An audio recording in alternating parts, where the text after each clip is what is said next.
And we're live. Good morning, everyone.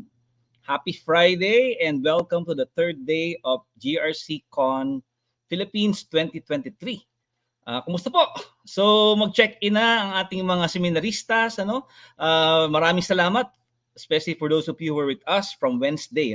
Let me bring in our, butihin nating chairman, Titus Manuel. Magandang umaga, Titus. Magandang umaga. Na-miss ko yung yesterday, pero we had a great time naman. Promoting NADPOP and another event. So, magandang umaga to everyone. Excited kami to be here today kasi magsasalita yung talagang mama na aming we bow down to pagdating sa privacy compliance. Titus, kung si Lito ang godfather of cybersecurity, ang next speaker natin, ang first keynote speaker, ang godfather of data privacy in the Philippines. So, pwede nyo rin siyang tawagin Nong. No? Let's bring on stage also, Mara Villegas. Attorney Mara, magandang umaga po. Magandang umaga po. Si Attorney Mara po ang head of legal ng NADPOP sa PH-CERT, double hat yan. Volunteer din po si Attorney Mara, Kumusta? Kumusta kayo kahapon? Face to face kayo, So, kwento naman na konti. Maganda yung training program. Masaya po kami. Sige, please, Mara. Please. By the way. Ayan, si Sir Titus po talaga ang star of the show lalo na nung hapon kasi nagkaroon ng mahabang discussion sa privacy. Yung mga kasama natin sa banking industry, maraming tanong on how to deal with clients, especially ginagawa na siyang part of customer service requirements. So, nag-i-evolve yung privacy practice, hindi lang siya as a matter of compliance or desktop exercise. Practical na yung mga tanong, parang paano pag ganito yung tinanong ng kliyente sa amin? Kasama na ba namin tuturuan yung customer service agents? Ganun po. Kaya very exciting kasi si Sir Titus, di ba, ang background niya, kasama rin po yung HR, pati sales. So, very practical yung mga advice na inaibigay niya kahapon. Halos 3 to 4 p.m. yun. I-save natin yan mamaya, Mara Titus, So, ang ating speaker kasi nandito na and medyo maaga siyang aalis mamaya, but ito talagang excited na kami dito, di ba Mara, We like to be able to hear from this man again. In fact, Titus, Mara, alam mo, without this person, walang NADPOP, sa totoo lang. Di ba, Titus? Yes. Pag nalaman niyo yung history ng NADPOP, this will lead to this man. Pero masarap yung pag-usapan either over a round of golf, a cup of coffee, di ba? Or a bottle of... Ano bang iniinom? What's your poison, Mara? Chill out? Baileys lang po. So this is compliance day, So kaya nga ang ganda ng nung tatlo lang buti GRC lang, Kung naging GRC FG yan, baka 5 araw tayo. Kasi first day governance day, di ba? So ang second day rest day kahapon, ang dami nating natutunan kaya it was started by Chairman Mon kahapon, di ba? Yung hindi presented nga the alignment of GRC in privacy and security by design. Panoorin niyo na yung recording, Titus and Mara. And then followed by equally brilliant in the afternoon, dalawang keynotes din, So focusing on GRC and AI, si Doc Boying Laliana, also senior advisor ng NADPOP, Kaya meron nga tayong isi-share natin mamaya actually na merong utos si Doc Boying being a senior advisor for us that we had to do. And it was later after Doc Boying nung hapon na yung third keynote. It was sinabi ng third keynote kahapon, remind me nga si Wilson Chua yun. And you have to be si Wilson masarap ka he meant he discuss internal and external threats, napaka-engaging na presentation ni Wilson. Nando kami ni Lito. So, kami ang palaging example, si Lito at ako sa kanyang mga talks. So, do catch that. Naka-record naman po siya sa YouTube, and our Facebook. But I'm happy to know, Titus and Mara ngayon, we're now streaming on LinkedIn and YouTube. Pumayag si Facebook na kumonek si StreamYard sa kanya. So, we're streaming on NADPOP on Facebook, NADPOP DPO Central, and of course, the PH-CERT Facebook page. Okay? So, ito ang ating first keynote. We announced it yesterday. Ayan. Our godfather, Dondi Mapa, former Deputy Commissioner and now the Regional DPO of Citibank, APAC, His topic will be how GRC guides organizations towards global compliance and privacy and security. And we're going to bring Dondi on stage right now. Sir Dondi, magandang Morning. umaga. Magandang umaga. Oo. Pumasok lang po siya para sa conference na ito. Well, I think as Sam and Tito said, there's the history nga sa NADPOP, ano? Yes. And nag-umpisa yan nung nasa NPC ako. Kasama ako ni Chairman Liboro. Pumunta kami sa International Conference of Data Privacy Commissioners. It's now called, of course, the GPA, Global Privacy Assembly. Ano yung bagong pangalan? Parang UN. Actually, privacy is a global issue. So, yeah, no, there were about 100 countries na nag-meet kami dun sa Marrakesh, sa Morocco. It used to be called the ICDPPC.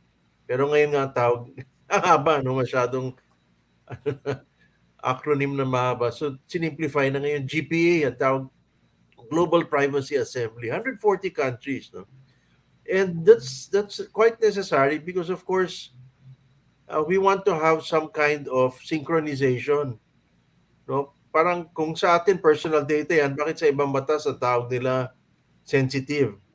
Or kung sa isang country, let's say they have something called the controller, bakit naman sa iba data fiduciary or processor, gano'n. So, minsan nagkakaiba yung terms. Parang let's try as much as possible to align. So, yan ang ginagawa sa mga conference na gano'n. Pati yung level of yung consequences, yung punishment, di ba? O, bakit kayo may jail term? Bakit kayo wala? Bakit kayo ganito yung fines nyo? Monetary. Bakit wala? Maganda nga dyan, ang Singapore sumunod sa Pilipinas. Kasi Philippines, we launched our law 2012. Singapore 2012 rin. Pero yung batas natin may jail term na. Yung Singapore wala. After a while, nag-amend ang Singapore. Nilagyan nila ang jail terms. Tinanong ko, bakit? Anong nangyari? Sabi na kasi pag fines lang, walang parang bayaran lang natin yan. Hindi naman. Pero nung na-realize nila na mas magiging serious yung compliance pag may jail term, yun, nag-umpisa na rin. Ang Singapore may jail term na rin. Yung fines, in-increase rin nila. Dati up to 1 million Singapore dollar lang. Ngayon, percentage of revenue. Ano? So, that's it. The global community of privacy regulators, they really meet. No? They really want to make sure that there's alignment. Pero anyway, yung kwento ko, meron kami isang dinner, nilabas kami sa gitna ng desert sa Morocco. May malaking tent, gano'n. And then, while having dinner, yung katabi ko galing sa Germany. Sabi ko, oh, are you working for which commission? Sabi niya, wala ako sa gobyerno. So, okay, why are you attending this conference? Sabi niya, to find out what's happening. Okay, so sino nagpadala sa'yo? Sabi niya, the German Association of DPOs. So doon ko na-realize na, no, pagka may mga DPOs na tayo sa Pilipinas, maganda kung may association, para ganyan, no? Pag may updates, may pupunta doon, pwede niyang i-update kung ano nangyari sa ibang mga DPOs. No? And when I came back to the Philippines after that Morocco, naisip ko, sino ba yung mga magagaling na you can rely on and are able to have the energy, no, to create this kind of association. And of course, ang una ko naisip yan, si Sam at si Titus. Siyempre, kasi if you know the history, matagal na rin yan sa mga other associations, no? In the past, no, computing associations. Yeah. So, I think it was a good decision, right? To connect. I hope so. Yes. 6 years ago yun, di ba, Dondi? Oo, abay my God. From nowhere, talaga naman. Thank you, Dondi. Thank you for thinking about us. Yan po, kaya po talaga si Dondi po ang godfather ng NADPOP. Kami po ni Titus ang kanyang first godsons, ano? Kambal kami. Oo, talaga. Pag nagsalita si Dondi, you listen eh. Yeah, and that's the thing, no, because I now handle a regional role, no, so I handle Asia Pacific, and parang ano, paulit-ulit yung cycle, no, nakita ko sa Thailand passed their law, and then after Thailand, it was China, tapos Vietnam, Sri Lanka, Indonesia. So just in the past 3 years, yun, 5 countries in our region. And gano'n nga, no, ang parang nakikita ko yung nangyari sa Pilipinas na first of all, syempre, magbubuo sila ng regulator. So, namimili sila. Sino ba yung pwede nating appoint? Chairman, commissioner, gano'n. Okay. Tapos, magda-draft yan ng mga IRR, ng mga circulars, advisories. Kagaya ng ginawa namin nila Chairman Mon, si DEPCOM Ivy. Ano. And then, yun na nga, nag-uusap na sila. Paano yung mga DPOs? Pwede ba tayong mag-form ng association? No? So, sa Thailand, nag-umpisa na rin. No? Vietnam, other countries. No? So, nakakatuwa. No? At least, tayo sa Pilipinas, medyo, I think this has been something that has been told to me many times. No? But we are well-suited, no, to be privacy professionals. Number one, we have that, where our competence in the area of information technology, nandun na yun, ano. Number two, yun, dahil sa batas natin, medyo mas maingat tayo, no? Kasi dito sa atin may kulong, di ba? So, ever since na-implement yung batas, talagang we are quite serious about compliance. No? I think that's a topic we have for today, no, compliance. Ay, Dondi, bago tayo mapasarap ang kwentuhan, ano? Maraming mga inaanak mo ang gusto mag-greet sa'yo ng happy birthday. Ito, yan si Past, yan, di ba? You remember her? Hello, of course. And ito, tinatanong niya, birthday si Barbara, happy birthday daw from SDBR. Ito si Captain Hernan, Dondi, yan, no? Magandang happy birthday daw. Mamaya kantahan ka namin or sa year-ender ka na namin kakantahan yan. Good morning. Sabi nga ni Sam, dapat 2 araw lang to, kaya lang hindi nga ako pwede Oo, pinilit talaga yan. Dinagdagan pa ni Sam ng 3 araw. Oo, parang si Dondi. Kakain na lang kami in your behalf, Dondi. Sige, mamaya. Mahaba pa naman ako. Oo. Hi, good morning. Si Dr. Yoj, no? Santiago, and ito si Raymond Diaz from Jensan and Sarangani. Marami si Attorney RM, kinukumusta ka naman? Yan. Yes, batchmate po kami. So very happy to na namamayagpag na siya sa si Attorney RM. Yung mga estudyante ko, nadagdagan na nga yung estudyante ko dahil dito sa Zoom. Di ba? You can be lecturing and then yung estudyante mo. So meron na akong mga estudyante sa US, sa Costa Rica, sa Africa. Nice. Oo. Sama-samahin natin sila. Kami po, second batch kami. Second batch. First batch tayo dito. Oo nga pala, first group nga pala tayo. Sorry. Nakalimutan ko na. Testo. Si Emma Villarete, happy birthday din daw. Ayan. Si Runyaka, happy birthday. Yan. Si Marie, happy birthday. Region 12 ba yun? Nakita ko. Ito. Yan. Dati yung mga, dati nga yung mga training natin, di ba? Provincial, regional lang. Right. Ngayon, global na. So ito, ayan, happy birthday pang batch 23. Yung batch 23, Dondi, hindi to direct mo, no? Ito yung mga product only, di ba? Kasi later on, pinasa rin baton ni Dondi sa mga trainers eh. Si Rory, inaanak din ni Dondi yan, ano? Kaya lang, hindi siya sumasama sa atin. Tanungin natin siya pagka. Anyway, may Luising yan. So, ang dami, Dondi. Again, thank you very much. Ano? Ito nga, sinasabi nga namin. Kaya nga, I think nabigyan ako itong ayan, no? Yung nasa, right shoulder ni Sir Dondi, that's the Datos Privados Award. Yes, thank you. Oo. Ay, Edna De Leon, birthday blessings daw. Ayan. Hi, Edna. Ito si Romeo. Yan, ha? Ayan, Davao. Diretso si Dondi dyan. Nakailang training rin tayo dun sa Davao. Tatlo yan, oo. Ito naman si Benjamin, ayan. Boy, 5th batch, oh. Batch, oo. And si Jonathan Santiago, ayan, from Baliwag University, ano. And then si Johan Castro. Ayan. Dami talaga, ano. So, nandito lahat ng mga inaanak mo, Dondi. Malapit ng Pasko. Pag kinikwento ko Dondi na 5 days tayo at 8 hours na day, nagugulat sila eh. Oh. Para MBA class yun. Sample na para MBA class talaga. Correct. Oo. Talaga. Converted lawyer kami overnight. So, ito naman Dondi, sa PMAP meron din si Dondi actually. Ayan. Diba? Yes. Oo. Actually, that's yun ang nakikita kong advantage of face-to-face training. And I miss those days, no? Kasi talagang medyo nakatutok ka, nakikita mo yung estudyante, pag nag-case study ka, nakita mo yung mga nagdi-discuss, gano'n.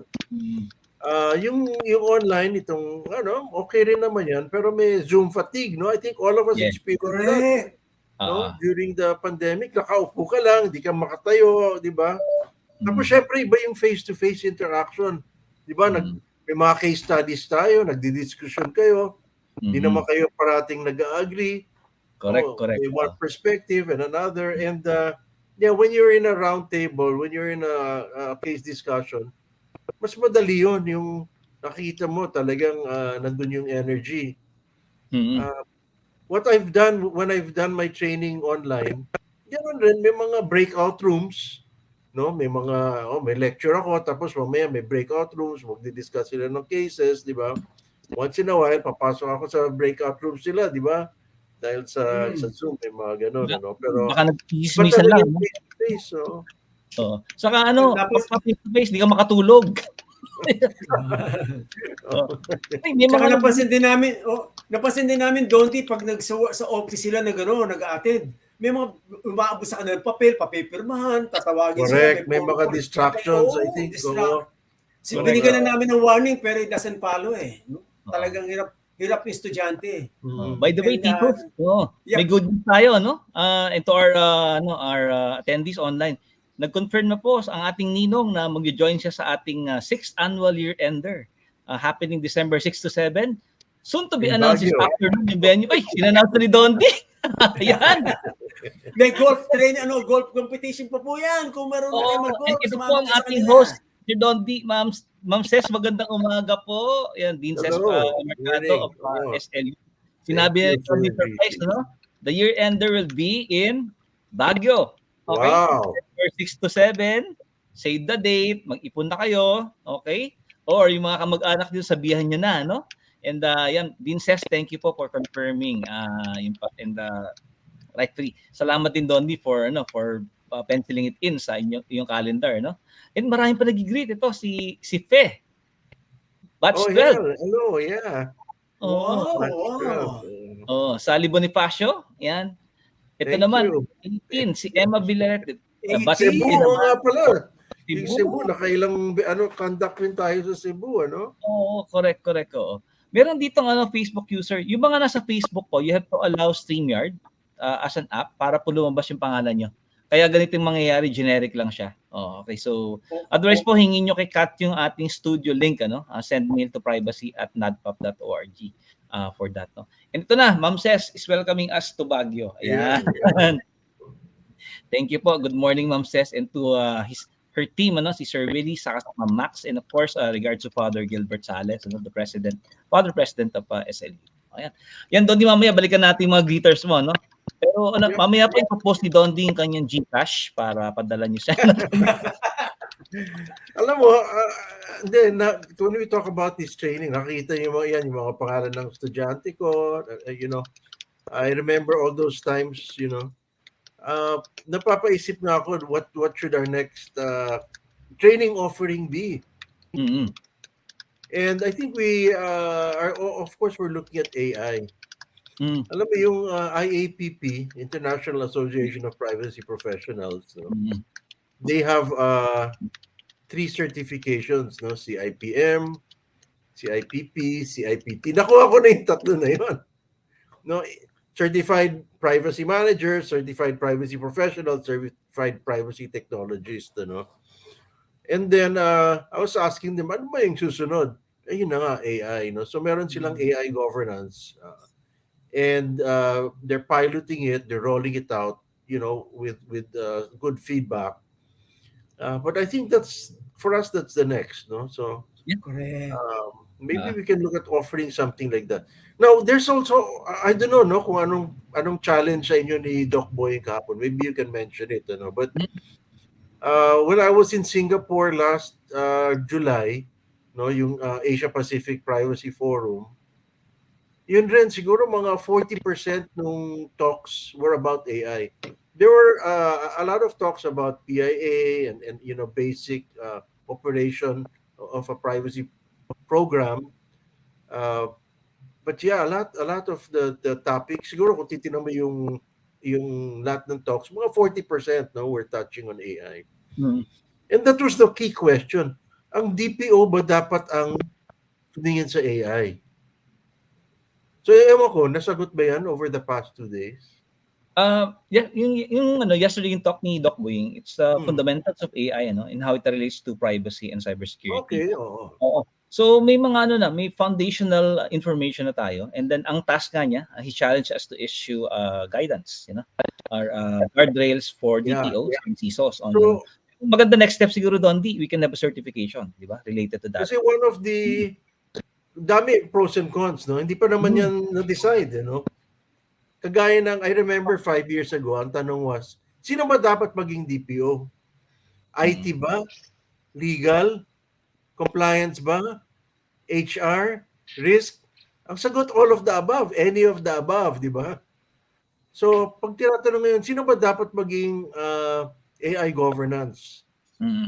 DPO ba? IT ba? Di ba? Any of the above, all of the above. Basta may training, no? In fact, the NIST, National Institute of Standards in the US, meron na silang AI governance framework and a playbook. It's about 200 pages. No? But you will know, one thing you will notice is it's always emphasized the human factor.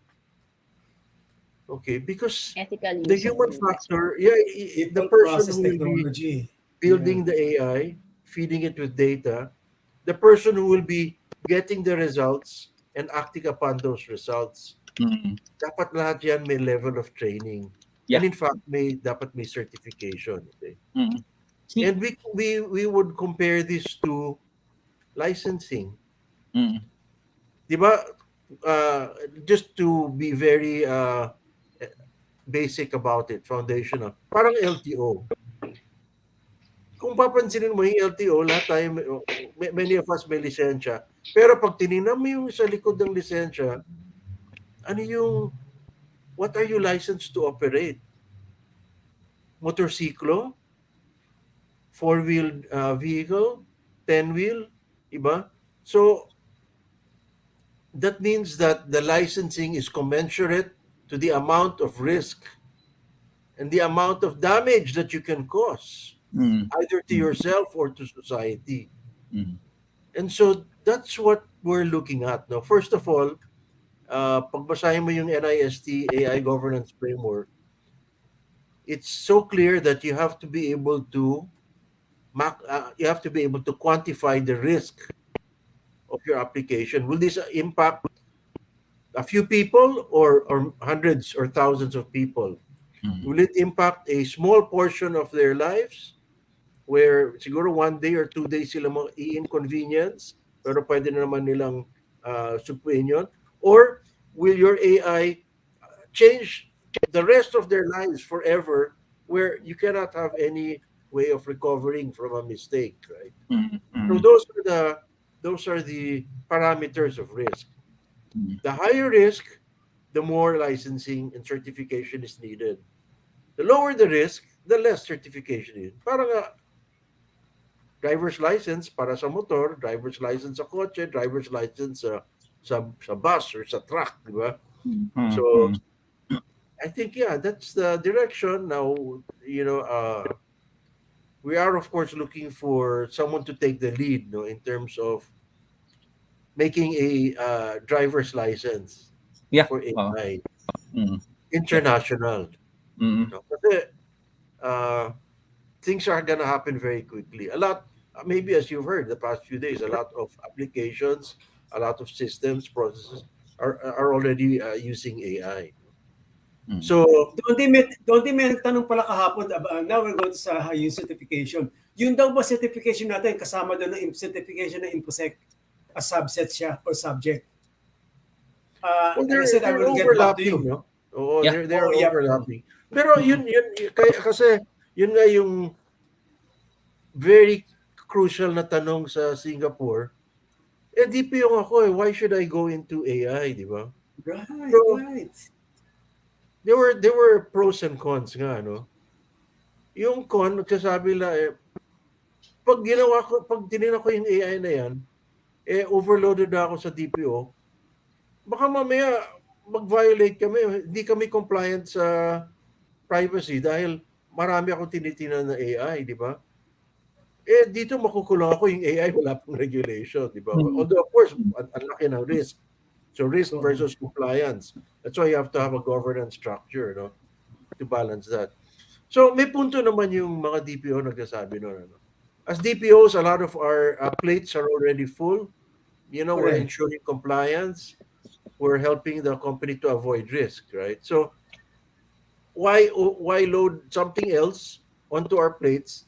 Dapat i-promote yun na lang ako or kumuha tayo ng ibang tao. Pero hindi pwedeng two hats yung DPO. Okay. Now, another thing that the DPO say is, tsaka yung DPO, personal data lang naman ang tinitingnan natin.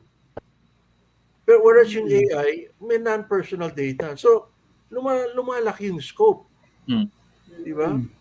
Akala ko ba personal data lang, sensitive personal data lang tinitingnan ko. Ngayon, data ng buong kumpanya na ipapasok sa AI, okay?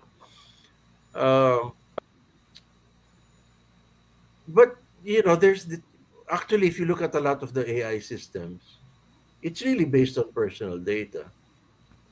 One of the conferences that we had in the US, somebody from the Department of Justice was talking about an AI system that they had done for recidivists.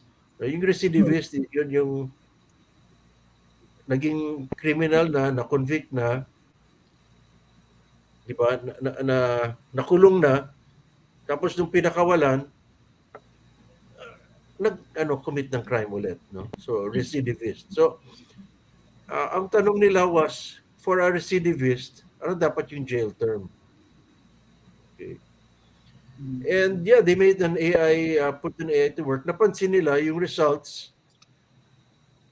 There was a certain racial group that was getting higher jail terms than others. So, sinabi nila sa AI, tanggalin mo yung race sa files. So, tinanggal. Lahat ng racial identities, tinanggal. But an AI is machine learning, no? And what the AI learned was, sige, kahit na hindi ko titingnan yung racial profile, titingnan ko yung educational profile. Okay. So, yung mga graduate sa college, university, versus those na high school lang or hindi nakatapos. So, yun ang tiningnan niya. And then, pag dinireview ng results, ganun pa rin. Bakit itong race na to? Well, kasi ganun nga, yung race na yun, you know?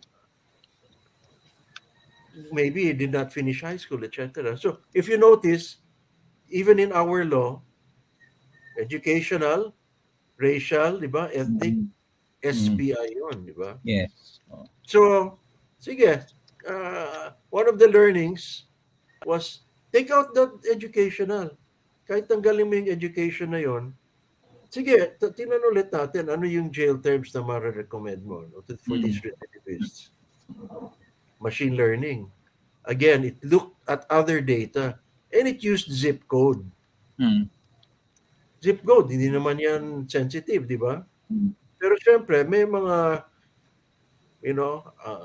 certain enclaves where, people tend to grow up and that became the basis for giving higher. So that's the difficult thing, no, with AI, with all the data that's available to it, and with the machine learning, it's able to make these inferences from those types of data. Race, education, personal data. Zip code, is that personal? It's just a matter of where you live, perhaps. There was even uh, I mean, there are many stories in that playbook in NIST, where all sorts of inferences can be. So okay, so if you plan to go into AI governance, you have an advantage as a DPO kasi alam mo na yung power ng personal data. Titingnan mo na lang yung non-personal data. No? So, that was the other flip side, di ba? Sabi ko nga, may mga tao nagsasabi, ay, hindi pwede yan sa DPO. Pero naman nagsasabi, swak na swak yung DPO dyan. Kasi alam nila kung yung personal data na kinokollect, ano yung sensitive, ano yung pwedeng inferences that can be made. And so for DPO, it's very easy to start, working in this field. No? Second, yung mga proseso na ginagawa ng DPO, no? Privacy by design, okay? Privacy impact assessment. Yung lahat ng methodology na yon, lahat ng tools na yon, magagamit mo rin dun sa risk assessment ng AI. Ethics by design. Di ba? Kung alam mo na yung privacy by design, security by design, madali nang pag-aralan yung ethics by design. No? So, parang yun ang advantage. And I think the third factor there is, sino bang nag-i-issue ng mga regulations tungkol sa AI? Yung privacy authority rin. DPA, So, kung alam mo na yung mga in-issue ng DPA na yan, Privacy Authority, Data Protection Authority, di ba? Swak dun sa ini-issue nila na AI regulation. So, there are pros and cons. Some are saying, this will fit. Some are saying it will not. But I think in general, the consensus is, hindi mo naman pwedeng pabayaan lang sa isang tao lang. Hindi mo pwedeng sabihin na, ay, yung DPO, ikaw na, sige. Ikaw na yung in charge ng AI. Ikaw na magde-decide. No? So, medyo mabigat yun, syempre, for one person. Also, that's like saying this one person is the conscience of the company. Di ba? Pwede ba yun? No? What if that person makes a mistake, right? What if there are some perspectives that they do not see? Just the other day, I had a workshop at the office. We called it Integrity at Work. No? And we went through some ethical dilemmas. So 40 people in the room, we faced an ethical dilemma. Ang tanong is, anong gagawin mo dyan? A, B, C, or D? And you will see that hindi full agreement. Maybe 80% will vote for A, 5% for B, 3% for C, pero may 2% for D. So, syempre, tatanungin mo dun sa D. Bakit ito yung pinili mo? Ano yung nakita mo na hindi namin nakita? Diba? That's where diversity and inclusion comes in.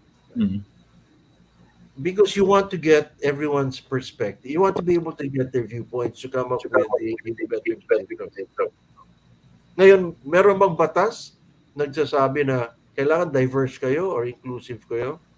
Wala naman, no? So pagdating sa compliance, it doesn't say that. But when you talk about governance, at the governance level, you want to make sure that decisions are made by as diverse and inclusive a group as possible. Because you improve the quality of the decisions. You get the different perspectives. So, yeah, this is a really good topic, governance, risk, and compliance. Because if you're just focused on one area, you don't get to see the other areas, and the governance perspective is what brings it all into balance. There are even other risks. Greenwashing, right? Because of climate change, Of course, there's money laundering and all that, right? So you have to look at all of these, di ba, from a governance perspective. And then you, of course, you have specific expertise areas, no? In banking, we also talk about fairness, no? So, is it fair? Is it explainable? Is it accountable? Is it transparent? The fiat principles, ano? So, importante talaga yung governance, yung overview. But yeah, sige, you have any questions? Yeah, Dondi, you also mentioned the three-letter acronym, ano? Yung ESG naman. So, environment, social, and governance also. So, in a way, if they, those are the drivers right now for global corporations, and soon, no, hopefully local corporations also. Sustainability is very important. And that's what greenwashing is all about. No? Yes, Yung ESG scorecard mo, sustainability, right? Totoo ba yan? Mamaya, di ba, sa publiko, ito yung sinasabi mo, ito yung ESG scorecard mo, pero greenwashing is about, putting something there that is difficult to prove, no? But you have to do your due diligence, no? Because the risk is, you might be looking at someone saying, oh, ito yung scorecard namin sa ESG, napaka bango and all, pero iba talaga yung nangyayari. And again, yun, people are asking if you have, wala pong slides ngayon si Sir Dondi, So this is a team teaching, interactive team teaching. Kaya nga po, if you have questions, please ask them in the chat. Ay, may nag-greet na naman sa'yo, Dondi, another, Ito naman galing sa Enderon. Okay, so, Dr. Eugene Santiago, and then, yan, si Attorney Kiko ang kanyang professor. Dondi, si Attorney Kiko ang yung godson din, So, mamaya, yes, of course. In the afternoon, Nag-comment si Chris, tama, yung kanina yung sa AI should be a shared responsibility. Iyon, di ba? Hindi lang naman isang tao lang ang magdedesisyon yan. Oo. Correct, oo. Tapos, and I think, and that's why I say nga, for those of you who attended my workshop, di ba nung nag-PIA tayo, Privacy Impact Assessment, yun kaya napaka-importante, kunin nyo yung data subjects mismo. Because their data is being collected, and processed and used and stored, no? So if you remember that, nagro-role play pa nga tayo noon, di ba, sa PIA. May doktor, may nurse, may magulang, di ba, yung parent. O meron taga DOH, meron taga LGU. So it's those perspectives, And yung PIA na kung isang tao lang gagawa ng PIA, hindi effective yun kasi yung perspective lang yung pupasok doon eh. So when you have that, correct, shared responsibility, shared assessment, you have shared perspective, shared knowledge from different perspectives, you're able to come up with a much better PIA than somebody just sitting down in a desk with a spreadsheet checking boxes. Diba? Ang ilalagay lang niya doon, yung naisip lang niya. But when you do a PIA na nandun yung data subjects, nandun yung users of the data, diba? Nandun yung regulator who uses that data afterwards, you come up with a much richer PIA. And so I think that's the goal. That's the goal, no? And tayong mga DPOs, alam natin yung proseso na yon. It really helps, no? I mean, I can tell you from experience, yes, we were doing, I've been through some, I've seen some AIs that are being proposed here and there, diba? Pero you really need various perspectives. And then, hindi lang yun, ang hirap pa yan, kung minsan may system kayong ginagawa, diba? Pag roll out nyo sa iba-ibang bansa, dito sa bansa na to, kailangan ng consent. Dito, legitimate interest. Dito, ay iba naman. So, you have to really adapt, no? And know what all these laws are in all these different countries. Yeah. Post na tayo. Meron akong tanong kay Dondi Sam, no? So, we need to clarify si Tom Hamilton Clancy. We don't know if that's your real name, no? But NGO po ang NADPOP saka the PH-CERT. Just to be clarified. If you're joining us on Facebook, kasi yung mga pakay na sa Facebook, they only discovered us for the first time. So, non-government organization po and not for Pero maybe yung tanong niya is NPC, no? NPC is that's a regulator. National Privacy Commission attached agency sa Department of ICT, no? DICT. So Tom, yung National Privacy Commission, yan ang government. Okay. Attorney Mara, Dondi si Attorney Mara. Marami kang AI experience kahapon sa di ba? Sa paki-share naman para Hindi kasi nabanggit ni Sir Dondi yung legitimate purpose, no. So nabanggit ni Yusek Leandro Aguirre kahapon that NPC will be releasing a circular for the definition of what falls under legitimacy of purpose. So stay tuned po tayo sa ganitong development at i-define niya that there are many different ways to use data, not just consent. So yun. Oo naman. Nasa yan, mga nung nasa workshop na tayo, may case study pa nga tayo dyan. Yes, sir. Saka yung mga legacy account. Yan. Saka when to use, let's say contractual, contractual arrangement.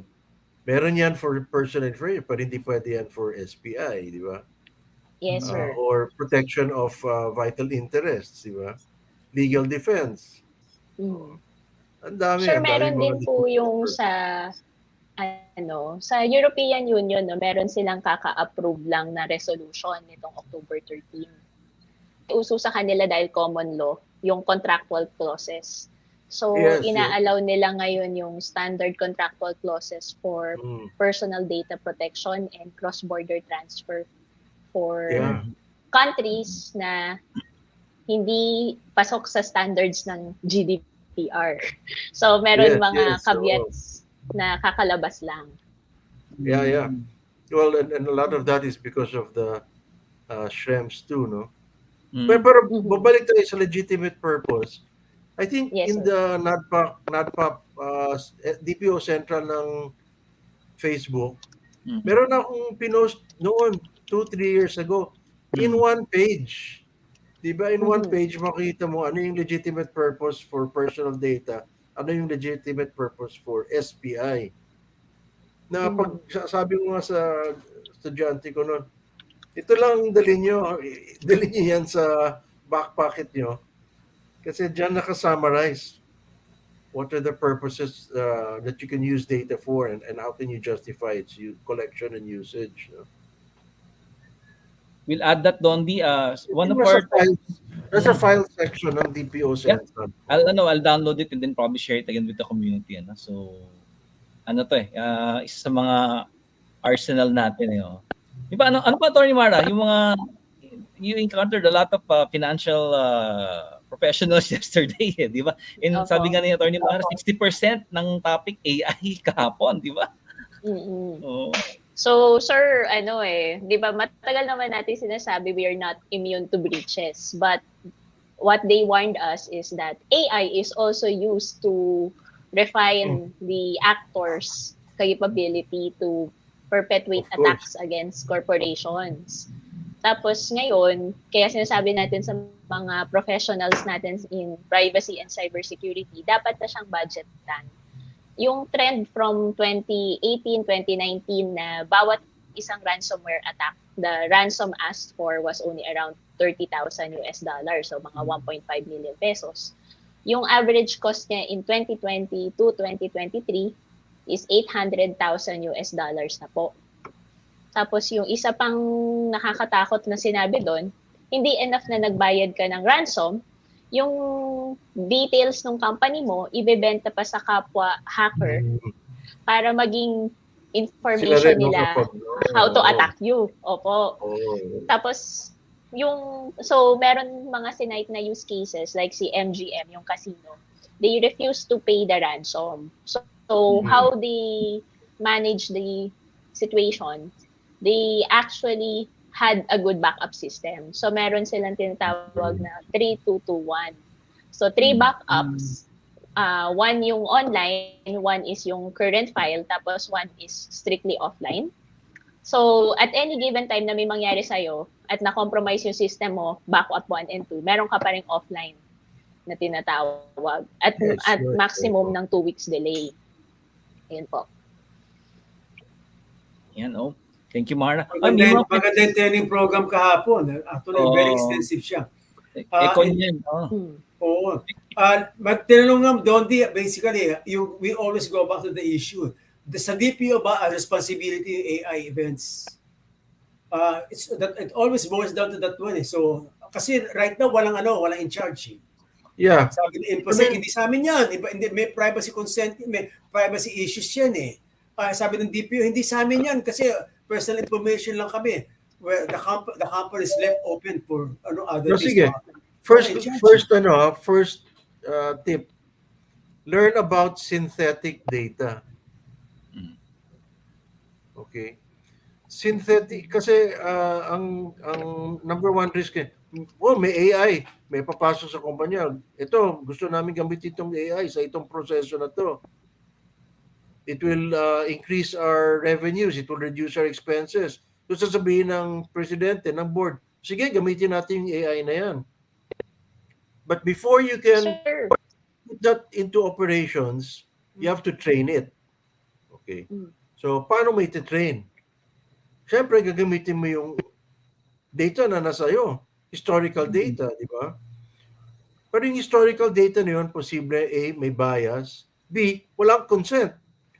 Kasi hindi mo natanong yung mga na yun na may purpose ka nun, kinuha mo ng consent for transaction, pero did you get their consent na gagamitin ko to train an AI? Walang ganon, di ba?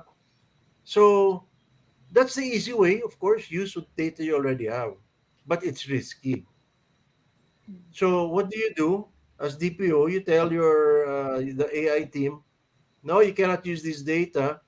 You can create synthetic data. So what is synthetic data? You can create hundreds, thousands of records, which you'll use to train your AI.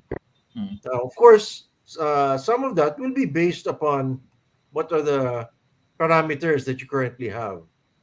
What your customers, the demographics, etc. Okay, but never take, production data, user data that you've actually collected from data subjects and feed that into an AI, di ba?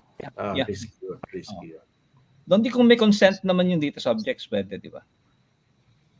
Well, you still have the problem of bias. Yeah, tama. Tsaka meron din problema yung inferred data na yung dalawang data fused together create another profile of that person you never gave. So may question mark yung ownership nun eh. No, we didn't ask that from you. No, I mean, the key, of course, is you continue to refine. Once you put the AI into production, so may mga cases na, may papasok na transaction, gano'n, di ba? And then, may refinement. Right? Of course, the machine will learn, but you're also there. That's why I said you have to look at the training. You have to look at ito nga yung going back to my earlier point na ano ba yung AI nyo? Motorsiklo ba yan? Four-wheel drive o yung malaking bus, di ba? Kasi the higher the risk, right? The bigger the impact of that AI on the number of people and the type of impact, diba? Severity versus probability, diba? Then the more care has to be taken. So not only in training it, but in operating. Yes, Attorney Mara. Sir, kasi diba sa synthetic data, normally yung definition niya, it's the artificially manufactured data rather than real-world events. Pero since tin-range siya from actual scenarios, so when does it stop becoming real-world events or real data of people or places that it was fed into? Saan natin ilalagay yung definition na it stops being real data and then synthetic na siya na owned by the company doing AI? Yeah. So doon pa lang at that stage, you have to train someone to synthesize that data, di ba? And yung mga tanong mo, syempre, yun precisely yung kailangan malaman niya. Diba? To what extent is he going to be able to diverge from real world historical data, right? Which particular fields are important? What's the variability? Kung palitan ko tong age by 5%, okay pa rin ba yan sa synthetic data? 10%, okay pa rin ba yan? So depende, syempre, yung mag-create ng synthetic data set, dapat alam rin niya saan gagamitin to, no? And what, what would be some of the unexpected results. Merong nagbanggit kahapon, Dondi, if it's not clear as far as privacy is concerned, how much more sa batas? Paano pag nagkaroon ng kaso dinala mo sa korte, walang clarity? How can the law make a decision on something that's not even clear to a specialist? So, may multiplying effect yun eh. So syempre, ang unang tanong, culpability, di ba? And negligence, di ba? So parang ganito, sa analogy natin, meron kang bus, di ba? 40 yung pasahero, nagka-aksidente, tapos nung tinanong, sino ba pinag-drive mo dyan? Pagtagin sa lisensya, motorcycle operator pala. Di ba? So malinaw na doon pa lang, or wala man siyang lisensya in this case. Kasi hindi pa tayo nagla-license ng AI certification, di ba? Correct. Ito yung Sir Dondi na sinasabi sa document na different stages of the AI life cycle. Kasi iba yung nagde-deploy ng model sa gumagamit na lang. So doon pa lang, pre-production, kung saan sinasabi na pre-production, meron ng dapat certification yung tao na yun. Post-production, pag ginagamit na yung AI, di ba? So, meron kang data, pinapasok mo, in-interpret yung results, ganun. Pag medyo, outside the realm of expected results, hindi naman kailangan sabihin, mali ito, di ba? Because the AI learns, and sometimes it will come out with something that's not envisioned by the creators, no? But the question would be now, the one who was operating the AI in day-to-day life, does he have at least enough knowledge to pause and say, teka muna, let's validate this? Or pinapatuloy na lang niya. Basta sinabi ng AI, yun na yan eh. Takapin na natin yan, di ba? So dapat may training rin siya. Kung kailan siya magsasabi na, teka muna, something's wrong here. May hallucination na itong AI na to. Di ba? I think you've read that situation na yes. There was some lawyer na kung anong sinabi ng AI, nilagay niya sa court pleading niya. Hindi man lang siya nag-isip na, kaya muna, i-validate kaya natin to, di ba? Yes, sir. Nahuli siya. May question si Attorney Jeff. Sir, to. Yan. Si Attorney Jeff from Mandaluyong, estudyante po to sa PMAP 10 Dondi. With your tip to use the correct dummy to train AI, it implies that we should not jump on the gun too easily and go with AI. Gradual na paggamit ng AI. Is this a better approach? Usually do not waste time. No, so again, I use the analogy, yung approach is, motorsiklo muna. Di ba? Pag marunong ka na mag-motorsiklo, tsaka ka na kotse. Pag marunong ka ng kotse. So in other words, sure, okay, you can deliver results in many areas naman eh. Right? Doon parang chicken and egg situation eh. Bago ka mag-operate on AI, dapat may license ka muna. Don't jump and avoid the temptation to go on this big, AI case na, wow, saving millions of pesos for the company, Kaya lang, may risk rin yun, di ba? Correct. Go for something small, set up your process. Go for something that's, lower risk. Set up your governance. Ito nga, that's why we talk about governance, risk and compliance. So,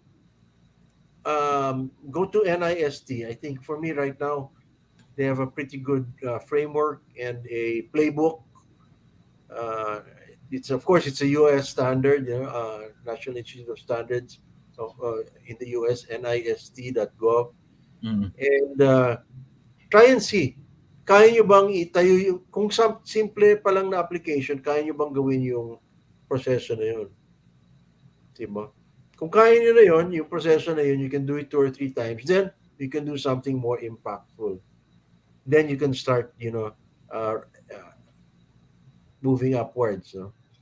Pero kung medyo dito kayo mag-umpisa, yung proseso nyo, hindi nyo naman, hindi repeatable,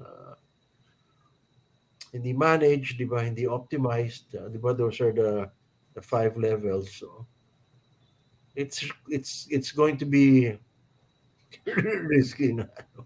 And we're talking about risk appetite. Actually, Right. uh, Right. when we talk about this governance, GRC, governance, risk and compliance, di ba? I guess some of the key points there on the risk side are, what's your risk appetite? Have you defined it? Right. And parang sino ba yung backup mo, di ba?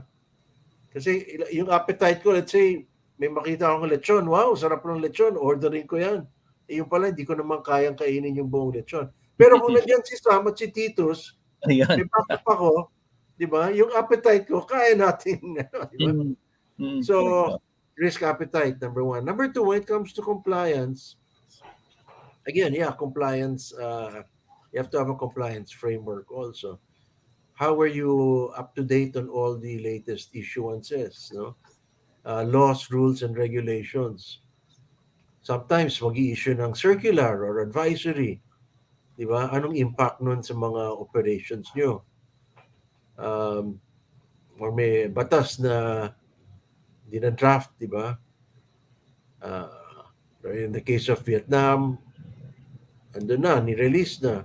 Kailan ang effectivity date. So, you have to have this whole framework. When we talk about compliance, you have to look at your regulations management. Kasi yung regulations na yan, whether galing sa legislative or executive, yun ang magpapatakbo ng compliance assessment. Diba? So after you get in your intake, ano yung gap? Compliant na ba tayo sa batas na yan o sa circular na yan o hindi pa? Hindi pa, ano yung gap, di ba? Then, meron tinatawag na risk-based approach. Because even in compliance, tinuturo rin yan sa GDPR, May mga proseso, let me give an example of risk-based approach. Doing a PIA, okay, you have 100 systems in your company. Lahat ba yan na PIA yan, di ba? Based on GDPR, it would say those that would have an impact on the rights and liberties of an individual. Yun dapat i-PIA nyo. So siguro 50 yun. Yung iba, 50, maybe when you get the time already. So there's that risk-based approach to compliance also. And then, of course, you have to have the governance, which is like an umbrella, over both of these, Kasi nga, kung masyadong mataas naman yung risk appetite mo, baka wala ka nang kino-compliant kasi sinasabi mo, tatapin ko naman yung risk na yan. So, governance, will balance the two. We'll make sure that there's some diversity and inclusion in terms of the decisions being made. Because you cannot just, again, have one person say, this is acceptable risk, for the company. It has to be assessed from different perspectives. And good on yung day 1 nagkaroon tayo ng GRC 101 and lumabas nga to yung mga risk appetite, etc. Most probably yung ating guidance to our community of practice will be through the lens of GRC, especially on AI. Yung challenge sa atin na buhay, and thank you for trashing it further, madaming perspectives na lumabas. May mga well, not related questions dito, pero these are mga parang consulting questions. Ito una kay Romeo, Ito, very basic. Do we need to comply with TBA because we are only 20 employees but we are dealing with contracted seamen with their by date and contracts? Estimated nila 800 seamen per month, So, I'll let Dondi answer. Hindi, yun na nga, kung minsan may kumpanya dyan, 3 tao lang, pero yung hawak nila na data, milyones, So, ang dapat tingnan talaga is ano ba yung hawak mong data? So, Sir Romeo, That yes. is the basis. You have to comply, no? 3 hours yan, di ba? And then, I think you need to also register to the NPC, no? Kasi 3 hours, you have 250 employees, siguro X kayo doon, di ba? If you have 1,000 SPI, check kayo doon. In the third hour, if you're processing sensitive personal information that can be, yung 3 hours na yun, normally halos lahat tayo pasok doon sa third hour. Di ba, na you're processing information that impacts data subject. Yeah, thank you, Sir Romeo. Ito naman, si Ray, ito, may tanong, Ray Dolosa. Ayan. Data retentions, standard retention sa backup, ayan. The events can IDs, etc. Natanong na to in one of the sessions, but Dondi, maybe you'd like to share your perspective on data retention. Well, ito nga, siguro ano yung purpose ng ID na yun, ano? So, obviously, if you're talking about some industries, highly regulated industries na kailangan tago mo yung data na yun for 6 years, 7 years, posible yun. Kasi baka magkaroon ng question tungkol sa isang transaction, sino ba to, sino ba nag-authorize ito, meron kayong evidence na we authenticated itong tao na to sa kumpanya na to na sabi niya siya yung ang gagawa ng desisyon. So may authorized signatory, And so in those industries, you sometimes need to keep the data 5, 10, even 15 years, no? Pero kung condominium association na kinokolekta lang para sa security, siguro ano na yun, ano? Pag may investigasyon, may nawalan, may robbery, gusto niyong tingnan kung sino yung mga pumasok during that day, di ba? Hindi naman pwedeng 1 week lang itatapon niyo na yung data, di ba? So you have to have a business reason, for why you're retaining the data for that period of time. Hospitals also, syempre, di ba, iba rin yung sinasabi ng DOH, may retention period. So it really varies from one industry to another.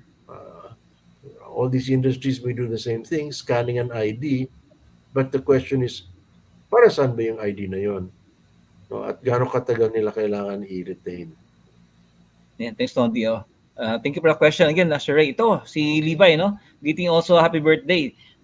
Interesting to question niya, is the PMP, that's Privacy Management Program, generated by an organization that did not pass through or did not complete PAA a valid PMP? Ang hugot question niya, because they implemented ISO 27001 certification immediately followed, and it coincided during the PAA, was acquired after stage 2 audit. Ayan, thanks po, happy birthday ulit. So, na-fast track ang kanilang PMP. Tsaka 27,001 is only security. So, posible naman magkaroon ng security certification. But PIA is part of privacy. So, iba naman yung ISO number for privacy. 27701 in the 3 series, yung bago, yung sa privacy and security by design. So, yan, I hope that answers the question. Ito si Pas sharing also. In our case, even though we are only 20 employees, we guys as well, since we are handling data of clients that are of course, So, that's good.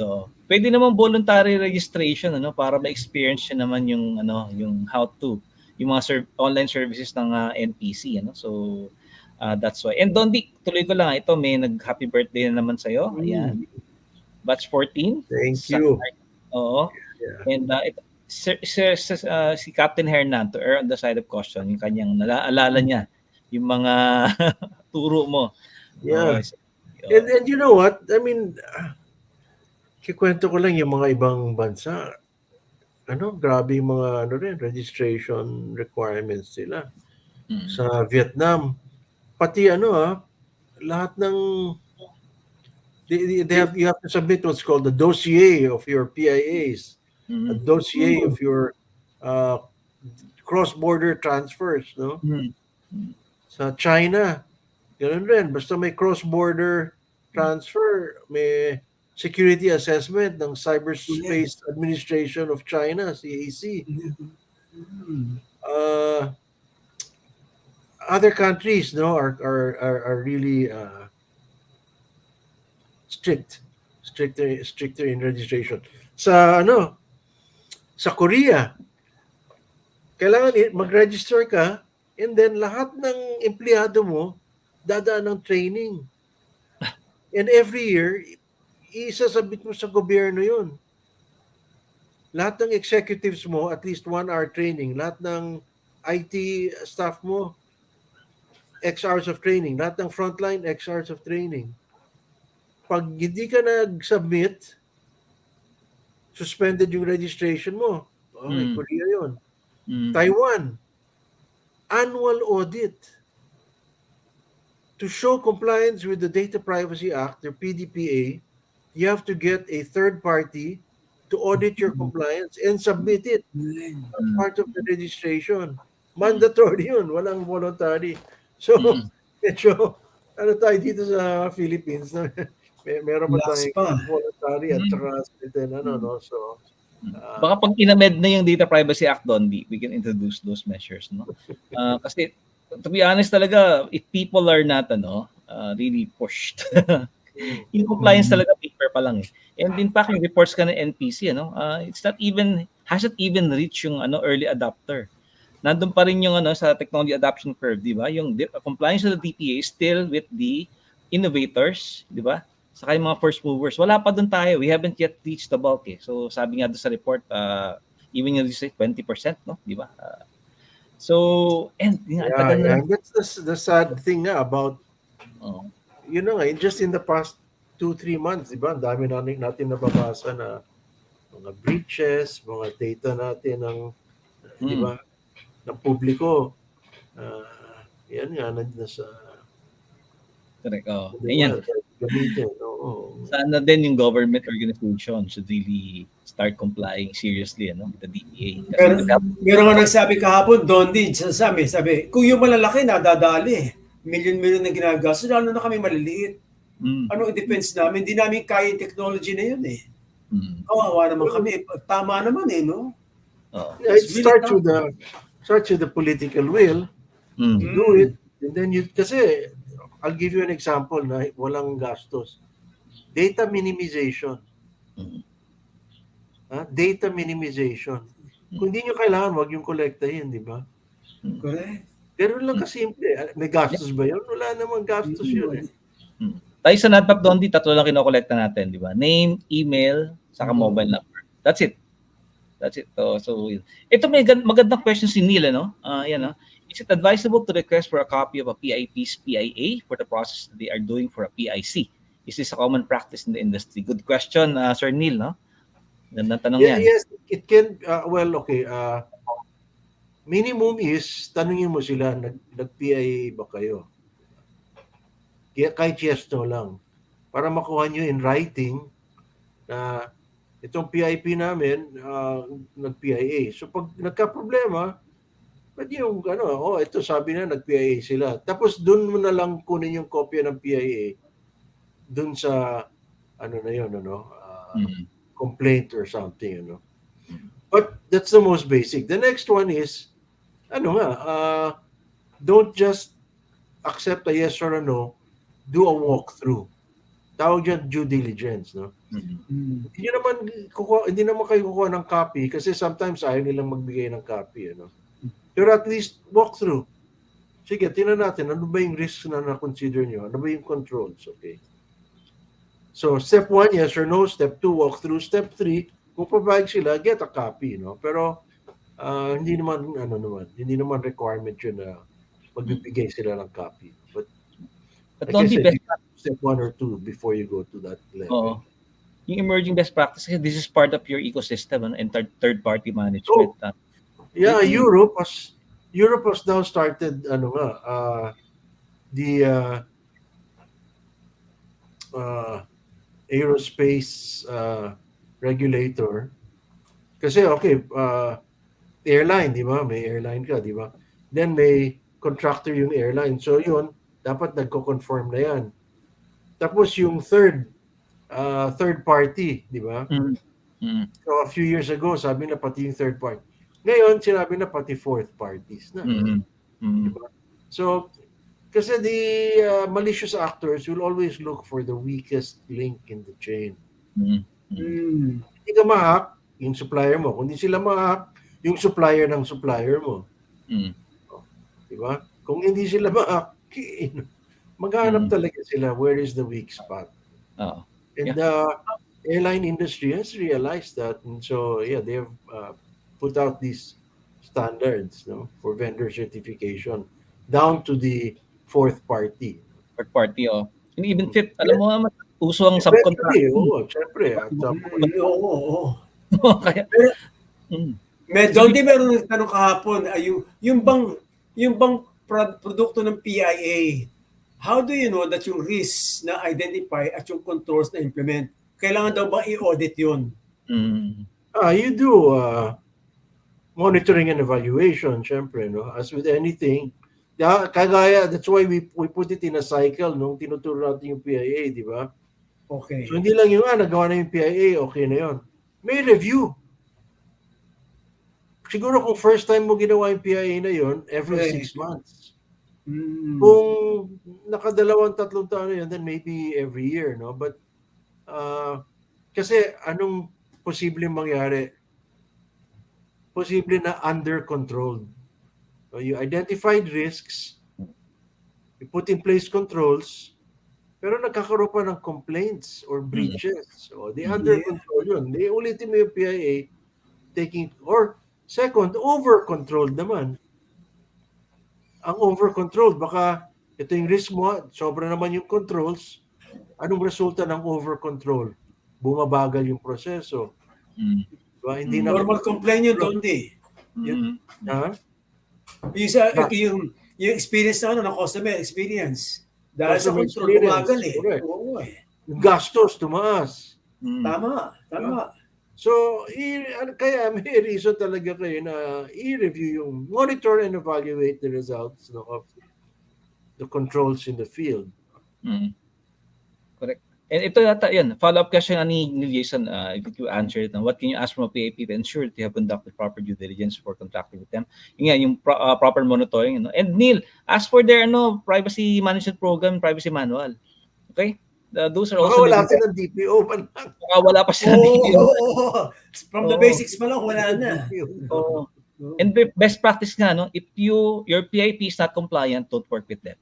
Yung malabas. Kaya maraming companies ngayon, dapat ang establish nyo na. Talk with your back, talk with your procurement office.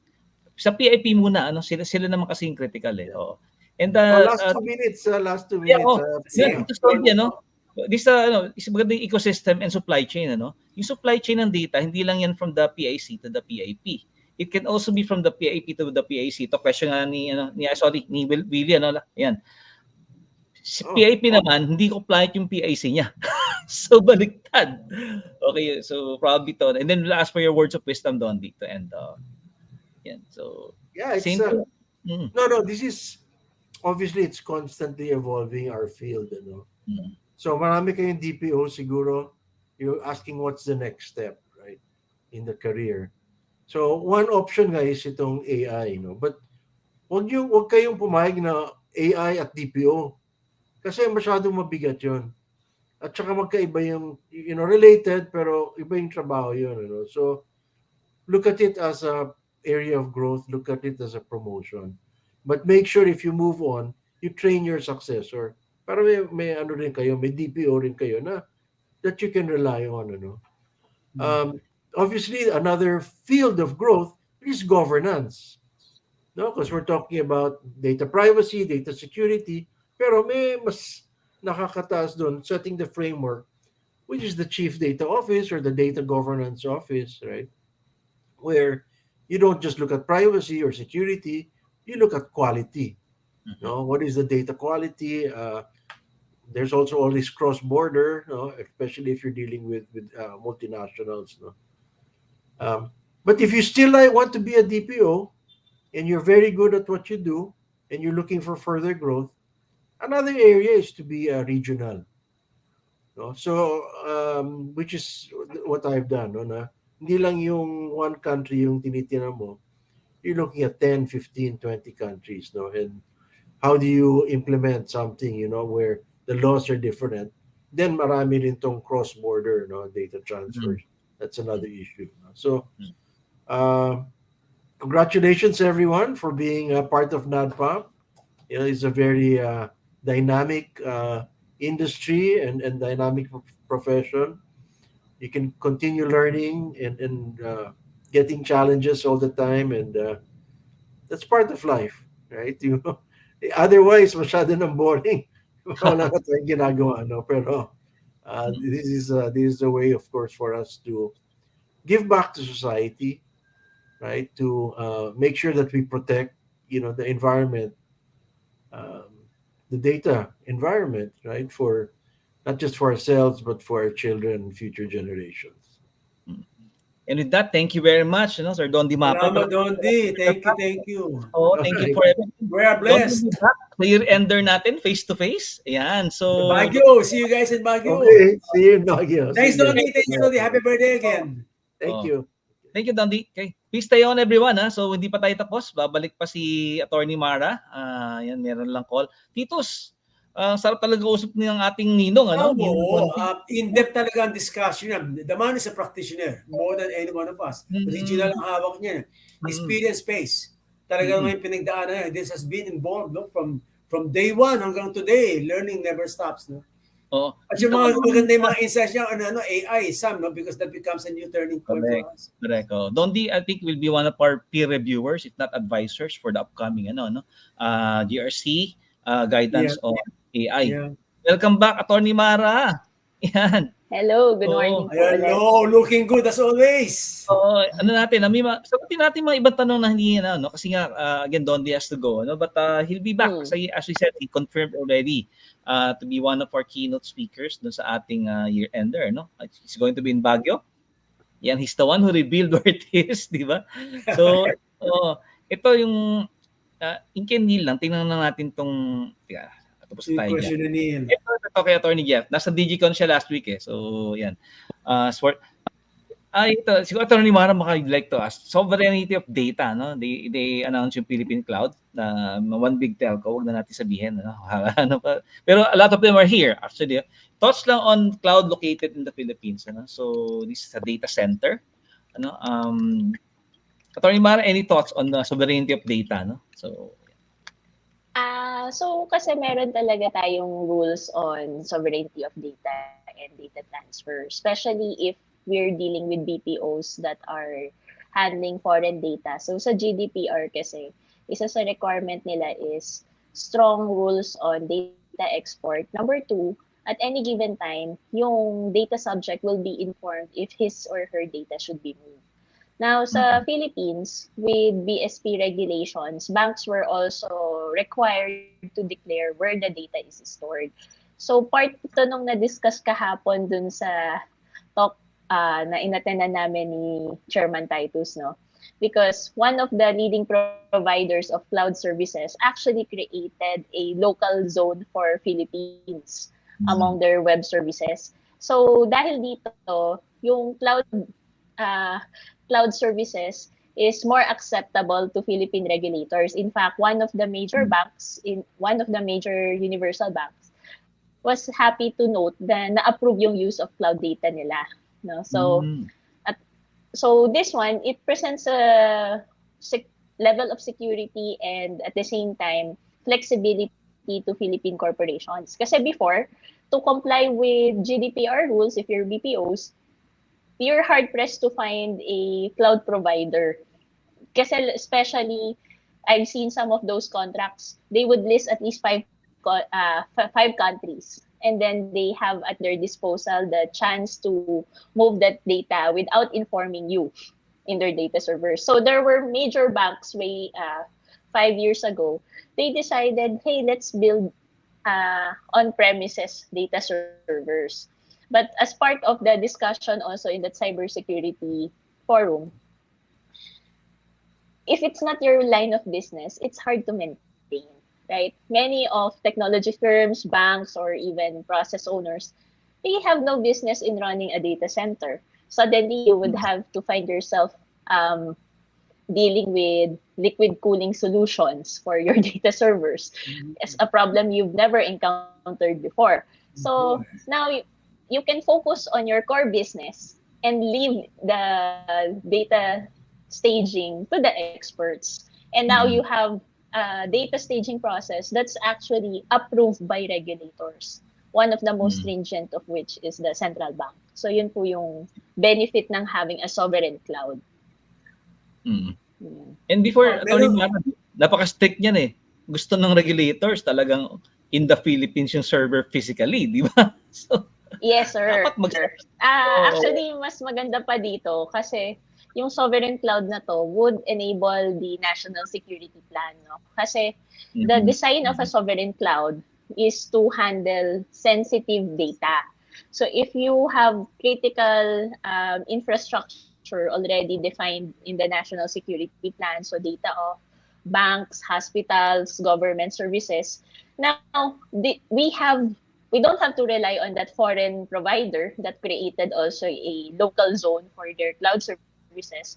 We have something homegrown that can be used as our cloud infrastructure. So there's more choices, more players in the market. So hopefully it will also drive the cost down for our consumers. Yung pa, correct. Ano? Tinatanong ni Sir Willie, sino ba yung cloud company provider na yun? Sir Willie, we don't endorse po vendors. Quiet kami dyan. So pero sir, pag inano nyo siya, pag ginugel nyo siya, Sovereign Cloud, Philippine Cloud, number 1 sa search, no? So we don't endorse particular brands. So may isang foreign at may isang local. Yung announcement ng foreign is around June. Yung announcement ng local nasa October 2023. Oh, yan sir. Very leading question na yan. Invite them meron and Mara, meron silang yung mga issues pertaining to sovereign cloud eh.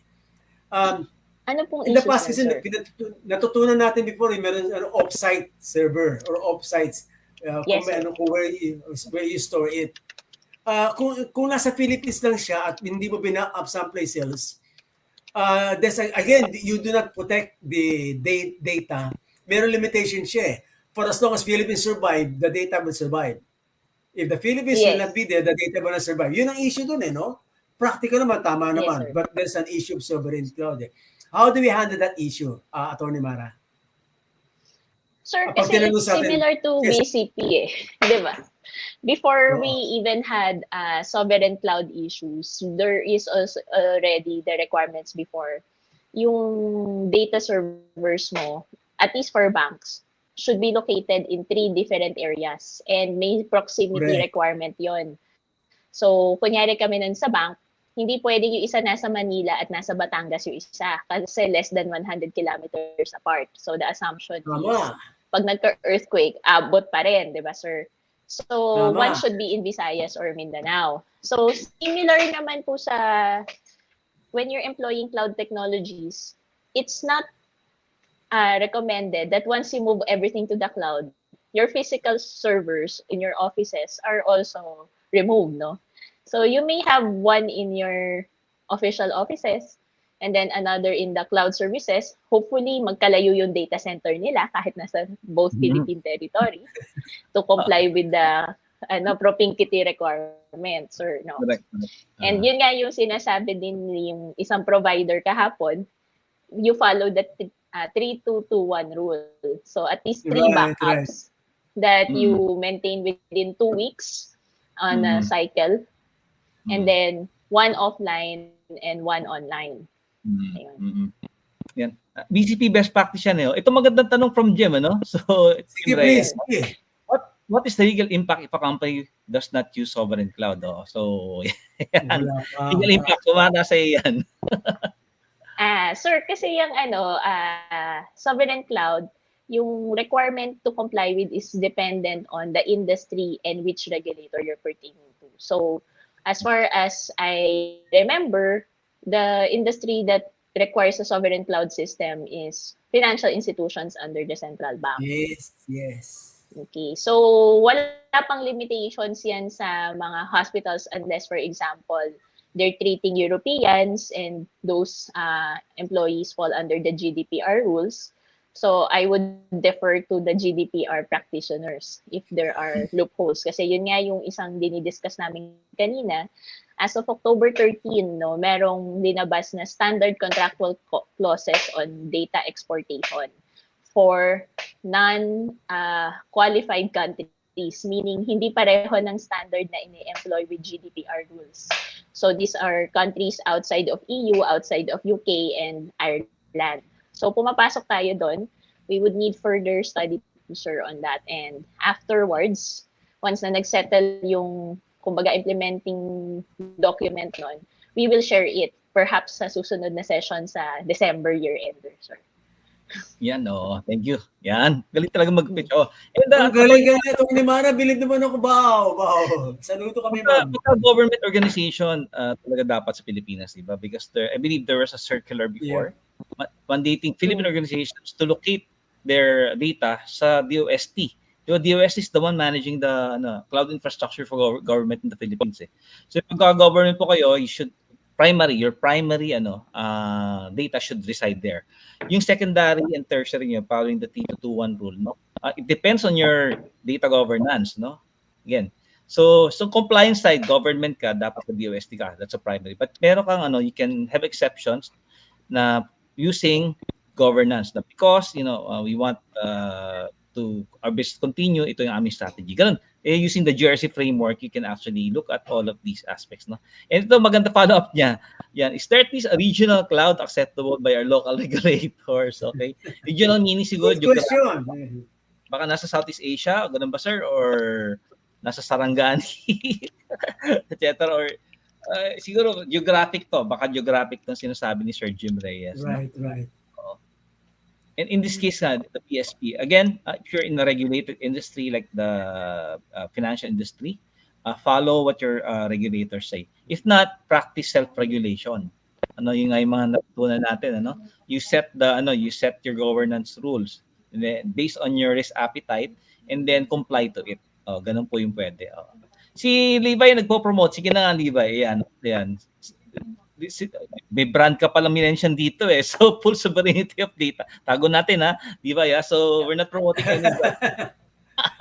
They support full... Kunyari, hindi namin nakita, Levi. Full data sovereignty, ang tanong nga ni Attorney Jeff, should we embark on this sovereign cloud? Si Attorney Jeff po, again, DPO Pandaluyong City, Attorney Jeff, yung data mo sana nasa DOST, di ba? Ng official cloud platform for government organizations, So, yan. And then we all should, We all should, especially mga nasa regulated na central bank. We should embark.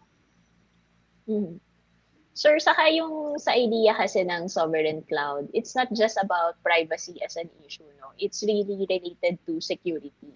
So, yung isasabi what if yung Pilipinas yung mawala, di wala lahat ng data mo? Pero yung question kasi, you will be one of the last priorities if your data is stranded abroad, right? If they end up in war.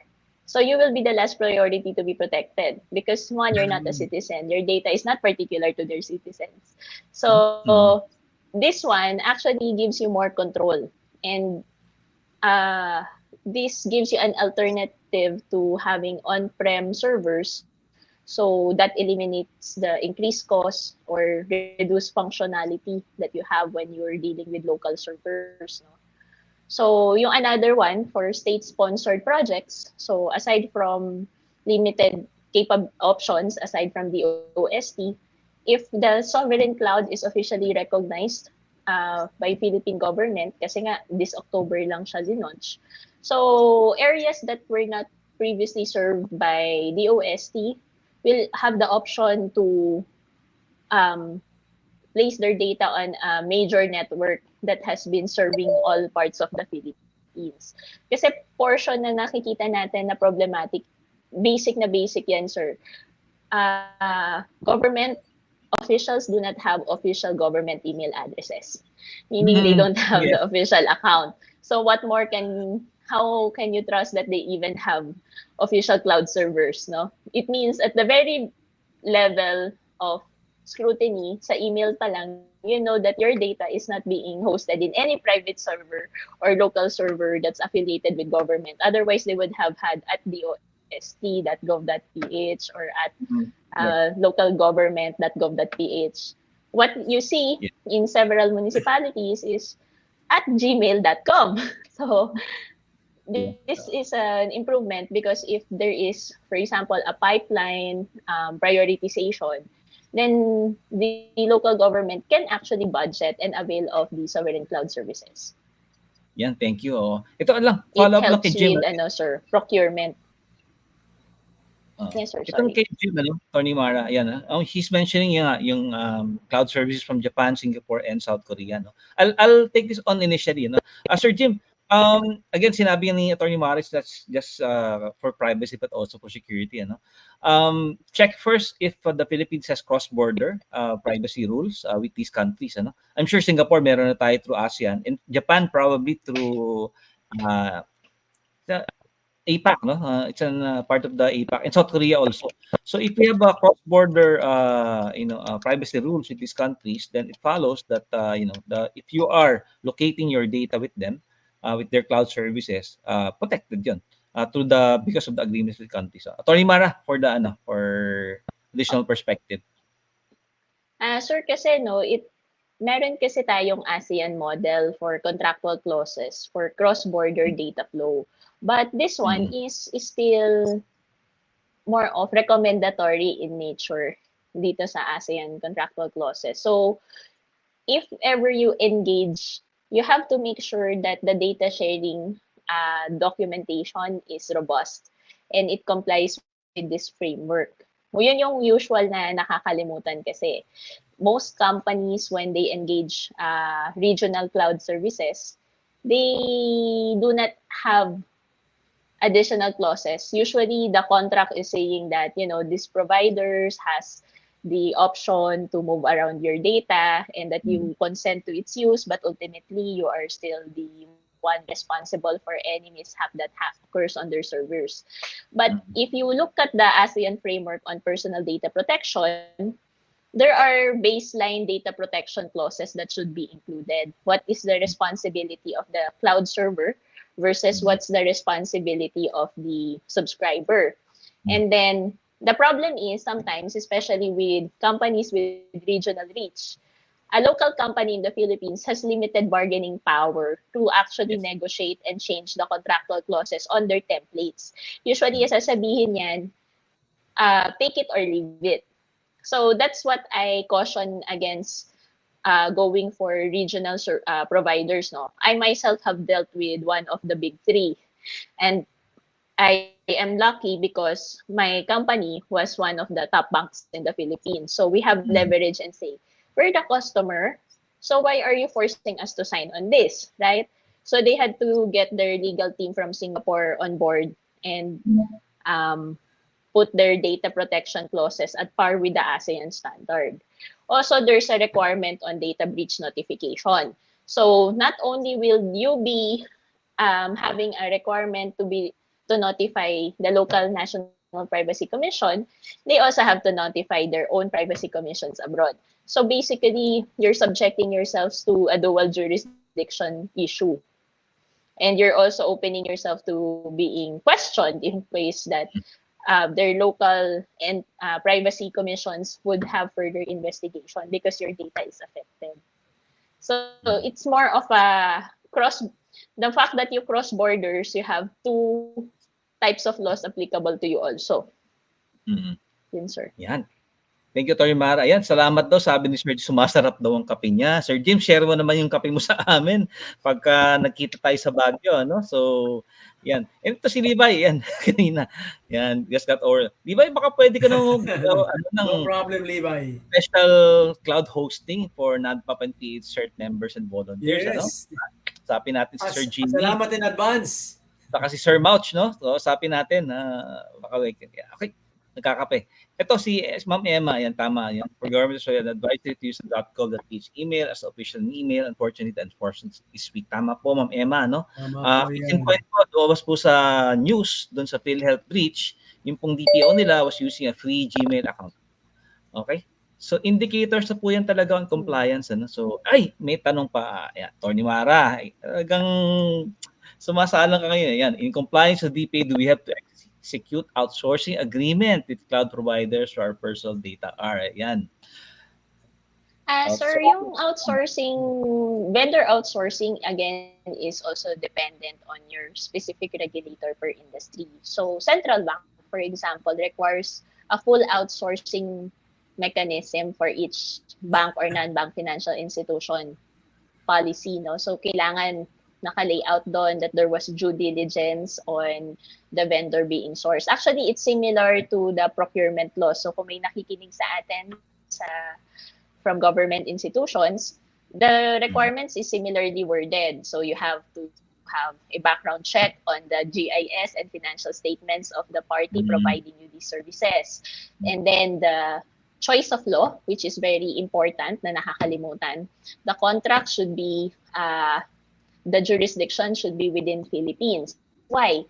Supposing you agree na gawin yung any matter of litigation or complaint is bound by rules of other countries, usually Singapore, Hong Kong, kasi regional, no? Can you afford to go and litigate in Singapore? For example, arbitration in Singapore will cost you $600 per hour minimum.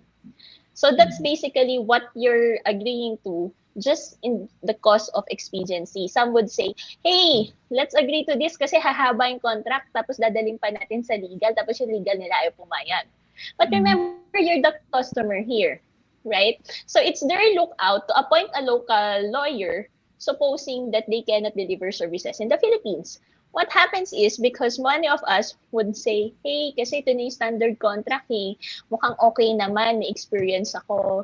So, okay na sa accounting, okay na sa IT, pinirmahan yung dalawa. Tapos nagpunta kayo sa legal, hindi ngayon mahabol ng legal nyo, right? And then, yung issue on the transfer of data.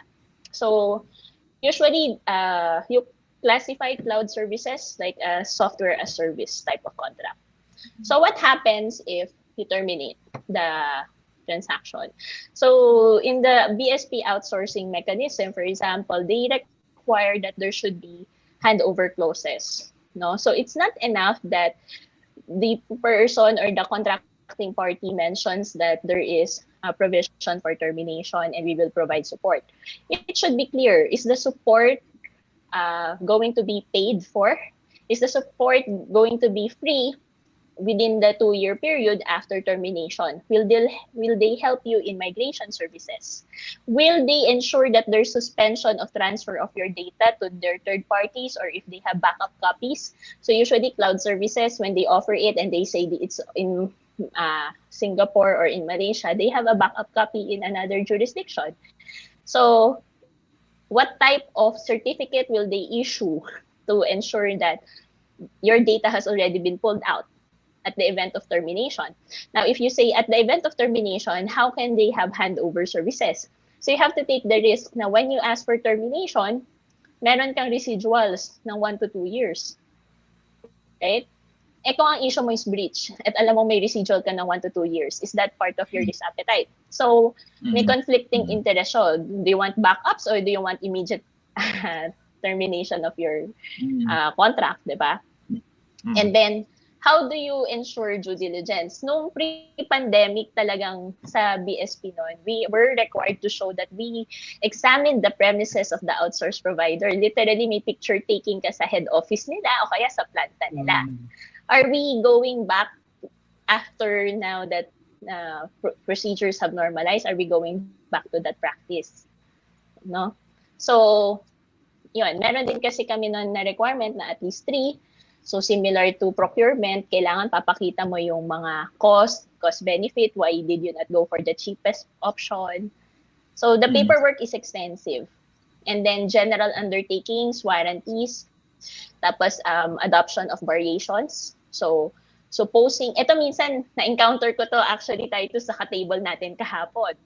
Meron silang contract clauses for renewal, pero wala silang contract clause for modifications of the value of the contract, modification on shortening the period of the contract kung gusto nila mag-pre-terminate. Tapos yung isa pang usual na ina-agreehan ng mga tao natin is they peg the cost at the foreign currency. So yung isa nating kasama doon, umaaray na kasi nakapeg siya sa US dollars eh. So every time the peso depreciates, the cost appreciates, right? So you have to remember to put in a variation clause that the parties may, by additional written agreement, agree to changes in the contract without additional cost or pretermination value to the parties.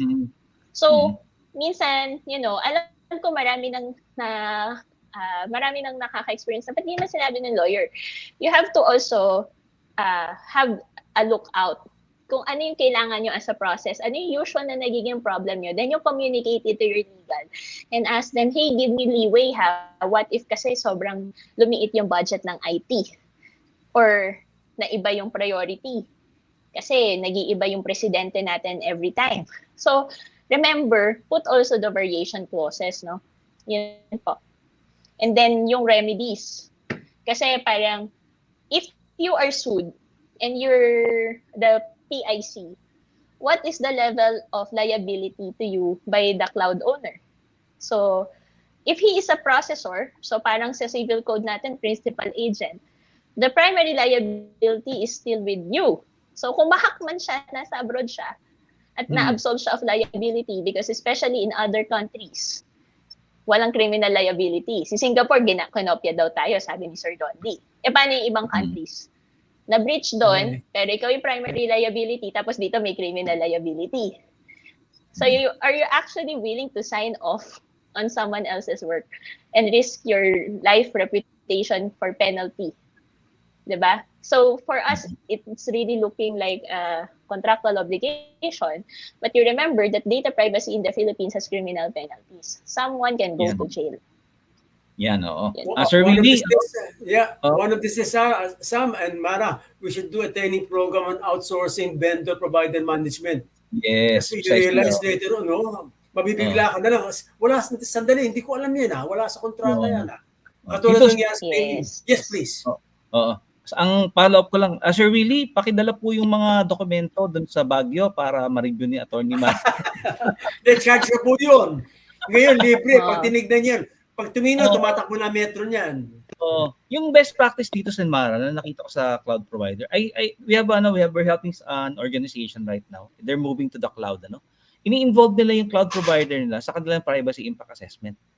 So if it's possible to involve, dapat po yun. Kasama niyo sila dahil it's also a business process, and then you're moving, for example, some critical infrastructure that contains sensitive personal information into another realm. Di mo alam kung nasan yan. You need to know where they are. And you need to have a data sharing management agreement sa kanila. What if this happens? So, sinabi ni Attorney Mara, put it on paper. Make them accountable.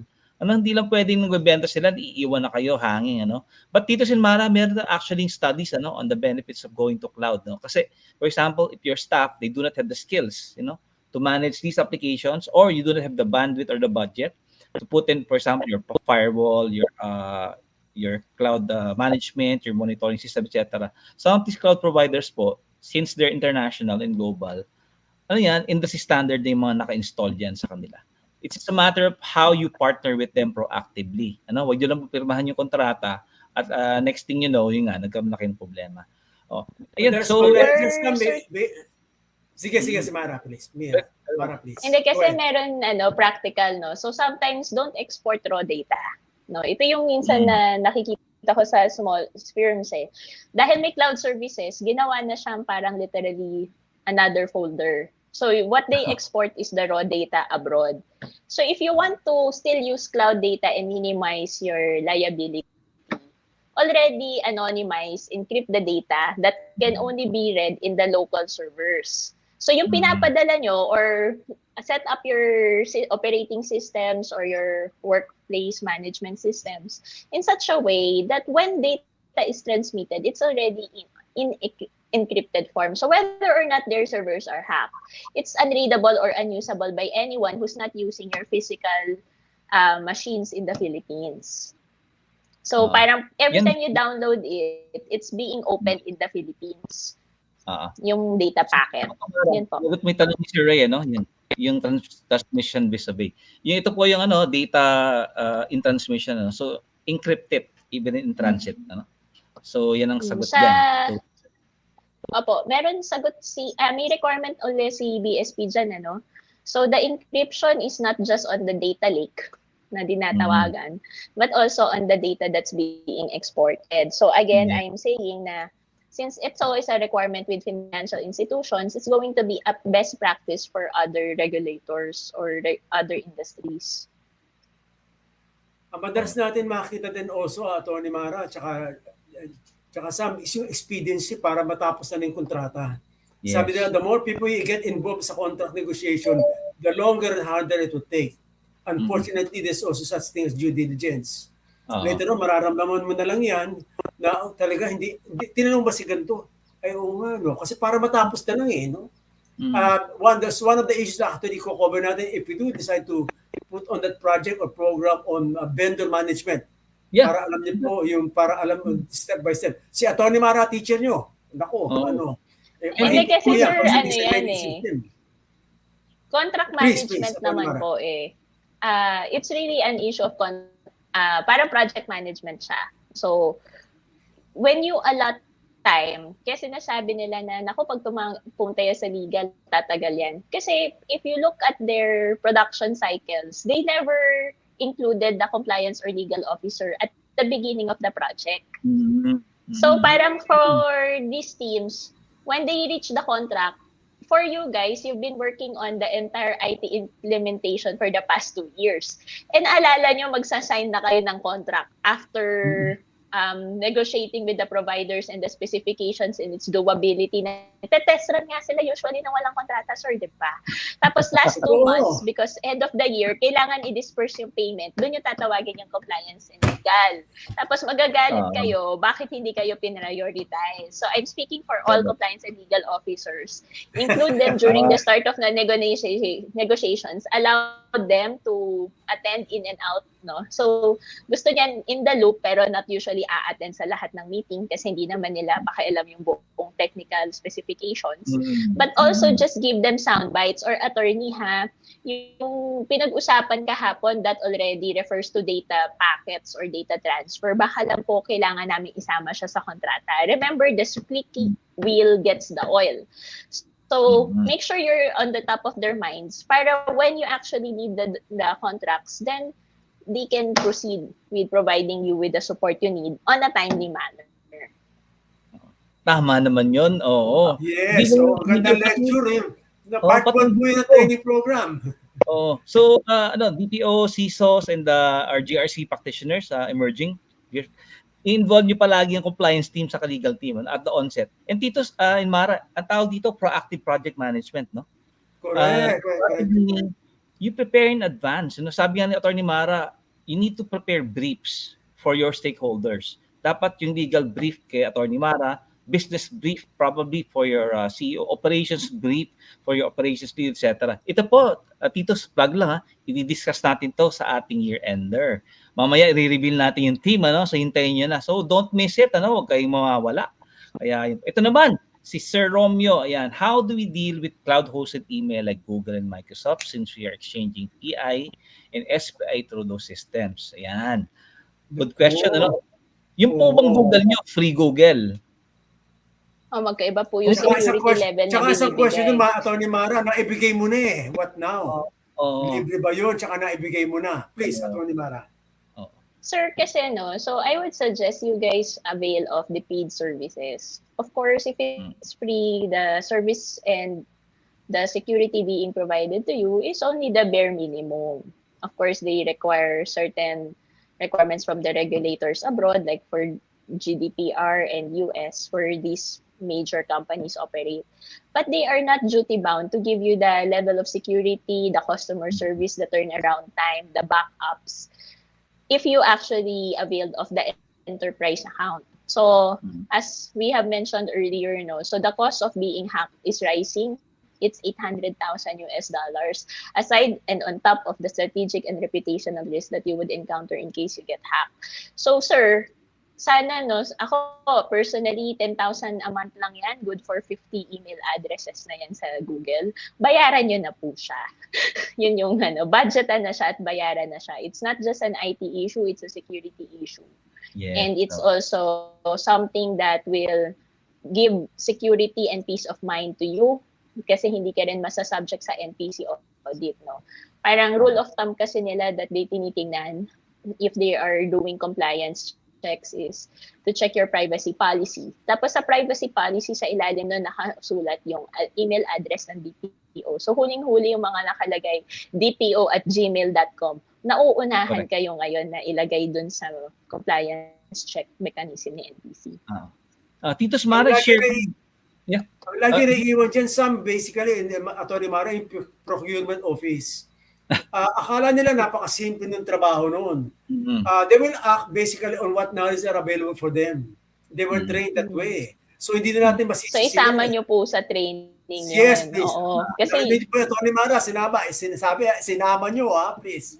Dikit ko lang, Tito sa Mara kahapon, sinabi ni Wilson, email is now the primary hacking platform. Okay? So what does it mean? Marami talaga unsecure. Idagdag ko lang, and question din sa lahat, no? Did you conduct a PLA on your email business process? Okay, because if you did, lalabas yung mga yung mga vulnerabilities and yung mga gaps, no? Share ko lang sa inyo, no? We've been helping a lot of companies.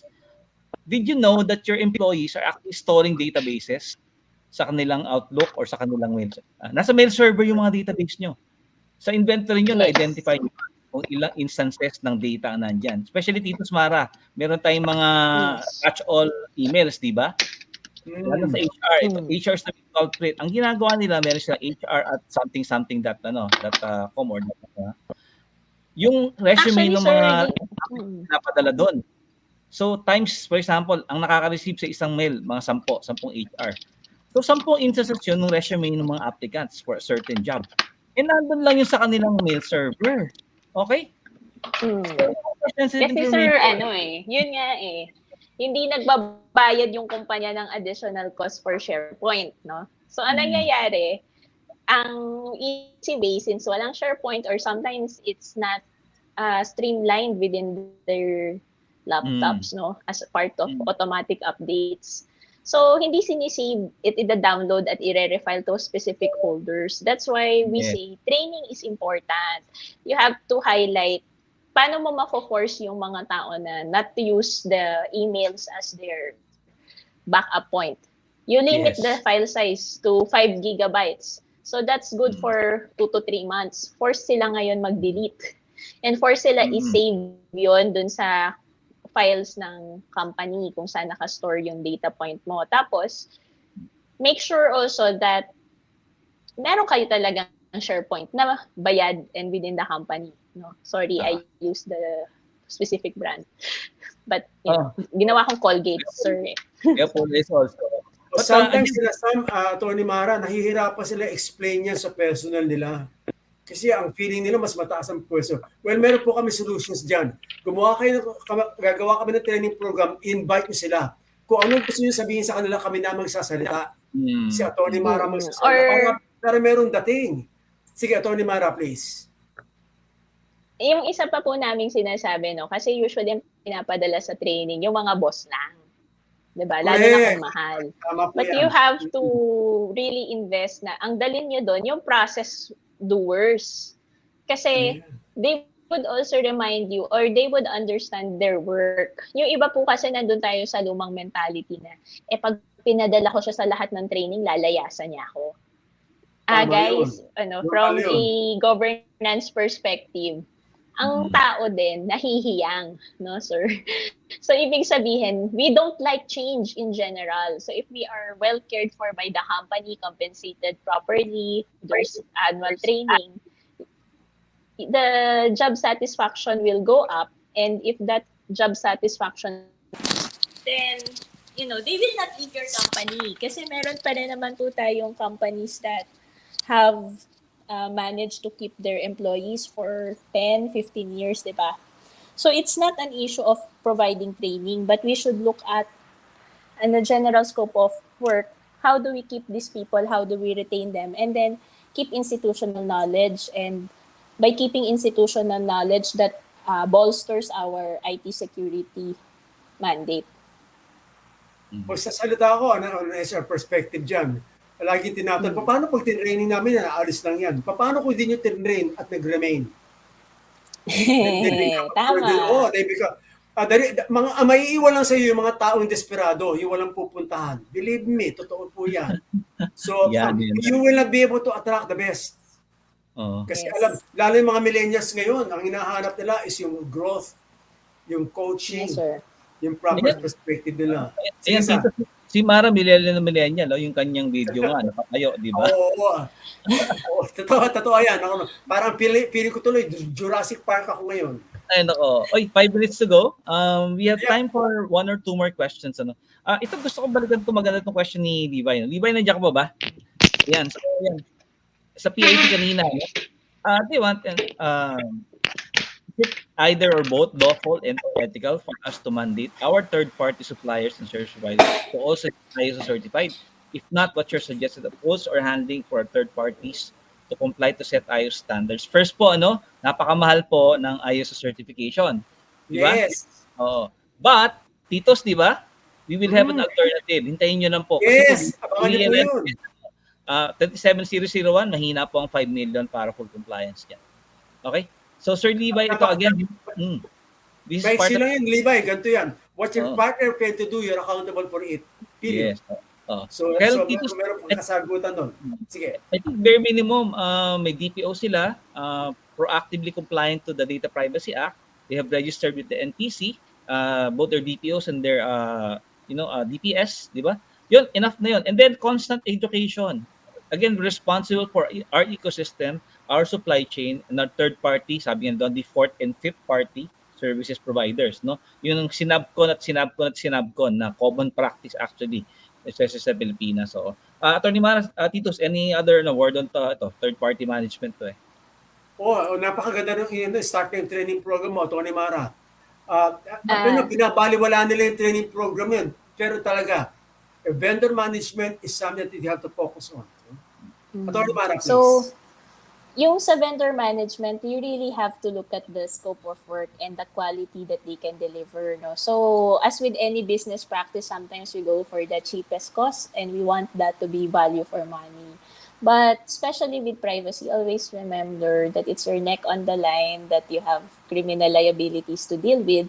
So going with the cheapest option might not be the best option for you, because especially with privacy, para pong toothpaste yan. Pag nailabas na, hindi mo maipapasok uli yung personal data. So in that sense, hindi ka pwedeng hindi siya katulad ng normal IT deployments na pag nagkamali yung pinakamurang provider, you can call someone else and do a clean-up job. Dito po, once na nagkaroon ka ng breach na verify siya ni NPC, they have been filing cases, no? So yung huling talk namin with Attorney Joanne Medalla this September with one of our partners, si USAID Beacon then for NADPOP. She highlighted there that in 2022 to 2023, 400 enforcement cases have been filed with the National Privacy Commission. So meaning they are really prosecuting cases, this regime. 400 cases, sir, no? So imagine if we have around 10,000 active companies with the SEC. That's already a significant number, especially for 2022 alone. Kaya po, be mindful of vendor selection because as mentioned by Chairman Titus, no, their liability is your fault. Yes. Yan. Napakasakit nun. 3% yan? 3%. Okay? Ayun, 3%. Thank you. Mahirap po kami sa mate, kaya kami nasa law. So one of his questions siguro, second to the last, no? There's he won't mention, thank you for not mentioning the brand, no? Number 1 CRM platform worldwide. Siyempre, online to. No sovereign cloud in the Philippines, yet being used by top corporations. She's not just for using it. Any comments on this one? So, Sir Jim, so seems marami CRM platform, but ito siguro, I can refer to what he's mentioning. Any thoughts, Titus Mara? Yan. Everybody learns from experience. Ganun talaga eh. It happens. Hindi natin makuha in one sitting. Sinabi nga ni Dondi kanina yan eh. But it started. Attorney Mara, please. So, sir, no, again, it's your risk appetite kasi yun na yung paulit-ulit na minention natin. Especially, you can use as guide. It's available on the NTC website. They have a separate document that's titled, How Compliant Are You? So, it's a checklist for third-party vendor management. No? Nandun yung evidence of compliance. So, for example, yung na-mention kanina, may DPO ba yan? May privacy risk assessment ba yung activity mo for being outsourced? Tapos, meron ba silang organizational commitments? For example, may privacy manual. What are activities covered by the privacy manual? Tapos, dun sa number 7, dun sa checklist, is yung management of third-party risk. Ano yung, are you privy to their contracts with their subcontractors? And then, is there a specific section in their contract for cross-border transfer? And then, how were they able to demonstrate compliance? So, sir, the moment you go for providers which do not have local sovereigns, cloud, tanongin niyo sa sarili niyo kasi it's an official document by the NTC, itong checklist na to. So, kung kayo yung mako-compliance check, kaya niyo bang sagutin yung number 7? So, kayo po yung makaka-decide niyan, no? Specifically, NTC does not tell you, do not engage in sovereign cloud. That's not what they're saying. What they're saying is, can you answer us when you want to demonstrate compliance with the requirements of the Data Privacy Act? So, mahaba po yun kasi pwedeng, what are your confidentiality agreements? Yung third-party provider, since number 1 siya sa industry, can they present security clearances for each and every person handling your data? Or security clearance per country, for example. Tapos, ano yung cycle nila of continuing assessments? Kasi for example, sa bangko, dahil principal agent requirement yan, every year ang submission ng training list. Yeah. So, are they also compliant with training their personnel every year kahit sabihin mong paper compliance lang yan? When you request, they should be able to provide you the training certificates of 4 or 5 people that's assigned to your account at any given time.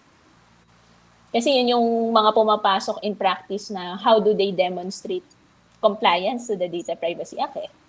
And remember, the training is not the general DPA training or PDPA kung American or Singapore yan. Dapat tinrain mo siya in Data Privacy Act kasi National Privacy Commission yung manghihingi. So that one, they have to make a caveat for you. So for example, when I was working for a multinational company, literal, the data privacy compliance certificate, to achieve that, 4 hours po kaming nakaupo. Kasi dahil hindi alam ng kumpanya, di ba, mamaya dahil ng multinational yung pinagtatrabahuhan ko, baka mamaya may Canadian, may US, may Singapore client kaming mahawakan. So I have to sit through the 4 hours. Kahit pare-pareho siya, talagang nakakaiyak. Tapos, pag mapasa mo siya sa 80%, doon lang ako may issuehan ng certificate good for 1 year. So tinatrack nyo ng HR namin. In the same way that you should be tracking or their HR should be tracking. So ganun po siya kasalimuot. Tinatanong ni Jim kung nasa yung checklist, he'll probably post the link there, no? Later. I-send ko na lang sa chat group chat pa send na lang. And thank you daw sabi ni Levi, no? Yan. Again, Levi, let's talk about potential partnership with NADPOP, no? Kasi ang laki din ng ecosystem ng BSTs. And si Ray Dolosa. Yan, thank you Attorney Mara. Yan, na-miss ka namin ng 2 days, ha? Sakto. And you'll have more of Attorney Mara sa ating year-ender event. Yan. And of course, ito meron tayong last question, Tito Sin Mara, no? You'll probably 5 minutes to answer this kasi very relevant from RJ Ortiz, no? Yan. With what's happening now with multiple government agencies, ang tanong niya is can the NPC consider the possibility of having class lawsuits to compensate affected data subjects? Yan. Due to the failure of PSCs, yan. Tanong niya. Okay, sir. So sa Philippines, we do not have a successful class suit. Okay? Because the personality requirement in our rules of court is very hard to comply. So, hindi siya kasalanan ng National Privacy Commission. So, dito kasi sa rules of court, it requires that the party should be similarly situated, similarly damaged. So, for example, yung breach can affect you in different ways. Some might be more popular than I am. So, my data being out there in the public, walang hahanap nun. Si Sir Sam, dahil mas gwapo siya sa ating lahat dito, baka yung damage sa kanya is may stalker pa siya, may nag-identity theft pa sa kanya. So, now, because the damage between the two of you is very different, the court would say, hindi pwedeng pareho kayo na circumstance for a class suit. Okay, you might contest this particular view and theory, pero unfortunately, this is how it is being interpreted right now. Unless mag-change yung view ng courts dito, what we recommend is that the National Privacy Commission actually entertains and endorses official complaints on the violations of privacy. So what you do is you file a notarized complaint. This can be done in person or via email through their website na nakalista din kung ano yung particular email address where you would send it. So they want it notarized because at least you swore before a lawyer, a notary public, that the allegations you made towards another entity or individual are correct. Remember, why is the notarization requirement necessary? Hindi siya katulad sa BSP na pag nagreklamo ka, email lang. Because the Data Privacy Act carries a criminal penalty. So you have to identify and swear na tama yung sinasabi mo kasi may pwedeng makulong dun sa report mo. Yun po. Meron lang kung gusto idagdag sa sinabi ni Atty. Mara. Ang pera ng PhilHealth, taxpayers money yan. Pag magbabayad sila, kukunin sa taxpayer, ikaw yung taxpayer. Para bumalik sa'yo eh. Ang major issue talaga na is to change management. That normally is the cycle eh. Nagkamali, nagpabaya, tanggal, palit. Ganun yan eh. The money issues will never happen. So, tama po si Atty. Mara dyan, that matters. So, again, we have to bite the bullet. Unfortunately, this happens. What can we do to the demand changes? So that's what we can demand changes talaga. NADPOP will have to try to see whether we can play into the picture and make some statements of or on behalf ng ating mga DPOs. Sam, please. Yeah, Tito Mara, alam mo, we've reached out to the Cybersecurity Bureau of the ICT, Yusek Jeff, and of course to Chairman John Henry. We really extended help to them. Some of them we cannot, of course, disclose how. But we're happy dun sa ginawang reaction ng NPC. In one of our press conferences, kasi it happened also during CyberSecConPH, we recommended to both organizations, the ICT and the NPC, not to help yung mga affected data subjects. And din nga, ang positive response ng NPCs, they set up a help desk for affected PhilHealth subjects. So ganun dapat. And it has to be part also of their breach management program, di ba? Si PhilHealth sanang gumawa ng help desk na yon, hindi si National Privacy Commission. And alam talaga learnings, kaya for sure in 2024, I believe a lot of government agencies are going to be serious about their compliance. Inabutan ba to ng budget hearing? Probably, nakikita nyo naman siguro na but the focus is on cybersecurity, not on DPA compliance. But the DPA is the one that is driving compliance kasi nga wala pong batas sa cybersecurity. And you'll see more changes. And we're continuing the dialogue with Sec Ivan, Yusek Jeff of the ICT, and his team sa Cybersecurity Bureau. And of course, at ni Chairman John Henry Naga. Continue po yung ating engagement and discussion. And if you want your message to go through, course it through us.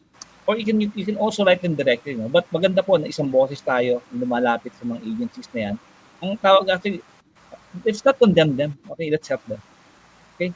Masyado na silang nabugbog di ba? So, but clearly, the government needs help now. And they know that they need help. It's up to them to accept our help or not. So, with that, ang ating next, share ko lang, Tito Mara, we'll resume at 1:30. Ang ating next keynote speaker is Trond Lenberg, one of our foreign speakers, kahapon si Wilson. Si Wilson kasi Filipino, Singaporean So, we'll be talking about GRC Global Best Practices in Privacy and Security. Trond is the founder of Protectaria Venture AS, and his Philippine team is actually attending the conference with us. So, please don't miss that dahil si Trond po is one of the, thought leaders in Europe, when it comes to security. Okay, so Tito Mara, malapit na mag-lunch. Any final word on, again, what left no, sa talk ni Dondi kanina, ano yung tumatak sa inyo? The lady first. Yung AI, no, sir, he likened it to using it with a proper license. So we're not saying that we want to delay adaptive technologies, but make sure that when we use the adaptive technology, we are equipped with the proper knowledge to handle this. We can only minimize the risk. And when the cat is out of the bag, we cannot put it back in the bag. So, yun po. Idos. Tandaan po natin yung Industry 5.0 na ngayon. Kung kayo yung kasing edad ko, na dinaanan yung time na manual to automated, talaga nagkaroon ng parang revolution yun. Now, this is the second revolution, from the addition to the AI. We're seeing something that we have never met before. Something enigma for everyone. It's scary. For the first time in my life, I've heard the developers pleading for the US government to regulate them. They must be very, very scared. First time in my life narinig ko yun. And so if it's true for them, it's true for us. So titignan po natin one day kung ano po ang outcome sa US market, US industry, pwede po natin i-patent after that one. But we are watchful. In the meantime, try to stay within the compliance of the law as much as possible, more than anything else. Sam, please. Yeah, Tito Mara, no? For those of you who are watching on Facebook or LinkedIn or YouTube, no? Later in the afternoon, we're going to turn off the streams to those channels. So please ask your login credentials para sa on-air studio. Kasi we'll be talking about internal stuff kaya we don't like it to be broadcasted on Facebook, YouTube. And email po privacy@nadpop.org, CC nyo si Kat so that you can get your link. And Tito Mara, no, going back to the free email, alam niyo ba, this is a free conference, but by invitation only. One of our factoring or filtering system, pagka naka-Gmail kayo or Yahoo, we put you at the back of the queue. Okay? We prioritize those that have corporate emails. Okay? So please, use more secure emails. Kasi po, what is it? We don't know you really. Kasi nga, name lang sa email address eh. We don't know if you're pretending to be someone who wants to be part of our organization. And please, pagka nasa social media kayo, it can be we don't know if it's the real you who's really speaking, if you're using your real name or if it's really you. But if you're here inside the studio, at least we can verify that you're the right person. We're very, very, of course, we're security and privacy practitioners, no? But please, in our future free by invitation only web seminars, please use proper emails, no? Para po for our own common security also. Okay, Atty. Mara, ang dami nagpasalamat sa iyo. So kailangan natin sila isa-isahin, Shoutout ito, teka. Yan si Ray kanina, yan, yung claps, no? Si Maylene, thank you daw. Yan si SJ, maraming salamat din, Si Doc, ayan, thank you, attorney. Yan, yan. Si Maylene again. Rufino, thank you very much. Yan, Raymond Diaz, dami mo ng fans, Atty. Mara Nino. Yan, Roberto, yan, thank you daw. Si Carlo, yan. Emma, daming pasalamat talaga. Oo. Yung pong PF ni Atty. Mara, paki-course na lang sa kanyang GCash mamaya. Paka-display mga GCash number mo, Atty. Mara. Ito si Pas, I like your analogy in the toothpaste, the touch squeeze it. Yan, tama. Okay. And yes, on the license analogy yan. Thank you, Sis Pas. Sis Pas, alam mo, Titos, one day, isama rin natin yan dito sa panel. Yes, looking forward to it. Haraya, thank you so much. Maging active sila, Sams, to our events, no? Ito, when daw? Sis Pas, it's December 6 to 7 in Baguio City, so begin your preparation na, Uy, sabi nga ni Sir Jeff, pa kami i-aero dito. Thank you daw, Atty. Mara, sabi ng ating, ka-otaku, si Atty. Jeff, no? Willie, see you later in the afternoon. Yan, thank you, Atty. Mara, from Pe, and from Lynn, Virgie, yan, Ronnie, Willie, ang dami talaga nagmamahal sa'yo, no? Yan, thank you. Mark, Anthony, Benjamin, and of course, Levi, and Captain Hernan, So with that, we're going to end the morning session. Please be back around 1:20. Kasi 1:30 magsa-start tayo, You can put this on stream. And again, maraming salamat, Titos. And of course, Atty. Mara, and our earlier speaker, our good friend, Ninong ng NADPOP and Data Privacy in the Philippines, Godfather, si Dondi Mapa. Maraming salamat po and see you all again this afternoon.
Hey, Titos!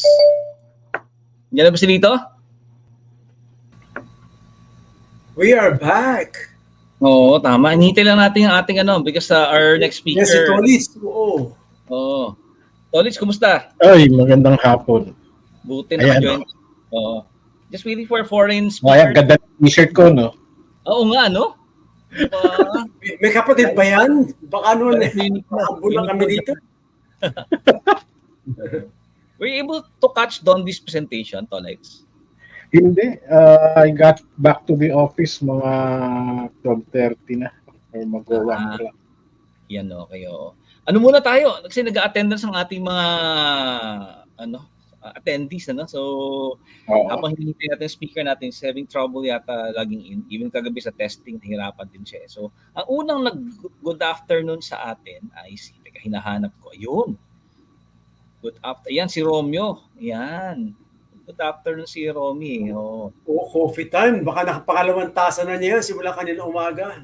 Oo nga, baka pangatlo pa. Ito, si Attorney Jeff. Ayan, si Attorney Jeff. Die hard nating barkada dito. Oo, si Benjeline. Ayan, magandang hapon. Si Spat, good afternoon. And siyempre, si Ma'am Feta Palya, Manny Kaliwan, magandang hapon po. And Sir Anilo Petalar, magandang hapon. Sir Willie, ang ating magiging host sa Baguio. Dito kanina, si Dondi ang nag-break ng ating venue. Imagine mo. Binuko tayo. Binuko yung plano mo, Sam. Oo. Ganon. Ako surprise pa mamaya.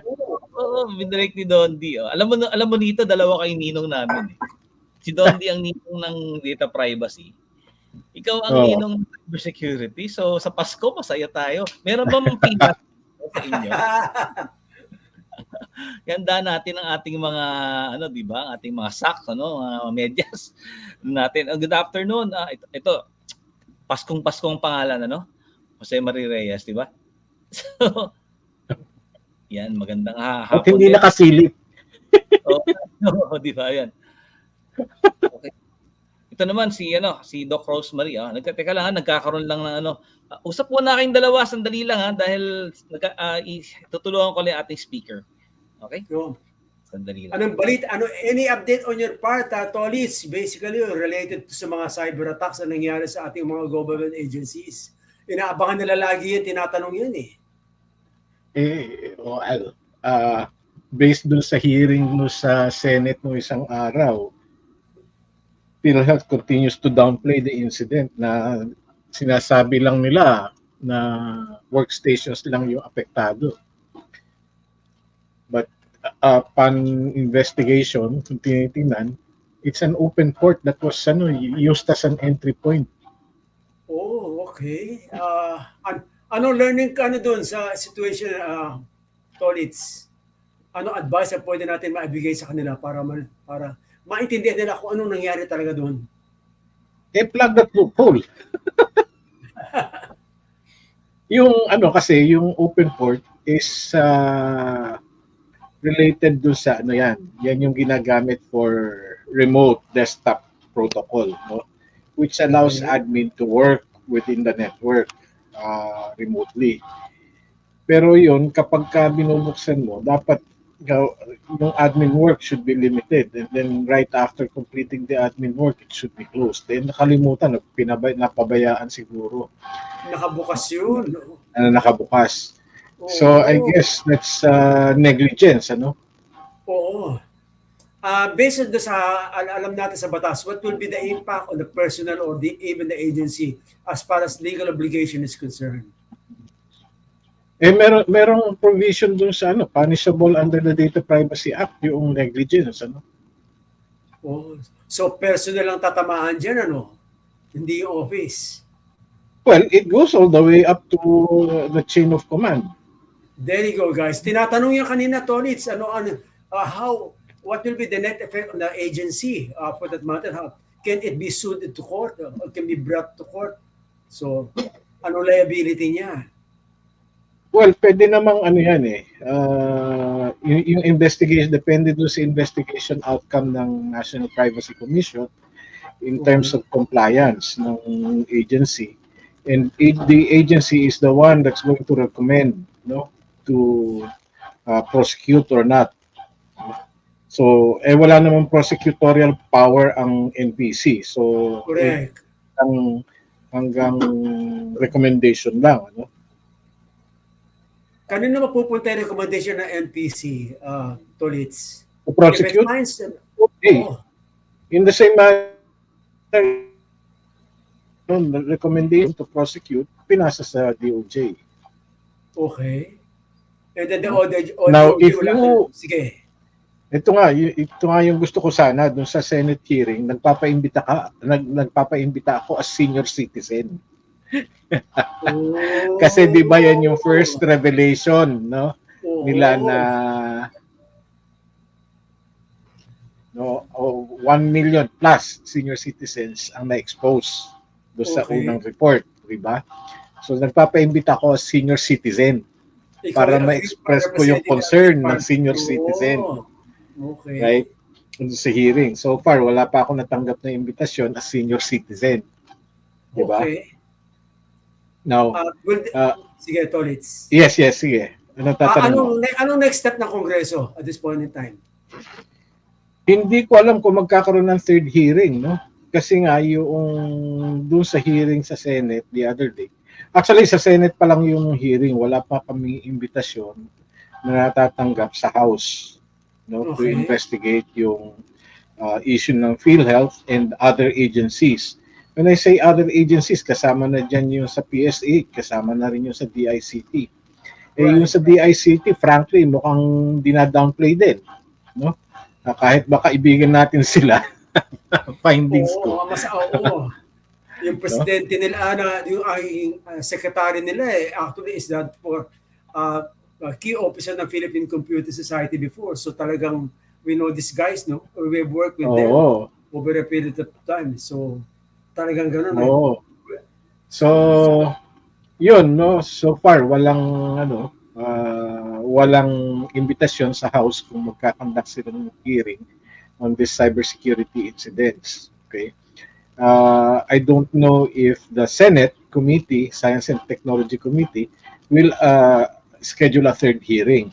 Mukhang pronouncement nung chairman ng Science and Technology Committee na si Senator Cayetano, sabi niya, he will write a position paper to be incorporated dun sa committee report. So he's already talking of the committee report. So I don't know kung magkakaroon. Hearing, no?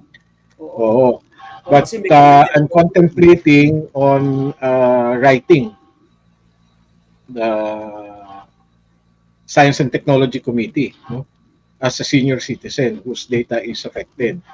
Ang kondin dyan, pwede ko rin naman i-declare, no? Hindi ko naman yung disclaimer ko na cybersecurity, information security practitioner, data privacy consultant. Alam naman nila yun no? But you have a right as a senior citizen to be able to post that one no? Oo. Sabay na kayong dalawa. Na ano? Oo, qualifying. Pag sa piano, alam mo naman, two card bearer kami. No? Dual citizen na kami ngayon. Ako malapit na rin ako. Nandiyan yung speaker natin, no? Nandiyan yung speaker natin. Looking forward to the main speaker. So, tapos babalikan natin ang usapan namin ni Tolis sa PhilHealth, no? Kasi galing siya sa sa Senado Mamaya may open discussion tayo, no? So our next speaker is the CEO of Portfolio Venture. Alam nyo, he's very seasoned, European-based security practitioner, no?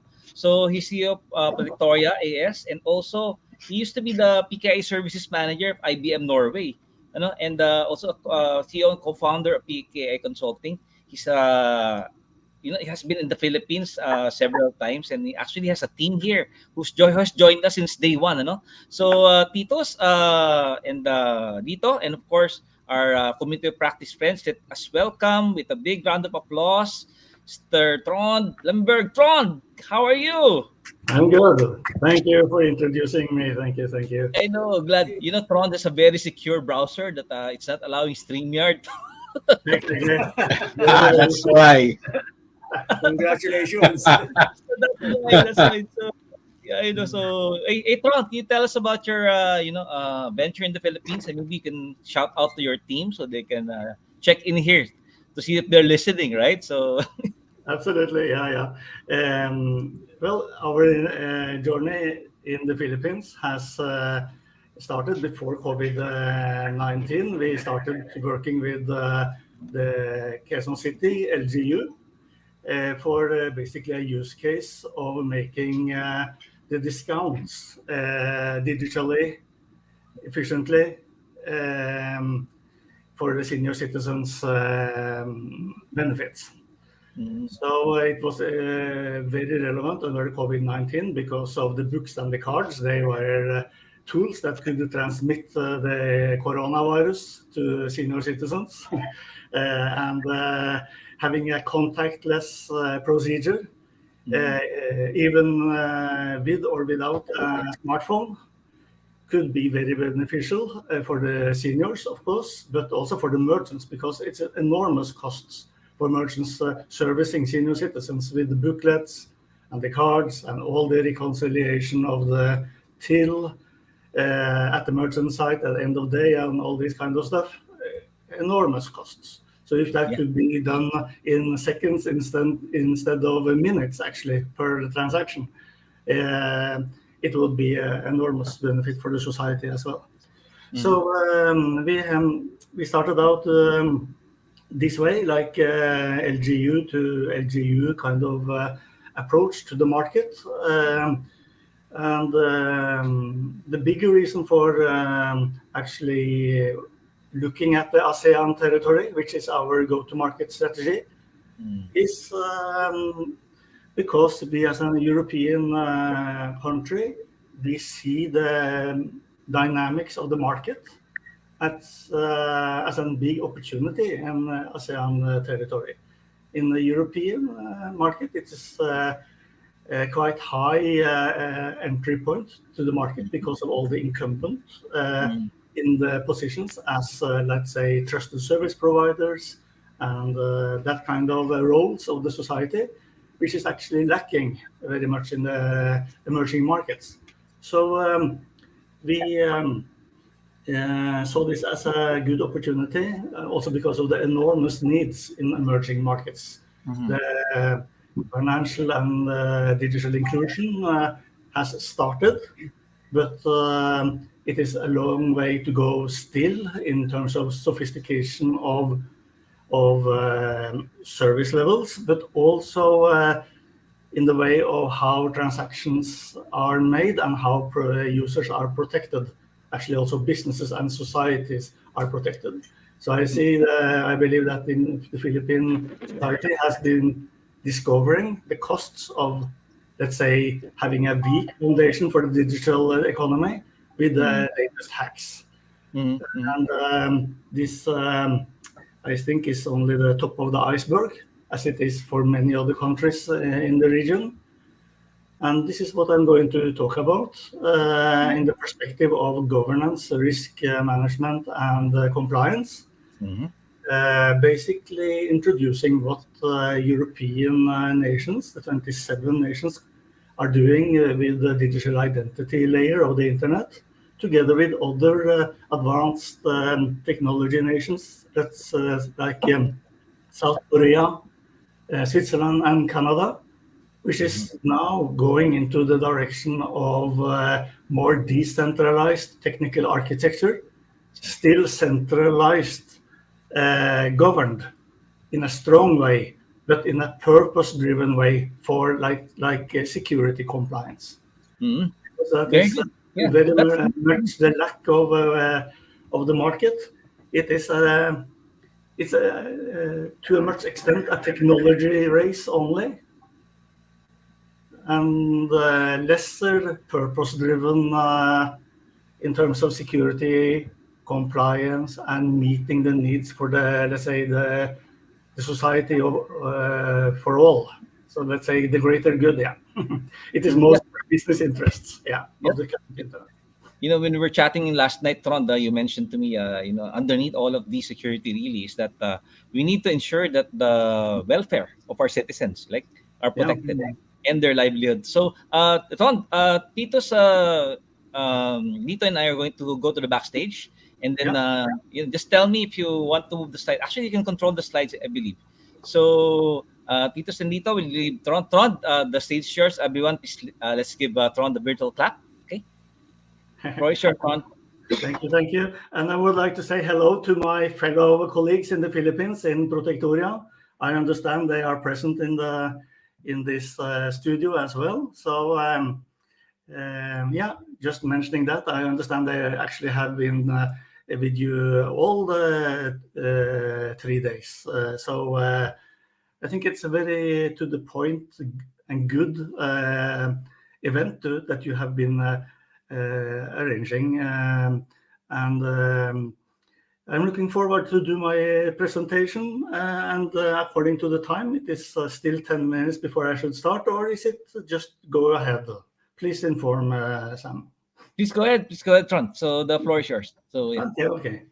So I have to then see how I maneuver in the studio.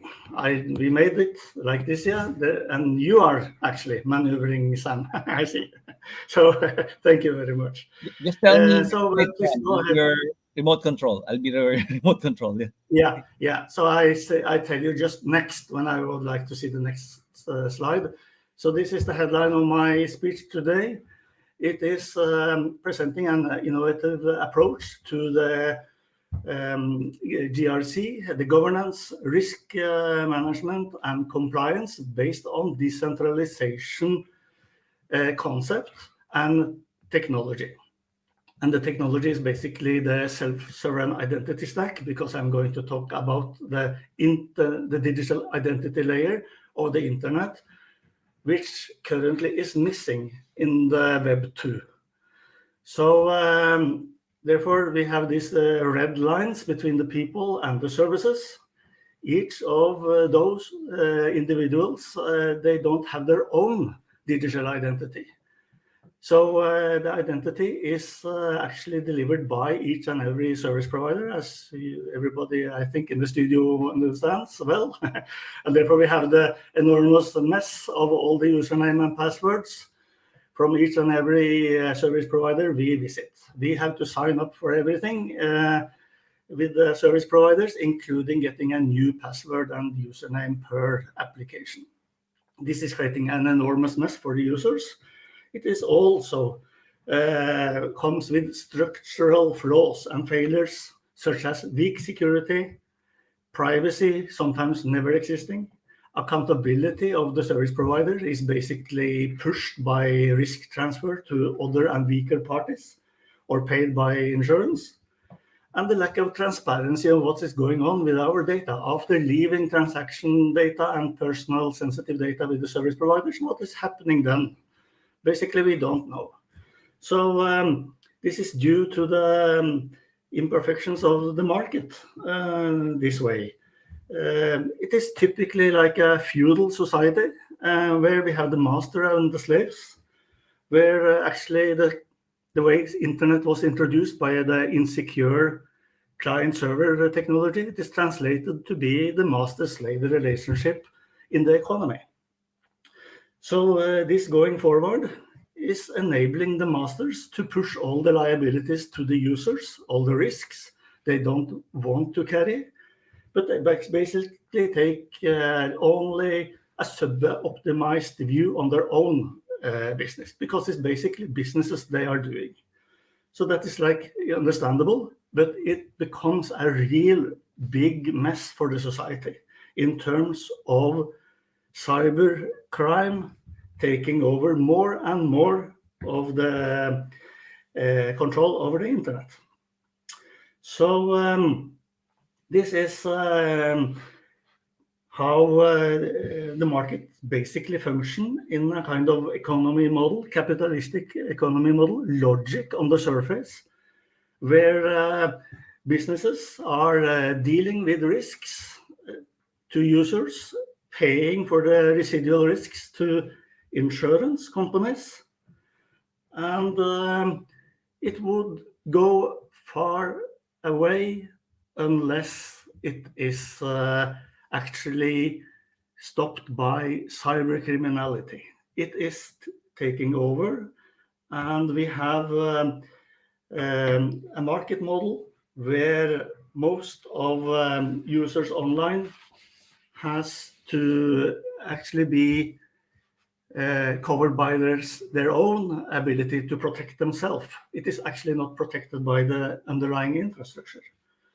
So what we see is that, the next slide please, is that in terms of numbers, it has been revealed by some big stakeholders in the law enforcement, such as the Interpol organization has been flagging enormous numbers last time in the World Economic Forum in January this year, talking about this steep curve of the cost of cybercrime. And Statistica, they have revealed this graph to the market, saying that in 2023, we have a global GDP of $105 trillion, but 8% of this, $8.15 trillion, is cost of cybercrime. And this enormous amount is actually equal to approximately 1/3 of the global trade of merchandises globally. Of course, this is not cash. This is partly cash, but it is mostly lost future for the society and people living in society. It is lost in terms of lost trust, lost authenticity of what is the truth or what is false in the society. It is lost intellectual property rights. It is basically, at the end game here, lost sovereignty of the nations, actually, to the mafia, to dictators, to all the crooks, actually. So this is how this cost equation is translated. And the learning here is that 80% of all the cybercrime is attributed to the non-existing identity layer of the internet we have today. So it is quite astonishing numbers coming from credible sources like the Interpol boss, Jürgen Stock himself, in several occasions. Also referred to by Forbes in an interview, I think in the summer 2023, flagging the number in 2025 of $10 trillion lost to cybercrime. So this is nothing that will be reduced anytime soon, if not the good guys really fight back. So one may ask why this could happen. So next slide, please. Yeah, before I talk about that, actually, I have calculated a little bit on the Philippine economy. I got the projected GDP for the Philippine economy from World Bank for 2023 to be $435 billion. If you use the 8% cost factor for crime, you get a huge number of the loss in the Philippine economy. And if you compare it, what should be actually a very good digital economy of $20 billion, I'm sorry to say, but the net result here is negative. So it is of great importance to analyze what's really went wrong, what can we learn when moving forward into the digital economy of what we call Web 3, the decentralized paradigm shift of Internet 3. So now, the next slide. Because this is starting with a drawing that I have published in the Protectoria Venture Business white paper last month, where I try to analyze the root causes for this pain for the society. And a lot of answers can be found in the classic risk management model of risk transfers. And this comes typically in a way where I use actually one of the most professional risk managers on the planet, the insurance industry, as an example. But it is just an example. It is related to actually every business. It is related to actually every society and government. And some of the most important players in the background of digital economy and financing in the world, the credit rating bureaus, such as Moody's, S&P, and Fitch. I come back to that later. So what we see is that the plan that everybody, let's say, jumped on for Web 2, it was the risk management on how to deal with the inherent risk of the internet. So typically analyzing what is quantifiable, what can be managed through the funnel of mitigating risk controls.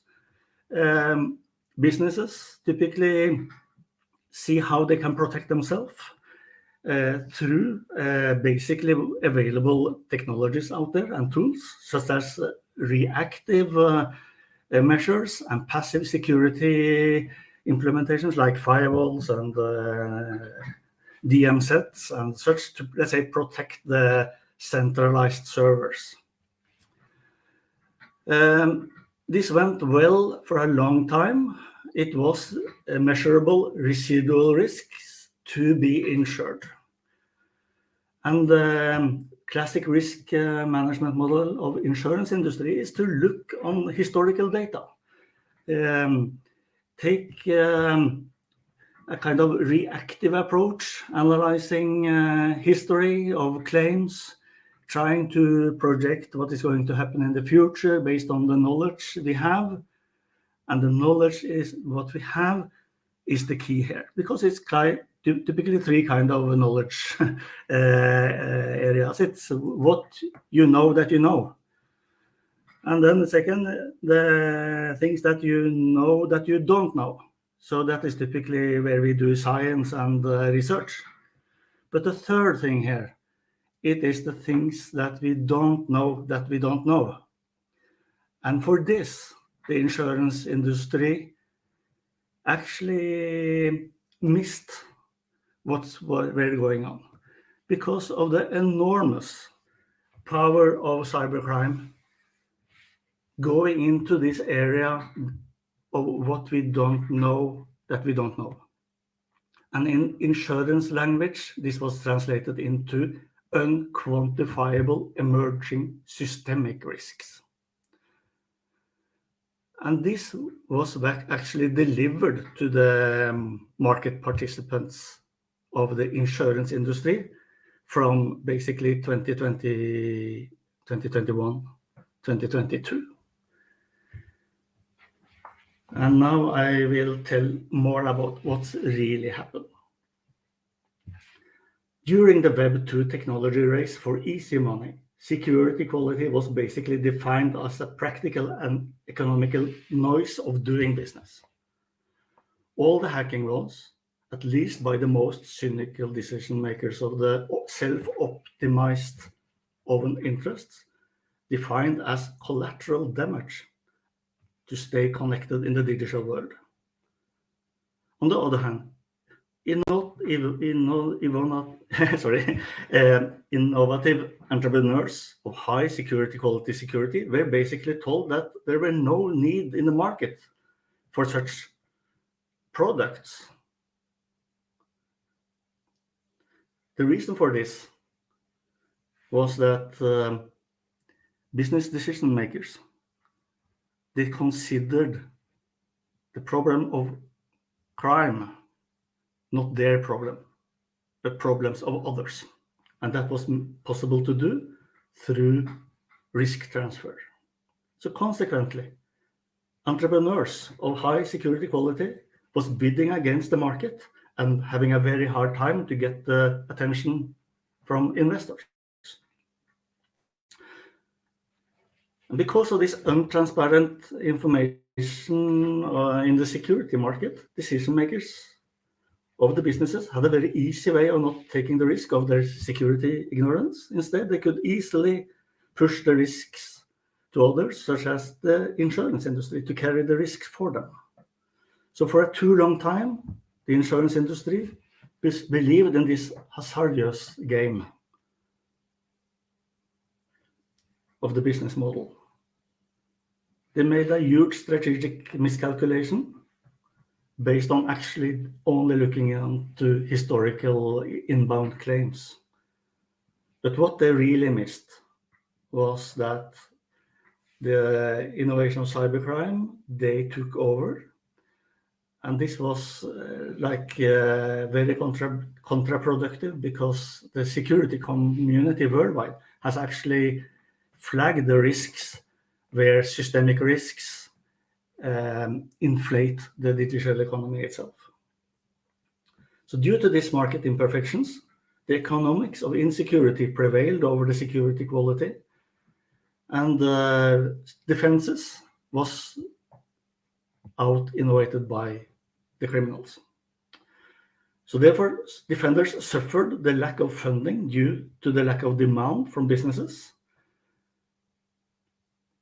The cybercrimes, they became well-funded due to its ecosystem of hoovering up enormous amounts of stolen money of previous attacks to be reinvested for even higher return on investment through even more advanced attacks on the businesses and societies in the future.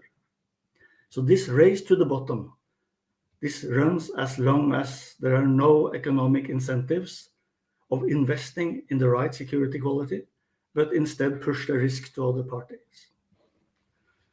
So signing up for director and officer insurance policies, paying for cyber crime insurance policies and coverage, etc.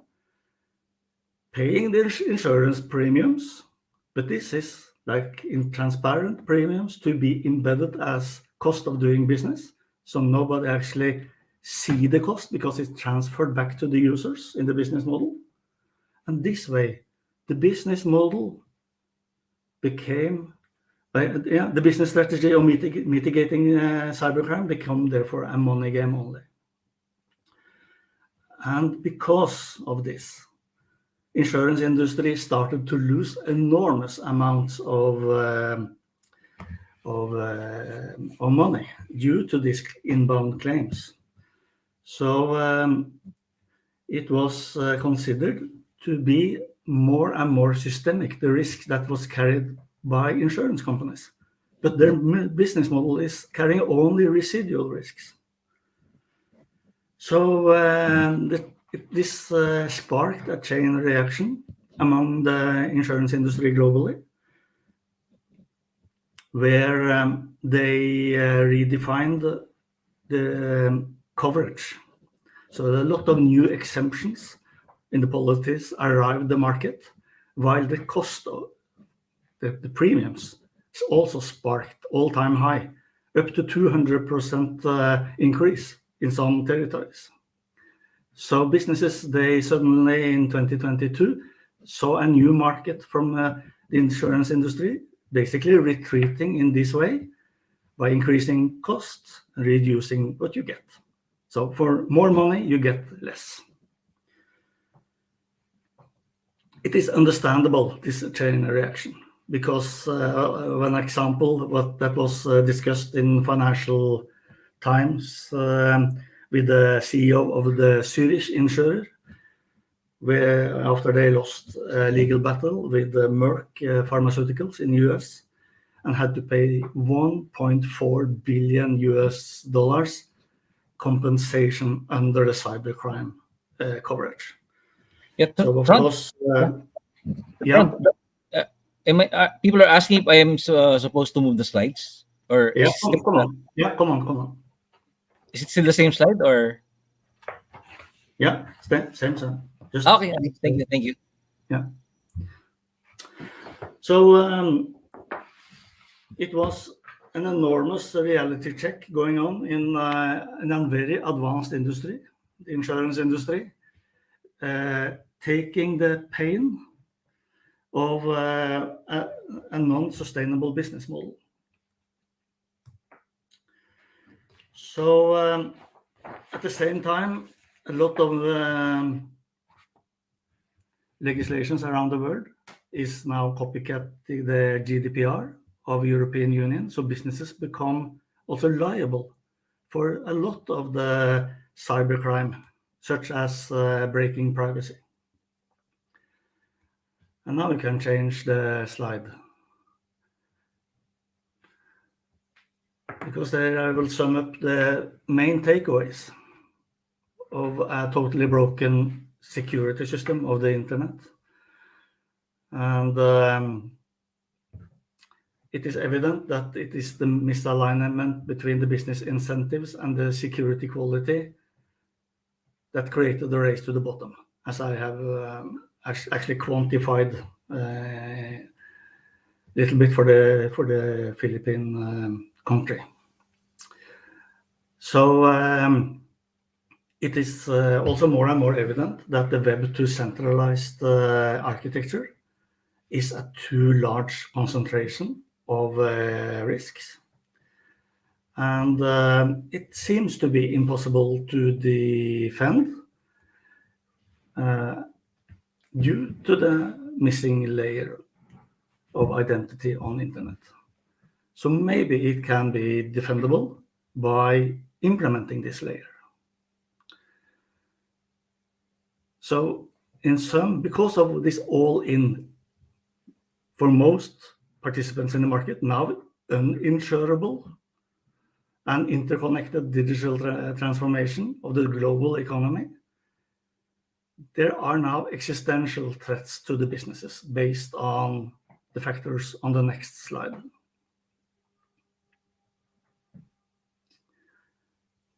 Cyber defenses and risk controls basically exhausted, of course, relative to the cybercrime innovation. The innovations from cyber criminals have reached the level of systemic risks. Insurance industry retreating from coverage and increasing pricing, not affordable anymore for many. It is even blurring into the ordinary business of insurance, such as business continuity policies, removing cyber from this. And this is something we have to have on our mind with the smart cities and IoT actually blurring into the physical economy as well. And then when businesses are actually financially and legally liable for data leakages and such, it becomes existential threat for businesses. And if not really fixing the problem, it is hitting the global GDP as well. So next slide, please.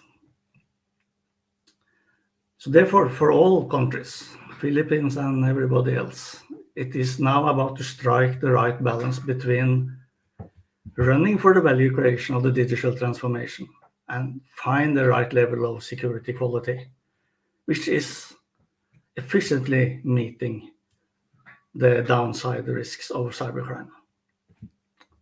So if not, it is a very, very risky road to go down the line, where the great opportunities of digital economy might be lost, and where nations really also might lose their sovereignty as a nation.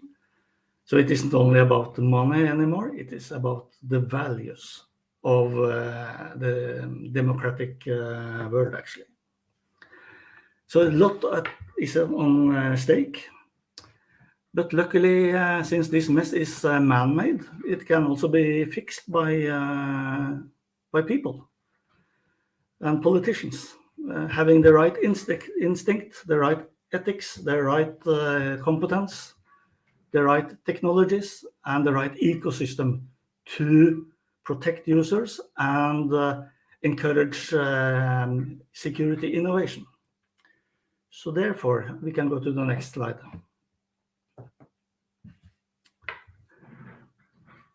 I think this is if it is one slide you should remember from my speech, it is this, I think. This is the crucial point. Centralized technical architecture is the concentration of risks. And with all the talking of super apps and super infrastructures of clustering all governmental data into one single database is translating into the super concentration of risks. And for this concentration, it is no way you can ensure it.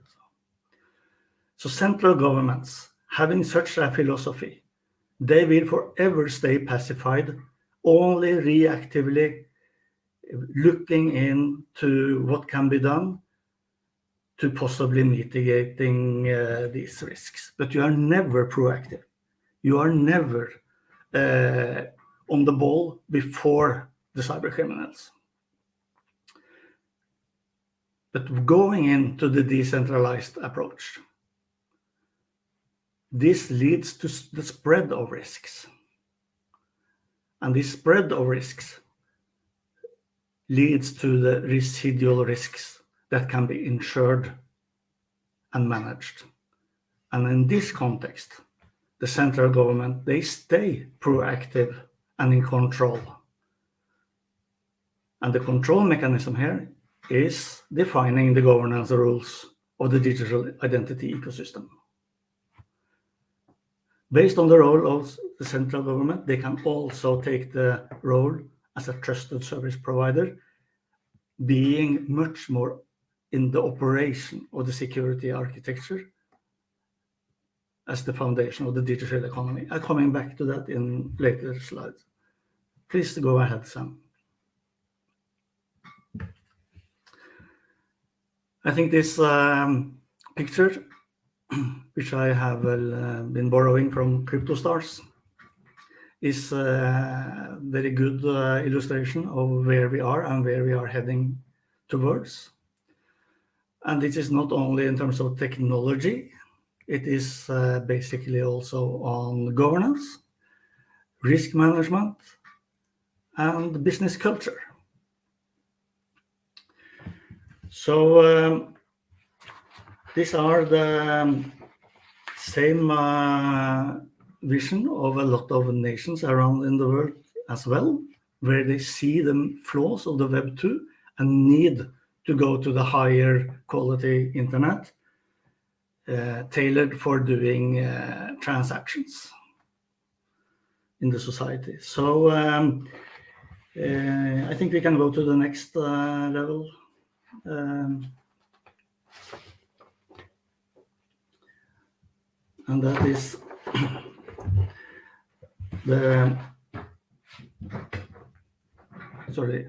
that is the reason why we should now really be careful about how we go with Web3. Because as you can see on this article on Financial Times, actually the one I referred to later, before in the speech, the insurance industry, they actually want a public-private partnership, but in, let's say, the financial industry way of talking this. They would like to see the states carrying the risks that the insurance industry cannot carry anymore. So basically telling governments, now we should let the taxpayers pay that we cannot cover anymore. I think that is the most, let's say, disadvantaged outcome if this will happen, and should be really avoided going forward into Web3.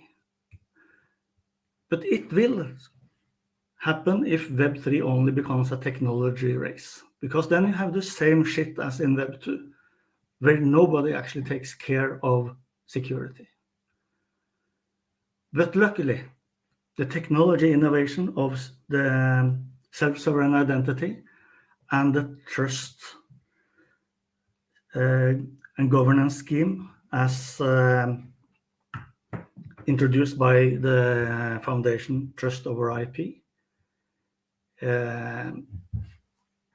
makes it a much more promising version of internet than we have today. Because the decentralization, it's lead to how to proactively make systemic attacks impossible to execute. So from here, I go to the next slide.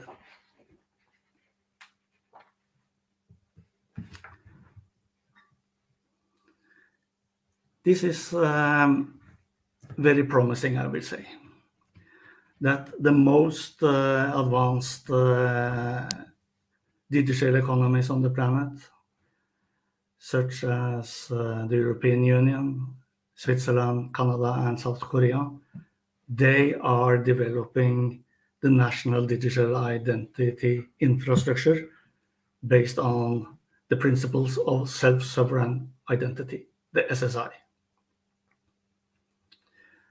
And this is also why Protectoria introduce technology, services, governance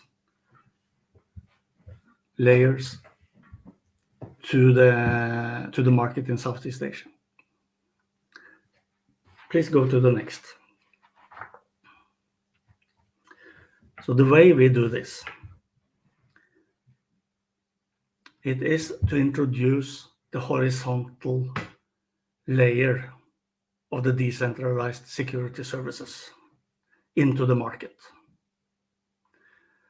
And this horizontal is coming in the way where self-sovereign identity put the technologies of generic and privacy protecting security functionality onto the identity of users. So users, they become self-sufficiently equipped with the ability to authenticate themselves, share identity attributes, and make transactions, verify transactions, and verify all counterparties that they communicate with. So the role here is that the technology gives the users what we call more like the server-based functionality, not anymore like the slaves under the masters, but like more equal entity. And for this, the relationship with the users is not any longer with the vertical services on top there, as in Web 2. They now are orchestrated with the trusted service provider role of the society. And we suggest that this entity must be governed and orchestrated by the government and with the principles of self-sovereign identity. So moving the functionality between the parties this way, it has an enormous effect also for the businesses, because they will get rid of costs and complexity and can focus on their main objective of the market, and being the most competitive functional app on the market. So under this scheme, they can be automatically compliant with GDPR, because there are no sensitive information with the users stockpiled into the verticals. And if the verticals want stockpiling user information, this is transferred by the DNA of SSI into pseudonymous information that cannot have any value to adversaries. So it becomes much more logic for all parties. The users are empowered. The service providers has a much more easy way of doing business. Every single user with their identity wallet can be addressed. So it's a much bigger market also for the service providers to be addressed.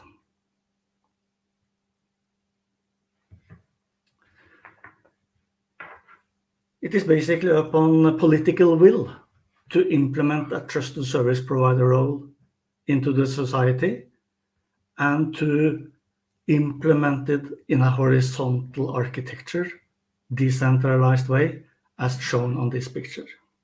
It isn't a matter of technology. It is only a matter of will. So therefore, I think we can go to the next slide.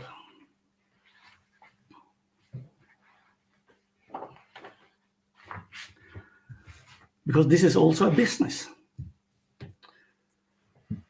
And for making this business to come together, it has to be in harmony with the three main sectors of the society.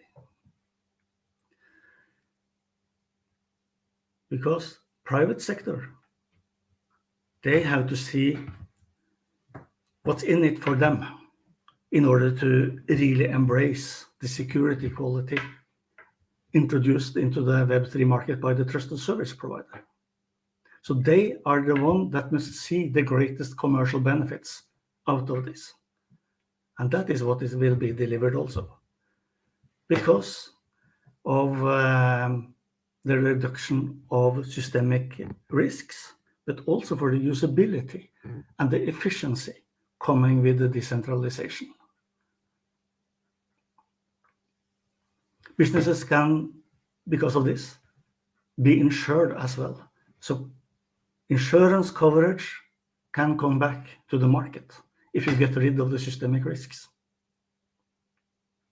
The role of the public sector should be to take the lead as a trusted service provider, as mentioned. But in addition, they must provide the regulation, the governance, and do the initial facilitation in terms of financing this, because the government is the starting engine for the real engine to start. There are nobody in the society having the authority under the law than the central government of doing this. This isn't something a single business can start with, for very logical reasons. The civil sector, the individuals, should get these services for free. So therefore, everybody get in return benefits correlated with their role in this model. And this sustainable business model is a great factor for calibrating the economic incentives with the high security measures needed to fight cybercrime that everybody needs. So I think this is the largest benefit of doing decentralization, cracking this Gordian knot of the market of calibrating these two goals, which has been actually conflicting in under Web 2. So next slide, please.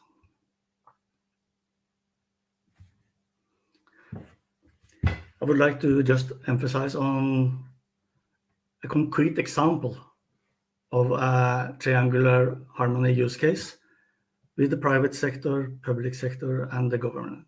And that is what we have launched with our local subsidiary of Protectoria in Manila, which we call the Social Voucher ID. And this is tapping into not only the governance, risk management, and the compliance. It is also basically delivering benefits into the ESG and SDG of the United Nations. So here we do, as the World Bank, recommend all digital identity deployments that they sponsor to combine the identity for development with the government-to-person payments. But the way we in Protectoria has designed such a service is without going with any intermediators. So there are no cards, there are no banks, there are no telcos, there are no fintechs in between merchants, government, and the people receiving social funds. So this is a tool for financial and digital inclusion in accordance with the World Bank recommendations.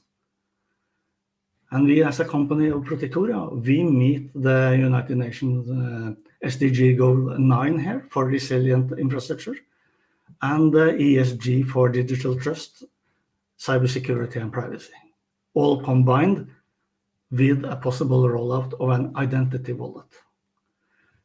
So I think it is very much to the point, and also not only talking theoretics, but really show what can be done in a concrete use case. So for more information, please visit our website, pgi.international, and take a look at this use case and others that we are working on in the Philippines. And so next slide, please. Another triangular harmony coming out of the decentralization. It is on the cyber risk management level. And here we have the main stakeholders, which I call now the governmental TSP, which in the context of at least the Protectoria way of doing this service will provide strategic visibility of the overall cyber risks, because it is so closely connected to the operational insight. What is going on, not with the user information, but with the infrastructure, to detect and respond to emerging risks, to respond immediately to the cyber criminals' attacks that you actually don't know about. You are in a position as a country to fight the unknowns, the things that you don't know, going with decentralization, with the spread of risks. The commercial goal for a government like this, it is that you will be in a position for a much more optimized credit rating of public debt, and actually the lending cost you pay out of the public budget. Because in these days, cyber exposure risks for government issuers of bonds or private sector likewise have been a prominent factor for the credit rating industry.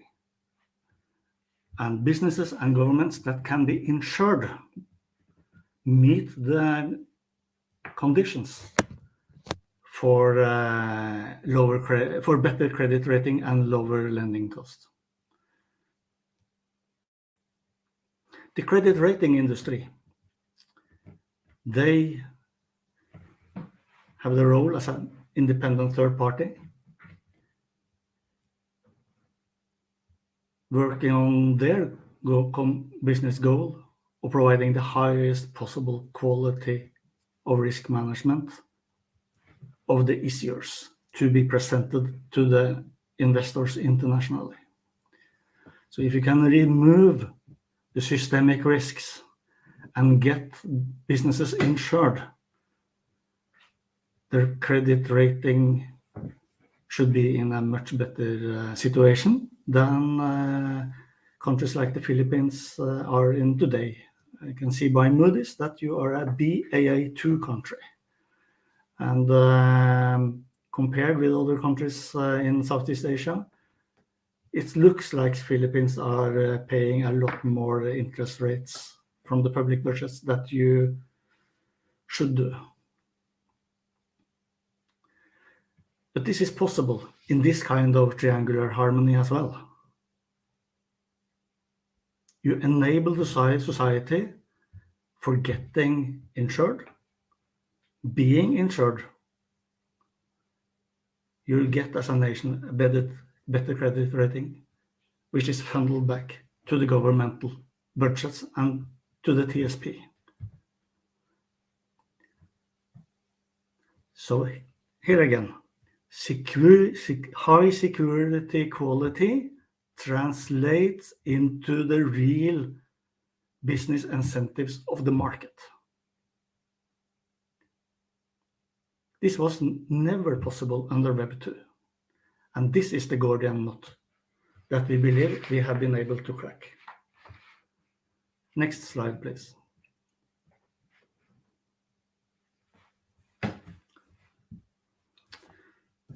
So trying to illustrate what the strategic visibility over the overall risks means is that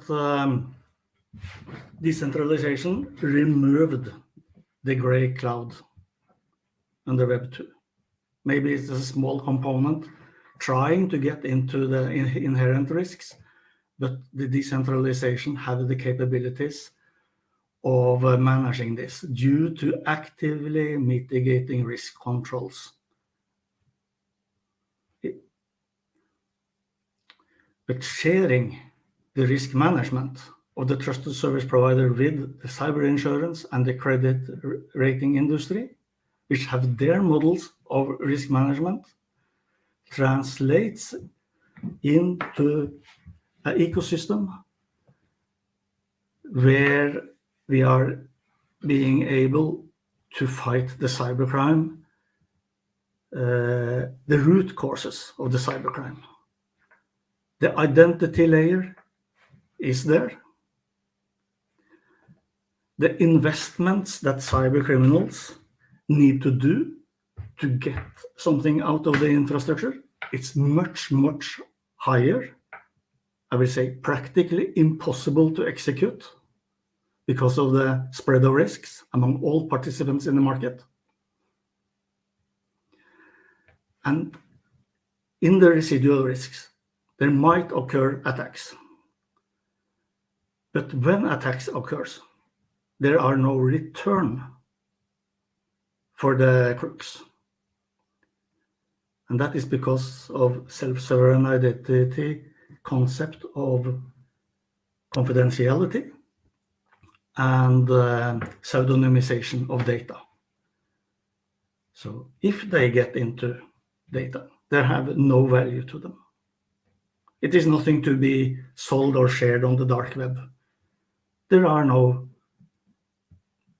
personal identifying data that they can take out of the infrastructure anymore. So next slide.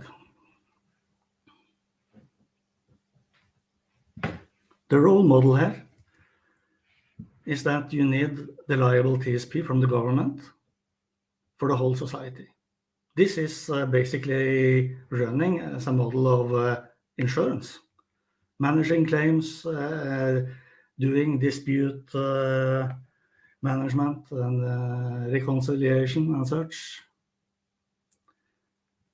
It is the party that is serviced by the IDAS, the Identity Infrastructure Service Provider, working end-to-end in the market.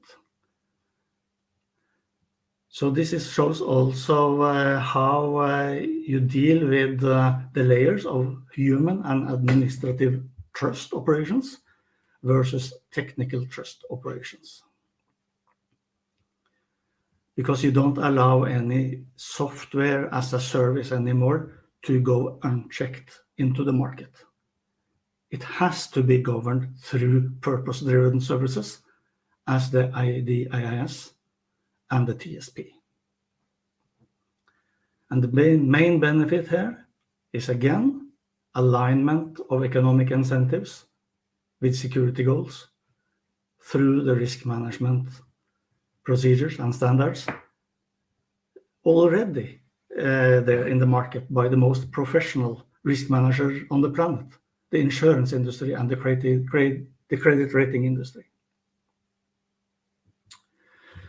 So next slide, please.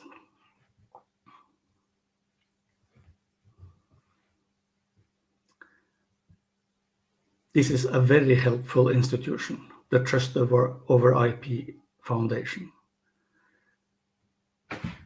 They have embraced the technology stack and the governance principles of self-sovereign identity and created this model of the two stacks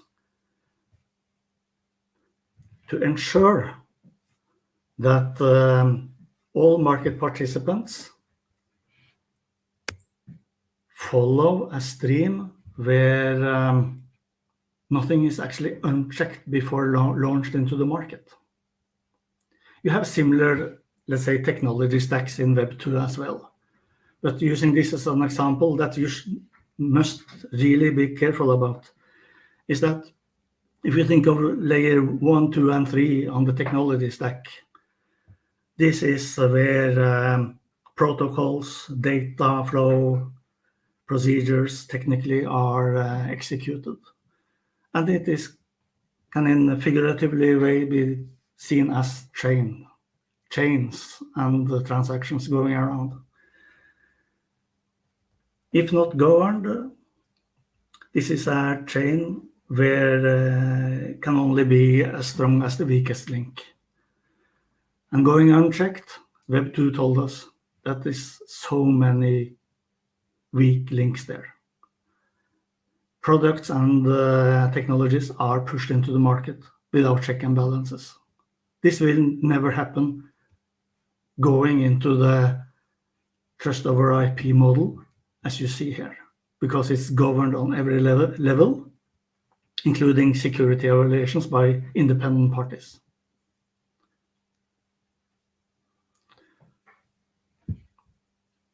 And this is what we work on the model of Protectoria as well. So the trusted service provider role is on layer 4.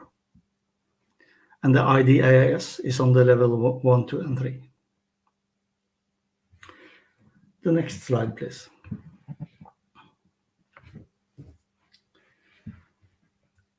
This is what we do. Our mission here is to deploy the ecosystem of the decentralized architecture into the society,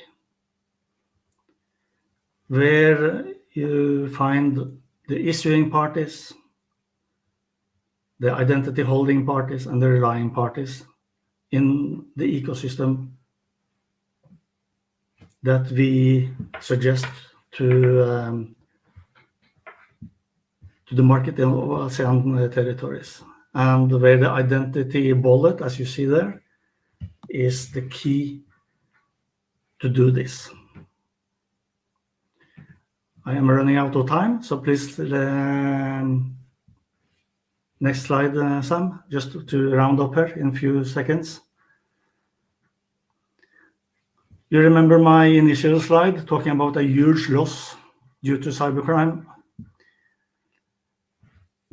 80% was lost due to the missing identity layer. You can recover this by this identity layer. So you become a net plus economy, digital economy, doing this. I think that's a quite astonishing number to present to the government, from a very big loss to a quite a good surplus for the economy. The next slide, please. If you want to get the references and more information about my speech, please download the white paper from this Protectoria page. Next slide. This is a blog regarding the credit rating industry and the possibility of having a self-financing digital identity infrastructure into the country. So if you want more information about that, please visit this page. Next slide, please. Here you can find Protectoria headquarters Norway and the subsidiary in Manila. Next slide, please. Thank you.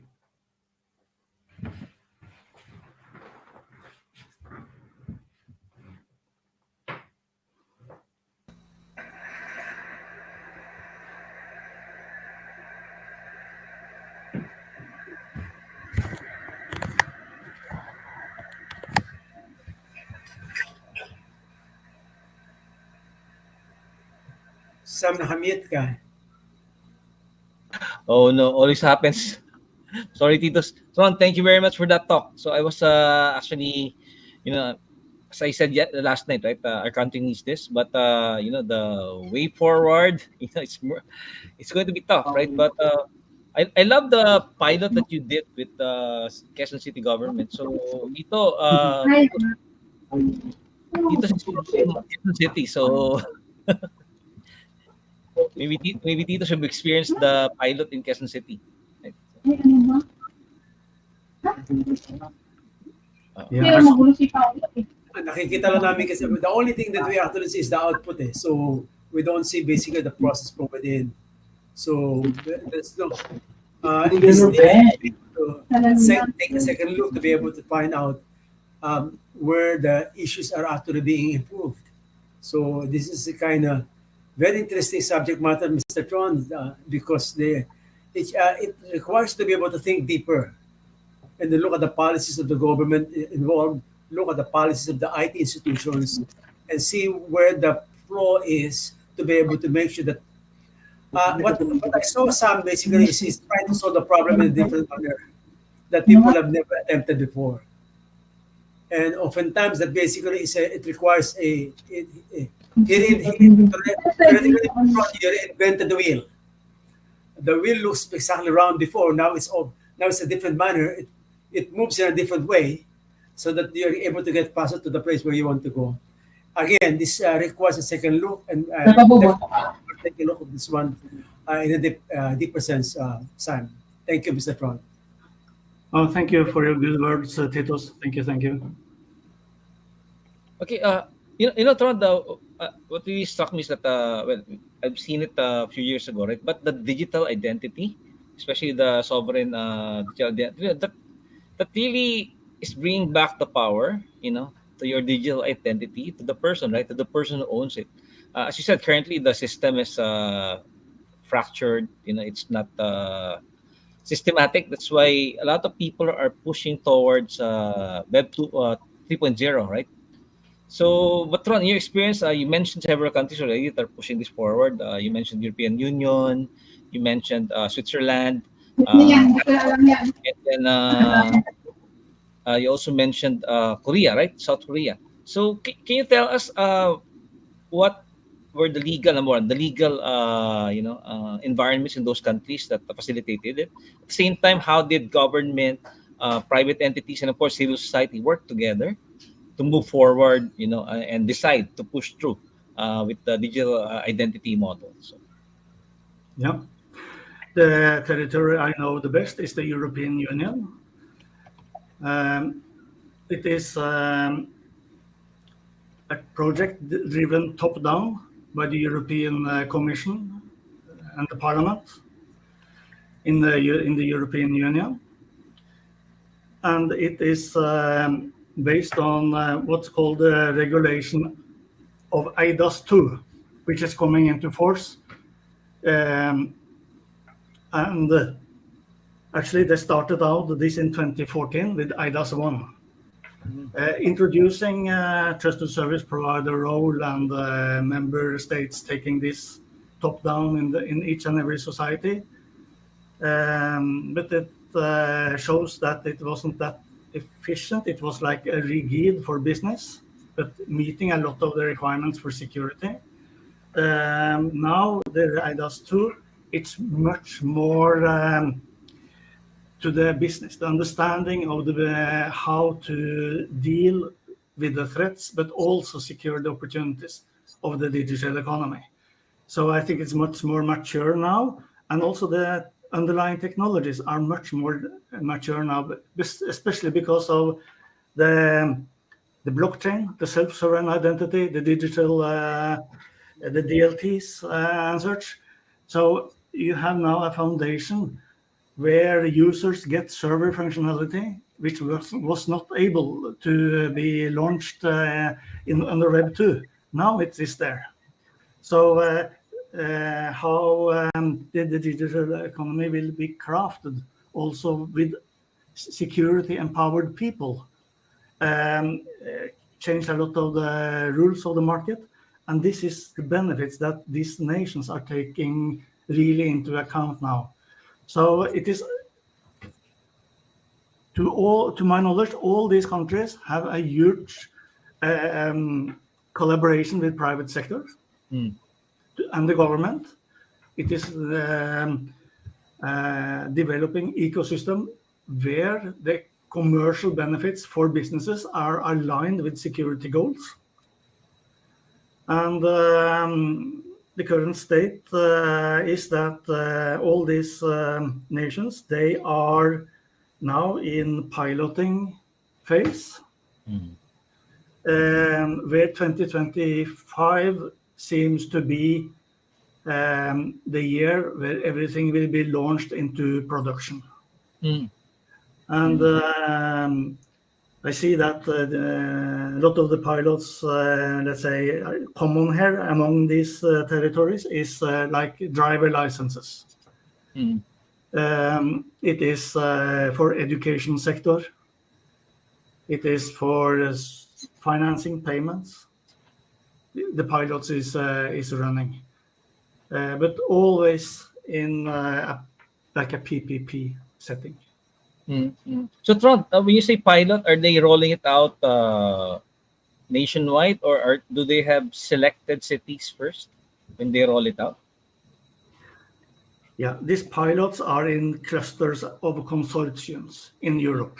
There are 4 big consortiums working on this, and all of those have, let's say, it is large-scale pilots, it is, but it is running within the consortiums. But this is really big consortiums, really, really big and well-funded, eventually. It is happened, yeah. So, but I think all countries are very transparent on what they are doing, and international interoperability is the key for everybody. So you would like to see a Canadian citizen coming with an identity wallet from the Canadian government, having verifiable credentials for, let's say, universities, the national ID from the country, etc., being able to visit any European country, visiting Korea, etc., having the same framework of interoperability, privacy, and security by design, and get it validated towards any relying party without any intermediator necessarily also, because this is the key. A lot of intermediators we have in the society, digital society of today, will have lesser legitimacy in Web3 decentralized, where everything is actually going directly. That's good. Titus, there's a question here, Lito, no? From Ridolosa. Thank you, Tron, for the impressive talk. In a decentralized framework, how do you balance the security and accessibility? So, yeah, thank you for the question. Yeah, so if you think of users' accessibility towards services, it comes with the architecture of identity wallets. And identity wallets, as mentioned, they have server-like functionality. They have the decentralized PKI. It is invisible to users, but it is part of the underlying technical architecture, working as a server underlaying the visible interface of the app itself. So it is taking advantage of the most modern cryptographic mechanisms, let's say under the zero trust architecture, basically starting with a zero knowledge proof, where you are not anymore dealing with the knowledge factor as an authentication factor. You are dealing with possession factors and inherence factors like biometrics. So doing this transmission of zero knowledge proofs towards any relying party comes with the possession factor of the identity wallet of the smartphone. And this is not sharing any secret. It is just a proof with extremely clever cryptography, which can be validated towards the entry point of blockchain by any relying party receiving this proof. So this way, the accessibility is combined with high security, because out of a zero knowledge proof, there are nothing value to be stolen. So even if the hacker, let's say, get the proof before the relying party, it has no use actually, because of the underlying security infrastructure of SSI, blockchain, etc. So this is basically the model of interaction, paving the way for much higher usability and accessibility for the end user towards any relying party, because you don't need an account anymore with a relying party. You don't sign up necessarily to services, you just sign into them. Yep. This is related to Levi's question. Is there standard on data info security and protection wallet can apply to the triangular harmony? So we have government, private sector, and civil society, or are these currently implemented in silos? If the latter, was the best to adopt if a model exists? So Levi, just to reinforce, John mentioned already in those countries that are moving forward, with their pilots. Yeah. So all the APIs for this is technically developed and standardized. You have the standardization institutions of the internet, the IETF, and you have the B3C and such. So and it is open standards everywhere. It is REST APIs and it is ID Connect and such, to ensure that you are technically capable of on the standardization level to do what you would like to do. So security is an inherent, let's say, by design part of these standards. So it's not let's say, a data exchange protocol where you have to do security on top. It is inherently built in. So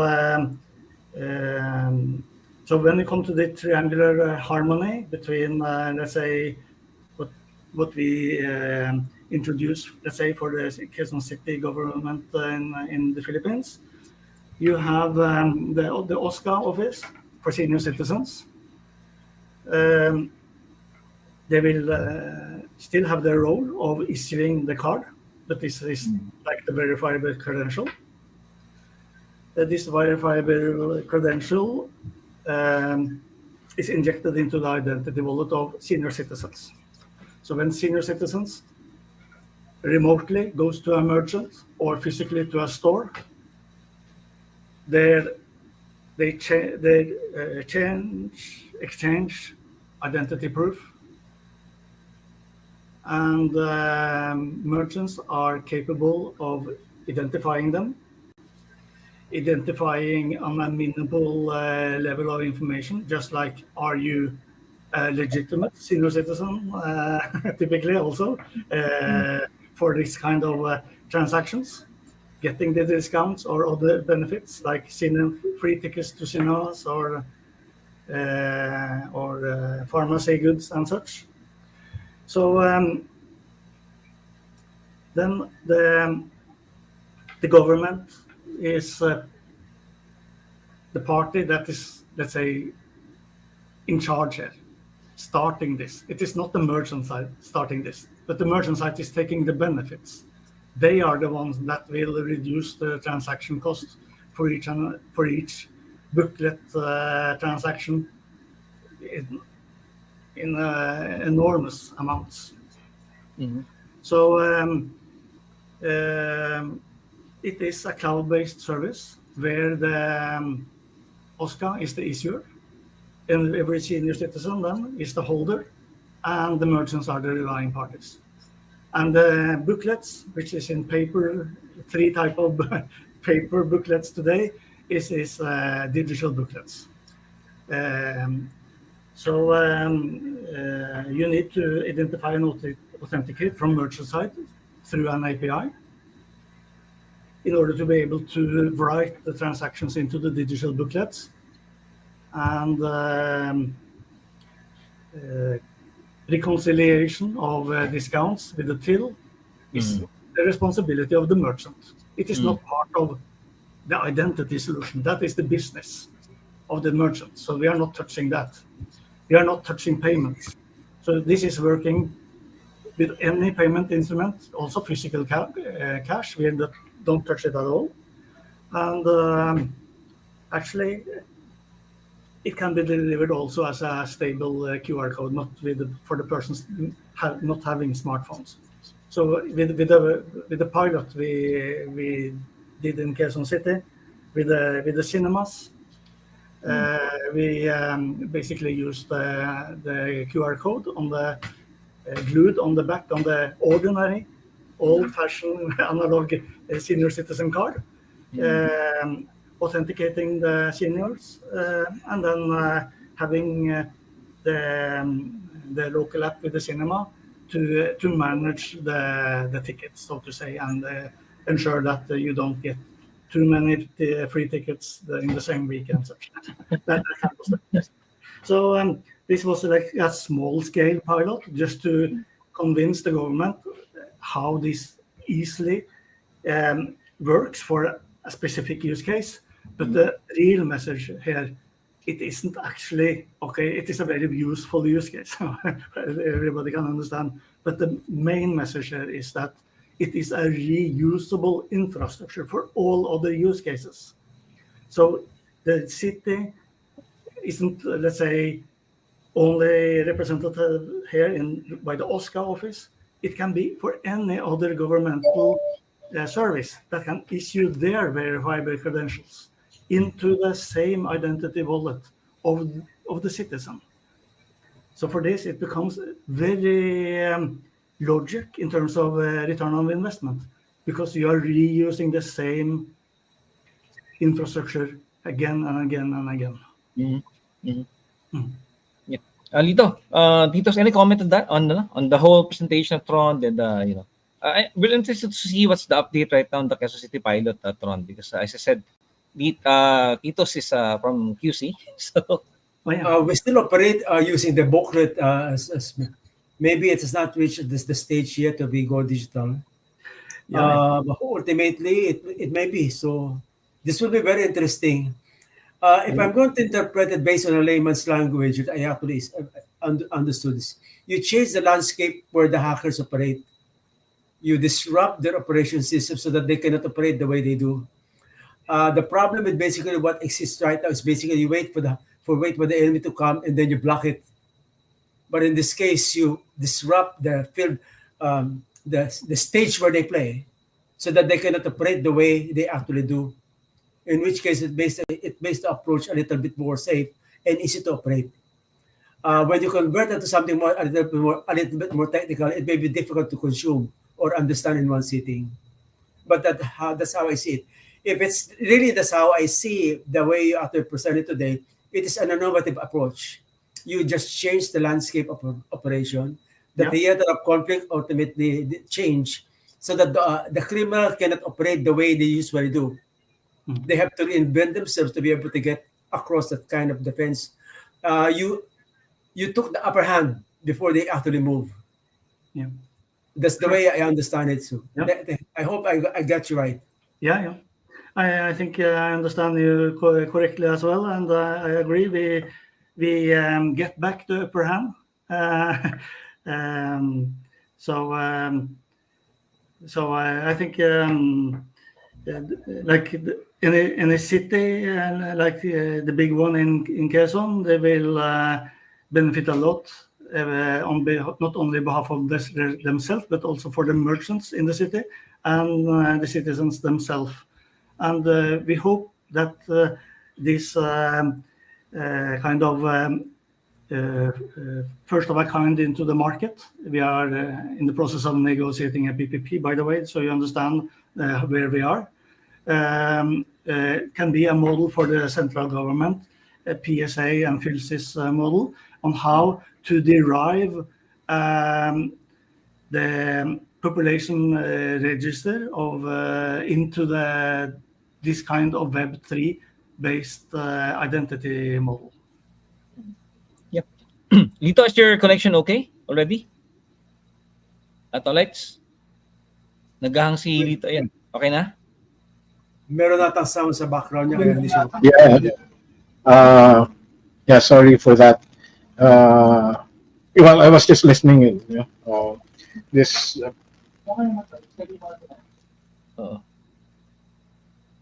Mukhang may other So, unable to speak. So, we understand, Lito. Yeah, you know, Tron, this is a lot of potential really because Tito's the approach is root cause, root cause analysis and then breaking the imperfections of Web 2.0. I'm seeing right now only pockets of Web 3.0 initiatives in the Philippines. There are events here and there. I saw some government event on it, but it's like there's no cohesive group pushing for a cohesive or unified group pushing for Web 3.0. Because this, as you said, Tron, this takes out the headache of hackers being able to play in unstructured playground, right? So that's why. Correct. So it's like you're having a bulldozer bulldoze the whole thing and then set up one where hackers would have a place to to play. Only those that have are verified with their identities are able to play, along with, of course, the merchants who decide to adopt this also, with government serving as the regulator in this environment, right? So after the Quezon City model, I mean, we have several LGUs here actually. The DP of Mandaluyong is here. Maybe have you spoken with the Quezon City government so that they can share their experience with other local government units? Because I think that's how a movement spreads, right? You have a champion and then you have a successful use case. So I'm sure that's why you set up an office in the Philippines. We believe that you're moving forward to the next level, right? How do you evangelize, and then how do you convince those government units that will benefit a lot from this one? So yeah, sure. We will be very happy to pick up the conversation with the local management team of Protectoria, having an office in Quezon City. And for this, I think my peers in the company will reach out to you some. Is that the way we can do it? Yeah, we can. Yep. Set up a meeting in Manila together with the management of Protectoria locally. Then arrange for the follow-ups and share information also on how we would like to do our business among the LGUs and eventually even the central government of the Philippines, also introduce our thoughts with them. We will be very happy to follow up on that, of course. Yep. And something. Can I say something, Sam? Yeah, go ahead. We had this idea a long time ago that when you want to defeat an enemy, do not fight this fight. You're never going to win. It changed the landscape, the theater of conflict. It changed the way of. I grew up in an environment in Tondo that was really hostile. Guys like me will never win because I'm a small guy who moves around in shorts and being bullied by guys who actually grew up in the place. So what I decided to be able to do is to be able to find a way to be able to beat these guys. I decided to be able to join the people to do things that actually they find it surprising. My only problem with that kind of approach right is I cannot put that in technical terms. Yeah. But what I am seeing the way the approach by saying they're trying to prevent from being hacked is they do it the traditional way. You'll never win against it. You're only a defensive posture. Just waiting for things to happen, and it will never happen. You have to change the way the attack is done, disturb your opponents so that they do not operate in their own theater of environment where they're very comfortable with. That's how I see Tron right now do it. Now, that's another matter where you try to test it along the way. Hopefully it works. No, hopefully it works because you're defining a new term way of combat. You have changed the way approach is done. And that's the way to win it, not to play their own game because we will never win that way. We will never win that way. I totally agree, Titus. It is transforming from being a sitting duck, trying to fight the ever-moving adversary, fighting against you. But if you as a defender become agile, being the ever-moving target, you are then taking control of the battlefield again. Yep. You cannot as a sitting duck, stable, centralized, let's say, fortress that you try to fight with this dynamic, and where the resources also are lacking. On the worldwide scene, it is the lack of security people. I have read 3.5 million people, open jobs worldwide. I read from the forum by chief information security officers in the US saying that more than 60% of CIOs have a burnout last 12 months. So it's a work pressure that is immense, and it is not sustainable. You cannot sustain this enormous pressure. It will crack by itself. It is doomed to crack. So you have to change the battlefield. That's the common thing to say there. That's exactly correct. If Tron can put it in technical terms, great, super great. That is, we will see it. The test of the pudding is in the eating. So if we see the results, we will believe. Exactly. But that's a good start to begin with. Yep. And Tron, you have recruited your first, General Willie Kasumbal. So, we really need to evangelize, Tron. I agree. I don't like to be a sitting duck, just being reactive. Correct. Attacks anymore. You're correct. We've seen our colleagues at the Cybersecurity Bureau, the DICT. My God, like Vito, they're getting sick, really, because we're not, left and right. You don't like that kind of life. We're at the mercy of hackers, right? And this is one way for us, really. Change the ball game, change the battlefield. And like Tito said, he stopped wearing shorts. He wore pants in Tondo. That's why. The change of clothes did it. Yeah, because his bullies were wearing shorts. So when he started wearing pants, they stopped wearing. I was an odd man in the wrong place. Yeah, that's right. Anyway, comment with the current landscape that we have here in cybersecurity, changing the playing field is kind of difficult and challenging. Correct. But we have to explore. Yeah, correct. Absolutely correct, Lito. Absolutely correct. I think that's the way to do it. Yeah, one good way to do this is to, number one, either go deep in Quezon City because you've won in only one of the services, right? That's a senior citizen service. And a local government has a lot of services. Probably you go deep in Quezon City so that other use cases, will be available. Plus, you may need to find a bigger, maybe a province next, or maybe a region like Barm. Lito, if you have our friends in Barm, will be able to take this on. It has to be in a contained environment where there's political will. And at the same time, the harmony of the triad, like the private sector, government, and the civil society working together. It will only work if all three agree. to move forward together. Otherwise, if one of the triad is gone, it will fall, really. So that's why those are the elements very clear already. Those three should work together: government, private sector, and civil society. We are part of civil society, NADPOP. So we're not part of government, and we're not private for profit either. So we consider ourselves as part of civil society because we represent our community of practice. So probably it's how we can help you, Tron. We can look at our friends who are part of the network. If they're willing to champion this in their area. Raymond, are you there? Maybe in Sarangani or in Jensan. You'd like to talk to your colleagues. There's a lot of ways to do this, but I agree with you. This is how it should be done. How it should have been done in the first place.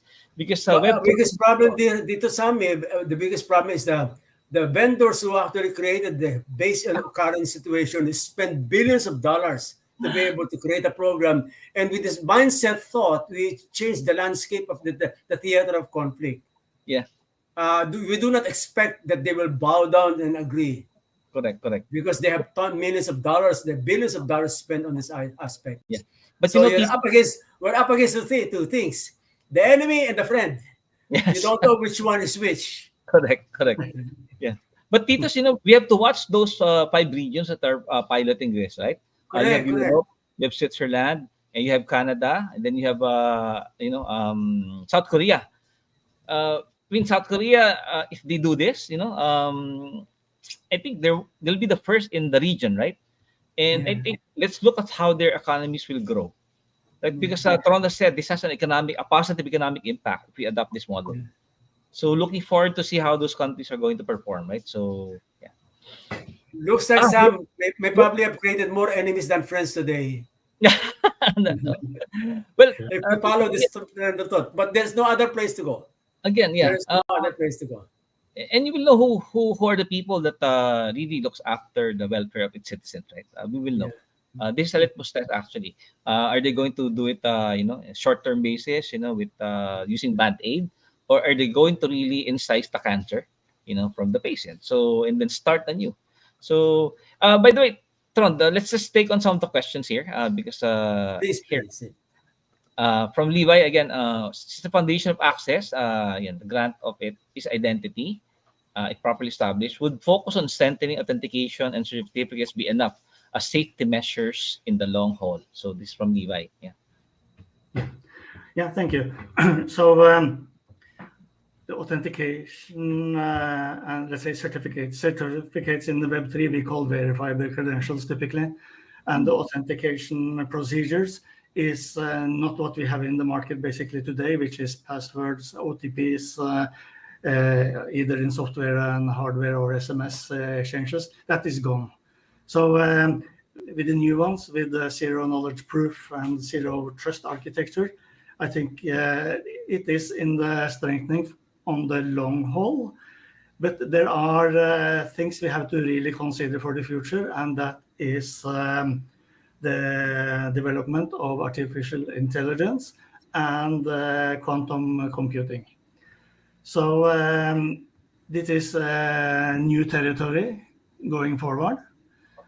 I believe, based on what I have read so far, that artificial intelligence on a let's say sitting duck, protecting a sitting duck against attackers, agile with attack tools, also from AI.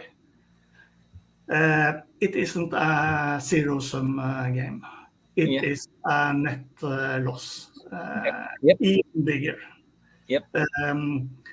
Because you are still a sitting duck, but the agility by the attackers are still there. The structure of sitting duck versus moving target is still there. So that is a losing game. But if you go with decentralization, with the spread of risk, there are not single point of attack anymore. You have a much more granularity on your defender's side with artificial intelligence. So you will be in a much better position. Let me add something there. Sorry, Tron, sorry, please. Regarding quantum computing, that is an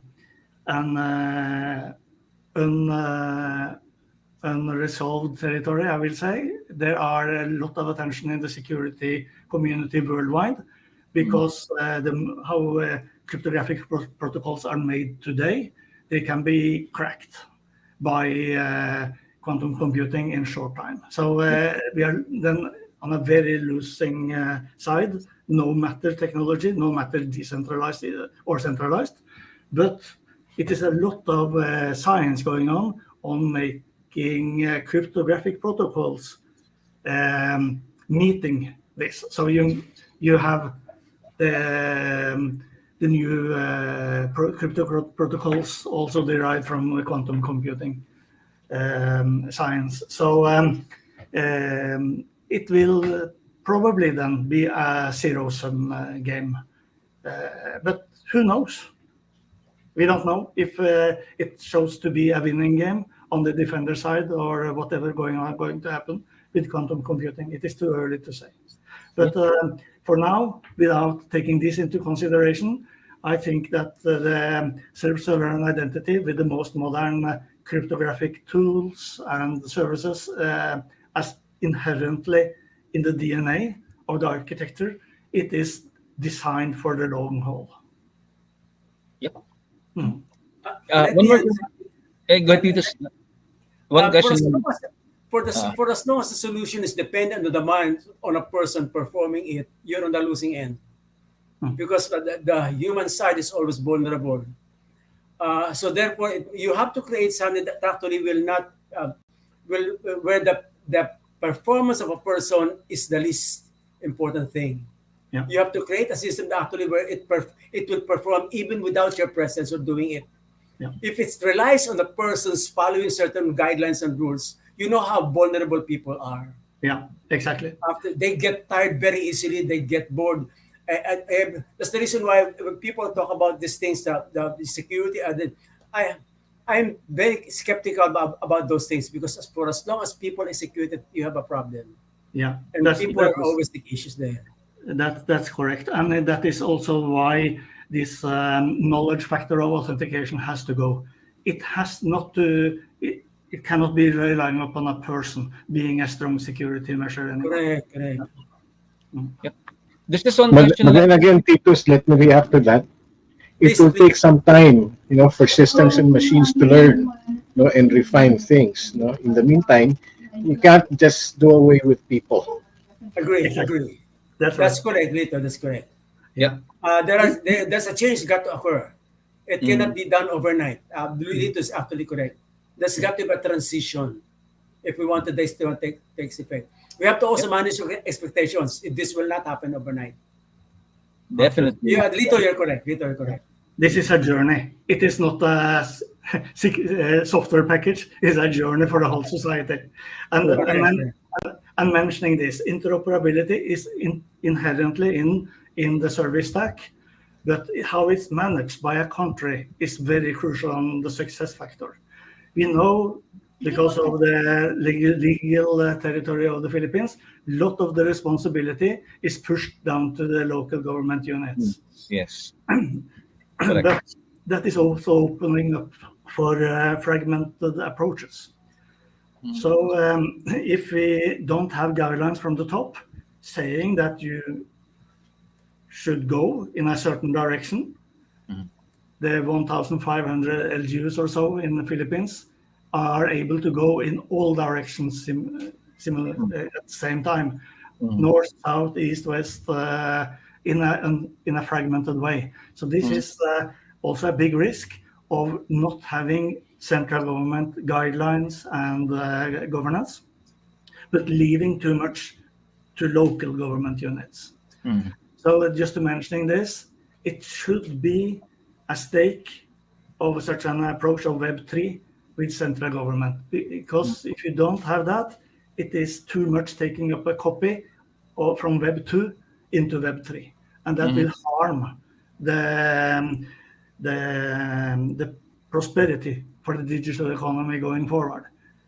So this is a crucial point as we as a company in Philippines try to figure out, is how to do it in an orchestrated way, working both with local government units and central government, coming together, lifting together.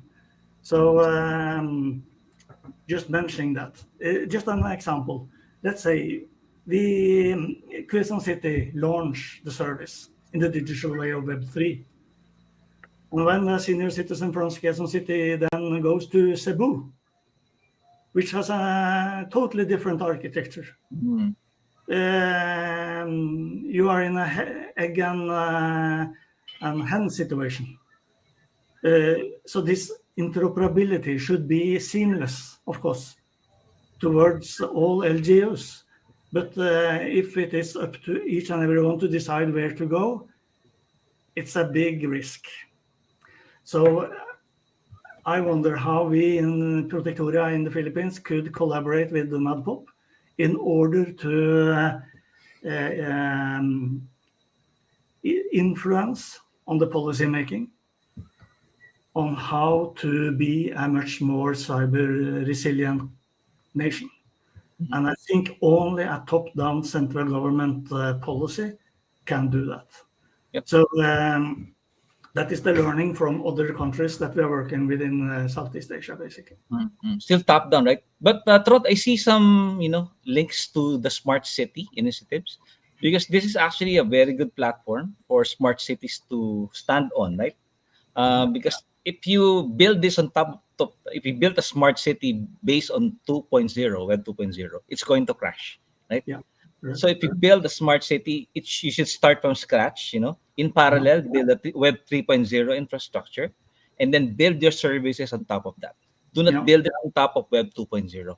So yeah, we have some friends from the smart city, movement, right? Titos, dito. So maybe we can talk to them also related to this one.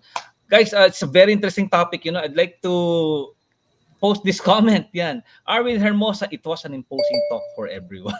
So this actually summarizes your talk, Tron. I think most of us have heard this for the first time. Correct. Yep.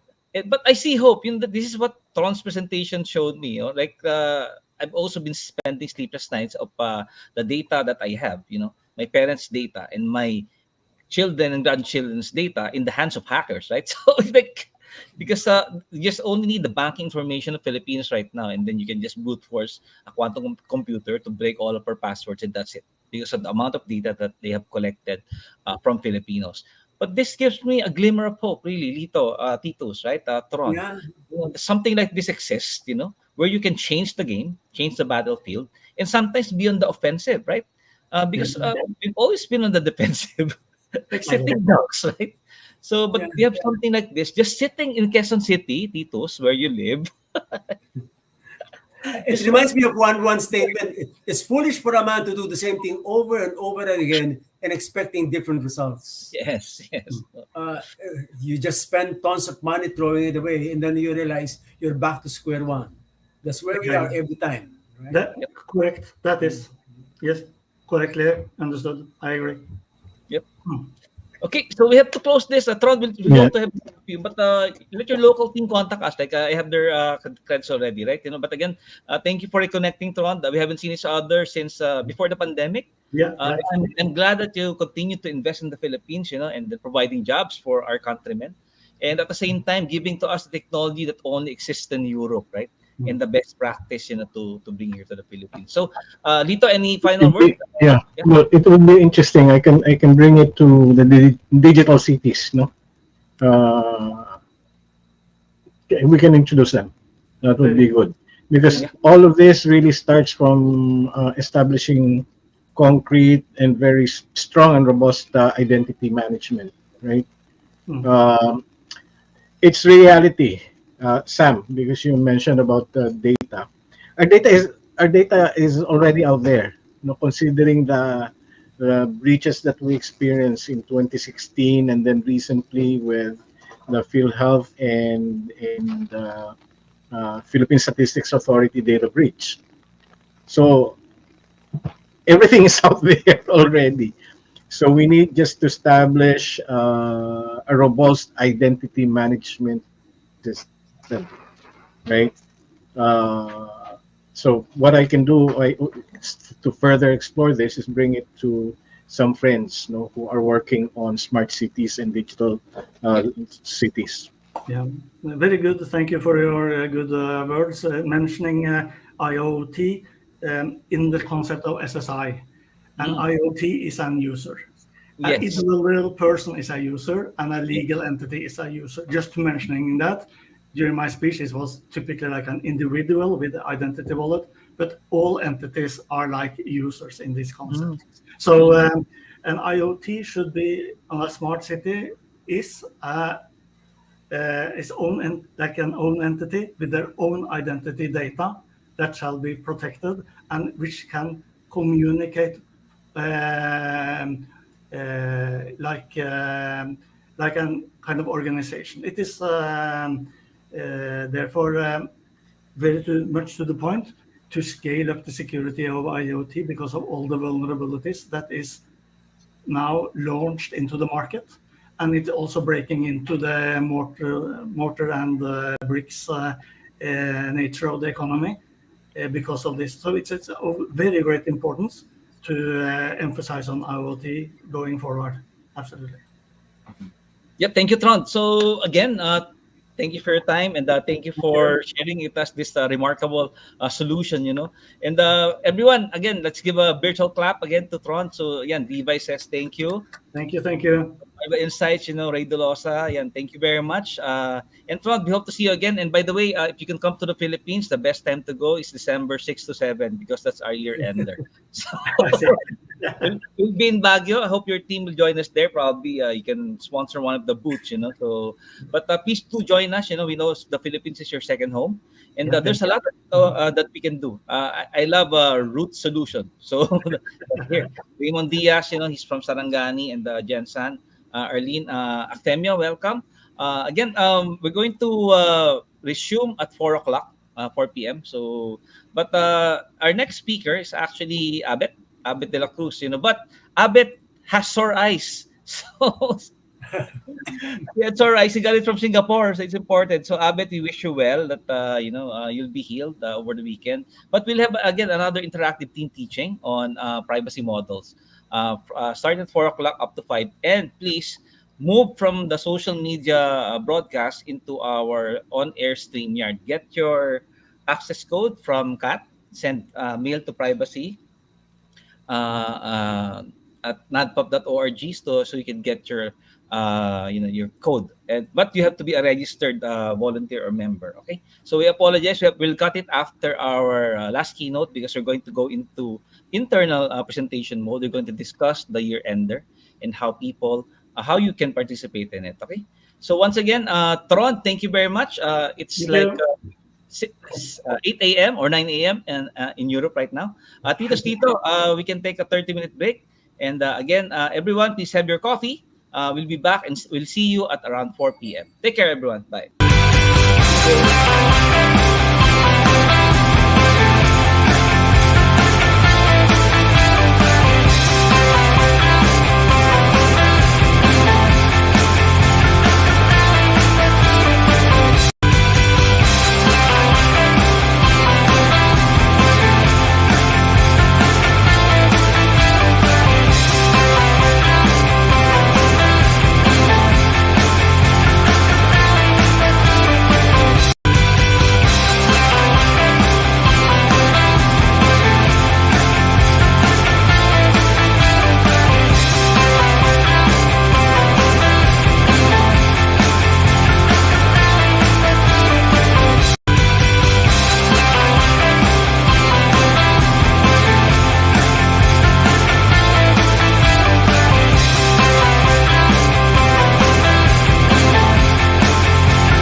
And we're back, Titos! Yes, we're back. We're back. Sino pang kasama natin today, Sam? Nakaka-intriga naman yung pinag-usapan natin kanina. Something new. So, we have a change ng tempo kanina. Titos, we'll ask our participants to check in for the last session so that we will know who's still there. At the same time, sino yung nasa mga social media pages pa, no? Because as we said, we're going to cut the stream sa ating social media pages after the last presentation of GRCConPH, no? So yan, pisa na lang. Check in. Ito si Annie. Ito. Yung pinadala mo sa Messenger, Sam, that's going to be the link for this afternoon. Ito pa rin. We won't be leaving here. We'll be leaving. So to answer your question, yes, it still be here, but on air. Pasok ka na eh. You're inside if you see that duck logo, sitting duck, you're inside the studio. Okay, nandun ka sa loob. Okay. And ito si Annie, andito pa rin. Ayan, salamat din, ano? We're back. Si Romy, pang ilang kape mo na yan? Hindi ba ko yung baso para magising? Oo nga. Ito si Maylene. Ayan, hello. Ayan, nandiyan siya. Ayan, nag-check-in si Exur. Maria Concepcion. Macon Clemente. Ikaw pala yan. Siya yun. One of our hosts sa Baguio, no? And of course, ito po, si Willie Casumbal. Yan, coffee time. Naiinggit ako sa kanila. Ako, isang kape pa lang ako eh. Yan, si RM, buti nandito ka pa rin, ano? Thank you, sir. Future, ano yun natin yan dito? Future speaker natin si Sir RM, ano? Nandito. Great. Magandang hapon po. And nagko-coffee din si Ma'am Banya. Si Banya is actually here from the Philippine Computer Society. Yan. This is the first day, Titos. Oo. Diba? Since the first day. Oh, sorry, Banya. I was absent the second day, so sorry. Namimiss ko tuloy si ating kaibigan si Timmy, ano? Pagka nakita ko yung upload ni Tanya, di ba? Ano is praying for us right now. Yan, si Sir Rufino, magandang hapon po. Sir Ray, yan, ating mga seminarista talaga, no? Ayan, si Haraya, si Jeriel, yan. Sir Raymond Diaz, nandiyan pa rin. Hindi bumibitaw, ano? And of course, Captain Hernan Castillo, magandang hapon po, sir. We are back, yes, sir. Yan. Doc Rose, yan, magandang hapon po. Imelda Tolentino, Rowan, good afternoon. And Sir Rafi ulit. May Breventura, hi. Nako, Dean Ses, kumusta po? Ito na yung ating pinag-uusapan kagabi, no, Dean Ses. After the maturity model presentation, we just cut the access dun sa the stream to the social media pages, then we'll retain this on air. Lahat ng mga may doc, you're safe, Ayan, David, magandang hapon. David Mendoza, pasok na. Si Spas, ayan, Titus, another future speaker natin, no? Yes. Nakapila na po kayo. Jasmine. Wala niyo po yung aming yung communication to you guys. May in advance. Alam mo, Titus, meron tayong binuong speakers bureau, di ba? So siyempre si Dondi ang unang Sandaling, Sam, tatabi ko na yung aking pusa na si Baba. Nakita namin dito. Alam namin cat lover ka. Alam namin cat lover ka. Yeah, yun. So, yan. Tatabi mo na, nagagalit sa akin. Nilo, magandang hapon, sir. Check in kayo. Those who haven't checked in yet, later on, si Kat po magpo-post ng ating survey. Or ako na ba, Kat? I can post it, ating feedback form. At the same time, parang additional na rin na feedback to our speakers. Lalo na po si Sir Wilson Chua, nagtatanong siya kung ano daw ang tingin sa presentation niya, at paano pa niyang papaganda yon. Ang sabi ko naman, Titus, sa susunod, si Titus ang katambal mo para si Titus ang igigisa. Kasi ginisa niya kami nito. Buti na lang wala ako doon. Napakaswerte ko naman talaga. Talaga, oo. Yan. Sinadya yun. Tama. Marlon, magandang hapon. So, Titos, I'll go to the presentation quickly para may time pa tayo for the launch or soft launch of our year-end event. Exclusively to our community who has stayed with us dito sa GRCConPH, GRCConPH. So, if you notice, we adopted the conference abbreviation, but itong ating pag nahulaan nyo mamaya, meron kayong primer kay Dean Ses, But first, let me finish lang itong yung presentation ni Abet dapat. So it's GRC and privacy and security maturity models, Why is a maturity model important? Kasi po, if you haven't done so, there's actually a scientific measurement on how mature you are in your privacy journey, you know. Yung pinaka-basic na nakikita natin is a 3-level, di ba? Yung tinatawag natin na no compliance, paper compliance, and then operational compliance. Ano? Tatlo lang siya. But there are actually other models that we've seen, some of them 5, I've even seen a 7 model. Right now, papasadahan lang natin kasi nga si Abet nagka-sore eyes eh. So, hindi daw siya makatingin man lang sa kanyang screen. So, nasisilaw siya.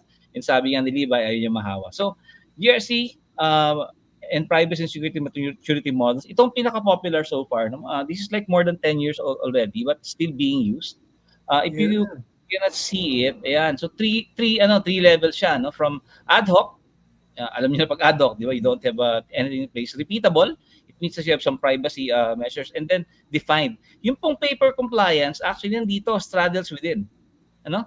And then later, defined, you move to manage and then optimize. Yung pong operational compliance, actually, from manage to optimize. Nandito siya. Okay? And as I mentioned to you, there's a way for you to measure it. We can forward to you later.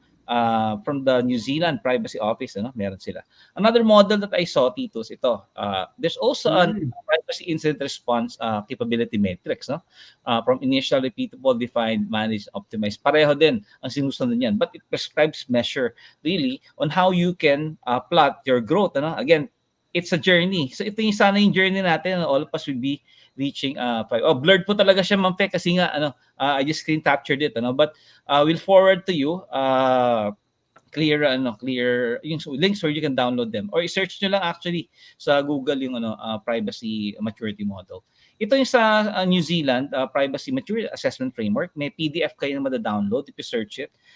They're sharing it for free, but it's like a 9 steps on how you can determine your medyo complicated siya. So 9 steps naman yan. But there are guides and there are a lot of case studies already on their site.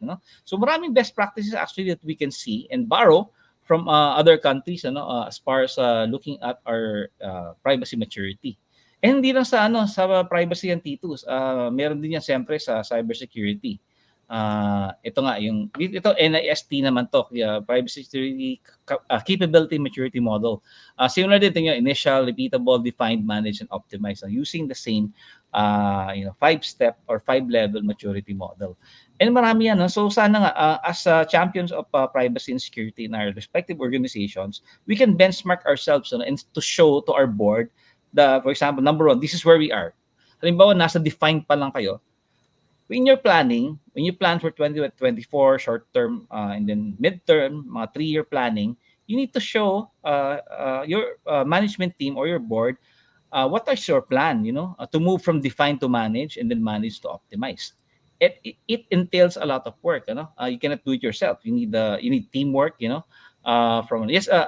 blurred really yung image kasi nga it's just captured from the screen cap lang yan, yung mga yan. But against the search it capability model or maturity model for cybersecurity, lalabas yan. We're just showing to you an example on these. And sa GRC din, meron din siyang maturity model. So when you take your future exam sa GRC certification natin, this is one of the things that you have to look out for, yung maturity models. So Titos, yun lang. Papasadahan ko lang siya talaga dahil nga last minute nagsabi si Abet for this one. To give us more time, we won't do interactive teaching anymore. Again, I'd like to remind everyone lang on the organization behind this. So some of you who were not able to attend the first session, we are 2 communities of practice, but now functioning as one kasi we see the need for data privacy and cybersecurity to work together. So the first one is PH-CERT.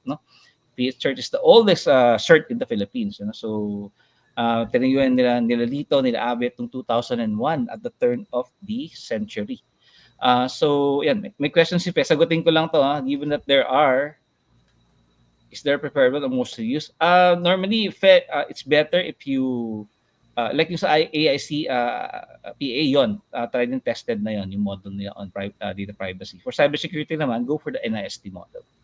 Okay? And for GRC, there's an organization actually that owns yung GRC. So we'll send to you those materials. Actually, in the next few days, we can send them to you. Okay? But we can also define our own, ano, Titos, na localized for the Philippines. We can do that as a community of practice. Sabihin natin, dapat hindi 5, dapat 4 lang. For example. And then we have to justify why, based on scientific evidence and data, based on probably FGDs or feedback, etc. But we can set it. Meanwhile, it will take a lot of work. So rather than do it ourselves, let's just adopt what's there in the being used as a standard in the market. So this PH-CERT, and then we introduced nga yesterday that we're going to activate yung PH-CERT Academy to institutionalize yung ISEC as a certification, training certification program. And that you'll see hopefully CybersecConPH next year. And if you can join the Bali Conference, the planned Bali Conference, the International Conference of Cybersecurity Community in 2024, we'll get the dates siguro pagka nakuha na namin so that you can plan early. Bali naman is not as hard to go to compared to Japan. So, okay. And then, of course, the next organization, kinuwento na kanina ni Dondi, if you were there during the session of our good friend and mentor, and of course, senior advisor Dondi Mapa, the Ninong of NADPOP. We really are community practice that emerged in 2018. And since then, we've been doing a lot of initiatives really to serve the community. Kasi nga, di ba, Titos, naalala mo, naawa tayo sa mga DPOs kasi pwedeng makulong, di ba, at that time? Oo, that's laging issue yan. Natatakot sila but meron silang limited exposure, limited training, yung tools na ginagamit na. So limited, wala pang management support, kaya hirap sila And you could imagine the kind of things they actually went through. Yung mga bagong-bago, bagong salta ng privacy compliance in 2018, bago mag-lockdown. So sila po ang nahirapan sa lahat. Now, meron a little bit more maturity now Oh, definitely. And we've seen that we really have to evolve as an organization too, and evolve as individuals. Kaya we're introducing GRC already into the body of knowledge that we have, and the body of experience, of course. So, yeah, again, just to introduce to you again, reintroduce our two communities who are driving this, So that's it. Announcement and close down. So we'll be sending to you the what they call it, the evaluation form by email. Okay, and in a while we're going to turn off the Facebook and LinkedIn and YouTube streams, because we're going to discuss an internal program. Yung nga, for you first, ayaw nating marinig na iba, di ba, Titos? For purposes, hindi po public consumption to. Yes, hindi po lahat ng tao mabait at ethical, So may na-experience kami last year talaga na napakasakit. Yes. An unethical organization and an unethical person. Unfortunately, pwede sabihin dito, but pwede natin pagkapihan yan kung ano nangyari talaga. Pero napakasakit po talaga. Para kang na-sitting duck, di ba, Titos? Na-sitting duck po kami lahat dun sa nangyari yan. So with that, we're going to close. I'm going to play a video. Please do not log out. When I play the video lang, that announces the official close of GRCConPH, and then we're going to announce or soft announce only to those inside the on-air studio, the year-end event. Okay, kaya soft launch to So please stay on board. Okay, wag po kayong aalis Andali lang. Okay. So thank you. This is the close of GRCConPH. Mabuhay po ang Pilipinas at mabuhay ang emerging GRC practitioners and professionals ng Pilipinas. Thank you.